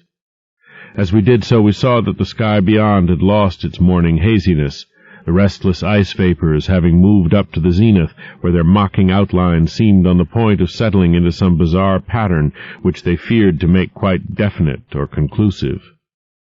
There now lay revealed on the ultimate white horizon behind the grotesque city a dim elfin line of pinnacled violet, whose needle-pointed heights loomed dreamlike against the beckoning rose color of the western sky. Up toward this shimmering rim sloped the ancient tableland, the depressed course of the bygone river traversing it as an irregular ribbon of shadow. For a second we gasped in admiration of the scene's unearthly cosmic beauty, and then vague horror began to creep into our souls, for this far violet line could be nothing else than the terrible mountains of the Forbidden Land, highest of Earth's peaks and focus of Earth's evil, harborers of nameless horrors and Archean secrets, shunned and prayed to by those who feared to carve their meaning, untrodden by any living thing of earth, but visited by the sinister lightnings and sending strange beams across the plains in the polar night, beyond doubt the unknown archetype of that dreaded Kadath and the cold waste beyond abhorrent Leng, whereof unholy primal legends hint evasively. We were the first human beings ever to see them, and I hope to God we may be the last. If the sculptured maps and pictures in that pre-human city had told truly, these cryptic violet mountains could not be much less than 300 miles away, yet none the less sharply did their dim elfin essence jut above that remote and snowy rim like the serrated edge of a monstrous alien planet about to rise into unaccustomed heavens. Their height then must have been tremendous, beyond all known comparison, carrying them up into tenuous atmospheric strata peopled by such gaseous wraiths as rash flyers have barely lived to whisper of after unexplainable falls. Looking at them, I thought nervously of certain sculptured hints of what the great bygone river had washed down into the city from their accursed slopes, and wondered how much sense and how much folly had lain in the fears of those old ones who carved them so reticently. I recalled how their northerly end must come near the coast at Queen Mary Land, where even at that moment Sir Douglas Mawson's expedition was doubtless working less than 1,000 miles away, and hoped that no evil fate would give Sir Douglas and his men a glimpse of what might lie beyond the protecting coastal range. Such thoughts formed a measure of my overwrought condition at the time, and Danforth seemed to be even worse. Yet long before we had passed the great star-shaped ruin and reached our plain, our fears had become transferred to the lesser but vast enough range whose recrossing lay ahead of us. From these foothills the black, ruin-crusted slopes reared up starkly and hideously against the east, again reminding us of those strange Asian paintings of Nicholas Roerich. And when we thought of the damnable honeycombs inside them, and of the frightful amorphous entities that might have pushed their fetidly squirming way even to the topmost hollow pinnacles, we could not face without panic the prospect of again sailing by those suggestive skyward cave mouths where the wind made sounds like an evil musical piping over a wide range.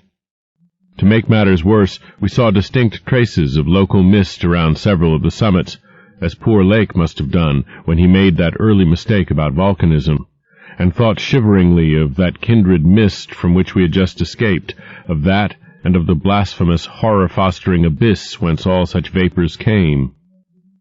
All was well with the plane, and we clumsily hauled on our heavy flying furs. Danforth got the engine started without trouble, and we made a very smooth take-off over the nightmare city. Below us the primal cyclopean masonry spread out as it had done when first we saw it, so short yet infinitely long a time ago, and we began rising and turning to test the wind for our crossing through the pass. At a very high level there must have been great disturbance, since the ice-dust clouds of the zenith were doing all sorts of fantastic things. But at 24,000 feet, the height we needed for the pass, we found navigation quite practicable. As we drew close to the jutting peaks, the wind's strange piping again became manifest, and I could see Danforth's hands trembling at the controls. Rank amateur though I was, I thought at that moment that I might be a better navigator than he in effecting the dangerous crossing between pinnacles, and when I made motions to change seats and take over his duties, he did not protest. I tried to keep all my skill and self-possession about me, and stared at the sector of reddish farther sky betwixt the walls of the pass, resolutely refusing to pay attention to the puffs of mountain-top vapor, and wishing that I had wax-stopped ears like Ulysses' men off the Siren's coast to keep that disturbing wind-piping from my consciousness. But Danforth, released from his piloting and keyed up to a dangerous nervous pitch, could not keep quiet. I felt him turning and wriggling about as he looked back at the terrible receding city, ahead at the cave-riddled, cube-barnacled peaks, sidewise at the bleak sea of snowy, rampart-strewn foothills, and upward at the seething, grotesquely clouded sky. It was then, just as I was trying to steer safely through the pass, that his mad shrieking brought us so close to disaster by shattering my tight hold on myself and causing me to fumble helplessly with the controls for a moment. A second afterward my resolution triumphed, and we made the crossing safely, yet I am afraid that Danforth will never be the same again. I have said that Danforth refused to tell me what final horror made him scream out so insanely, a horror which, I feel sadly sure, is mainly responsible for his present breakdown. We had snatches of shouted conversation above the wind's piping and the engines buzzing as we reached the safe side of the range and swooped slowly down toward the camp, but that had mostly to do with the pledges of secrecy we had made as we prepared to leave the Nightmare City. Certain things, we had agreed, were not for people to know and discuss lightly, and I would not speak of them now but for the need of heading off that Starkweather Moor expedition and others at any cost. It is absolutely necessary for the peace and safety of mankind that some of Earth's dark, dead corners and unplumbed depths be let alone, lest sleeping abnormalities wake to resurgent life, and blasphemously surviving nightmares squirm and splash out of their black lairs to newer and wider conquests. All that Danforth has ever hinted is that the final horror was a mirage. It was not, he declares, anything connected with the cubes and caves of echoing, vaporous, wormily honeycombed mountains of madness which we crossed, but a single fantastic demoniac glimpse among the churning zenith clouds of what lay back of those other violet westward mountains which the old ones had shunned and feared. It is very probable that the thing was a sheer delusion, born of the previous stresses we had passed through, and of the actual, though unrecognized mirage of the dead transmontane city experienced near Lake's camp the day before, but it was so real to Danforth that he suffers from it still. He has on rare occasions whispered disjointed and irresponsible things about the Black Pit, the Carven Rim, the Proto-Shoggoths, the windowless solids with 5 dimensions, the nameless cylinder, the elder pharaohs, Yog-Sothoth, the primal white jelly, the color out of space, the wings, the eyes in darkness, the moon ladder, the original, the eternal, the undying, and other bizarre conceptions, but when he is fully himself he repudiates all this and attributes it to his curious and macabre reading of earlier years. Danforth, indeed, is known to be among the few who have ever dared go completely through that worm-riddled copy of the Necronomicon kept under lock and key in the college library. The higher sky, as we crossed the range, was surely vaporous and disturbed enough, and although I did not see the zenith, I can well imagine that its swirls of ice dust may have taken strange forms. Imagination, knowing how vividly distant scenes can sometimes be refracted and magnified by such layers of restless cloud, might easily have supplied the rest, and of course Danforth did not hint any of those specific horrors till after his memory had had a chance to draw on his bygone reading. He could never have seen so much in one instantaneous glance. At the time his shrieks were confined to the repetition of a single mad word of all too obvious source, Tekela-Li, Tekela-Li.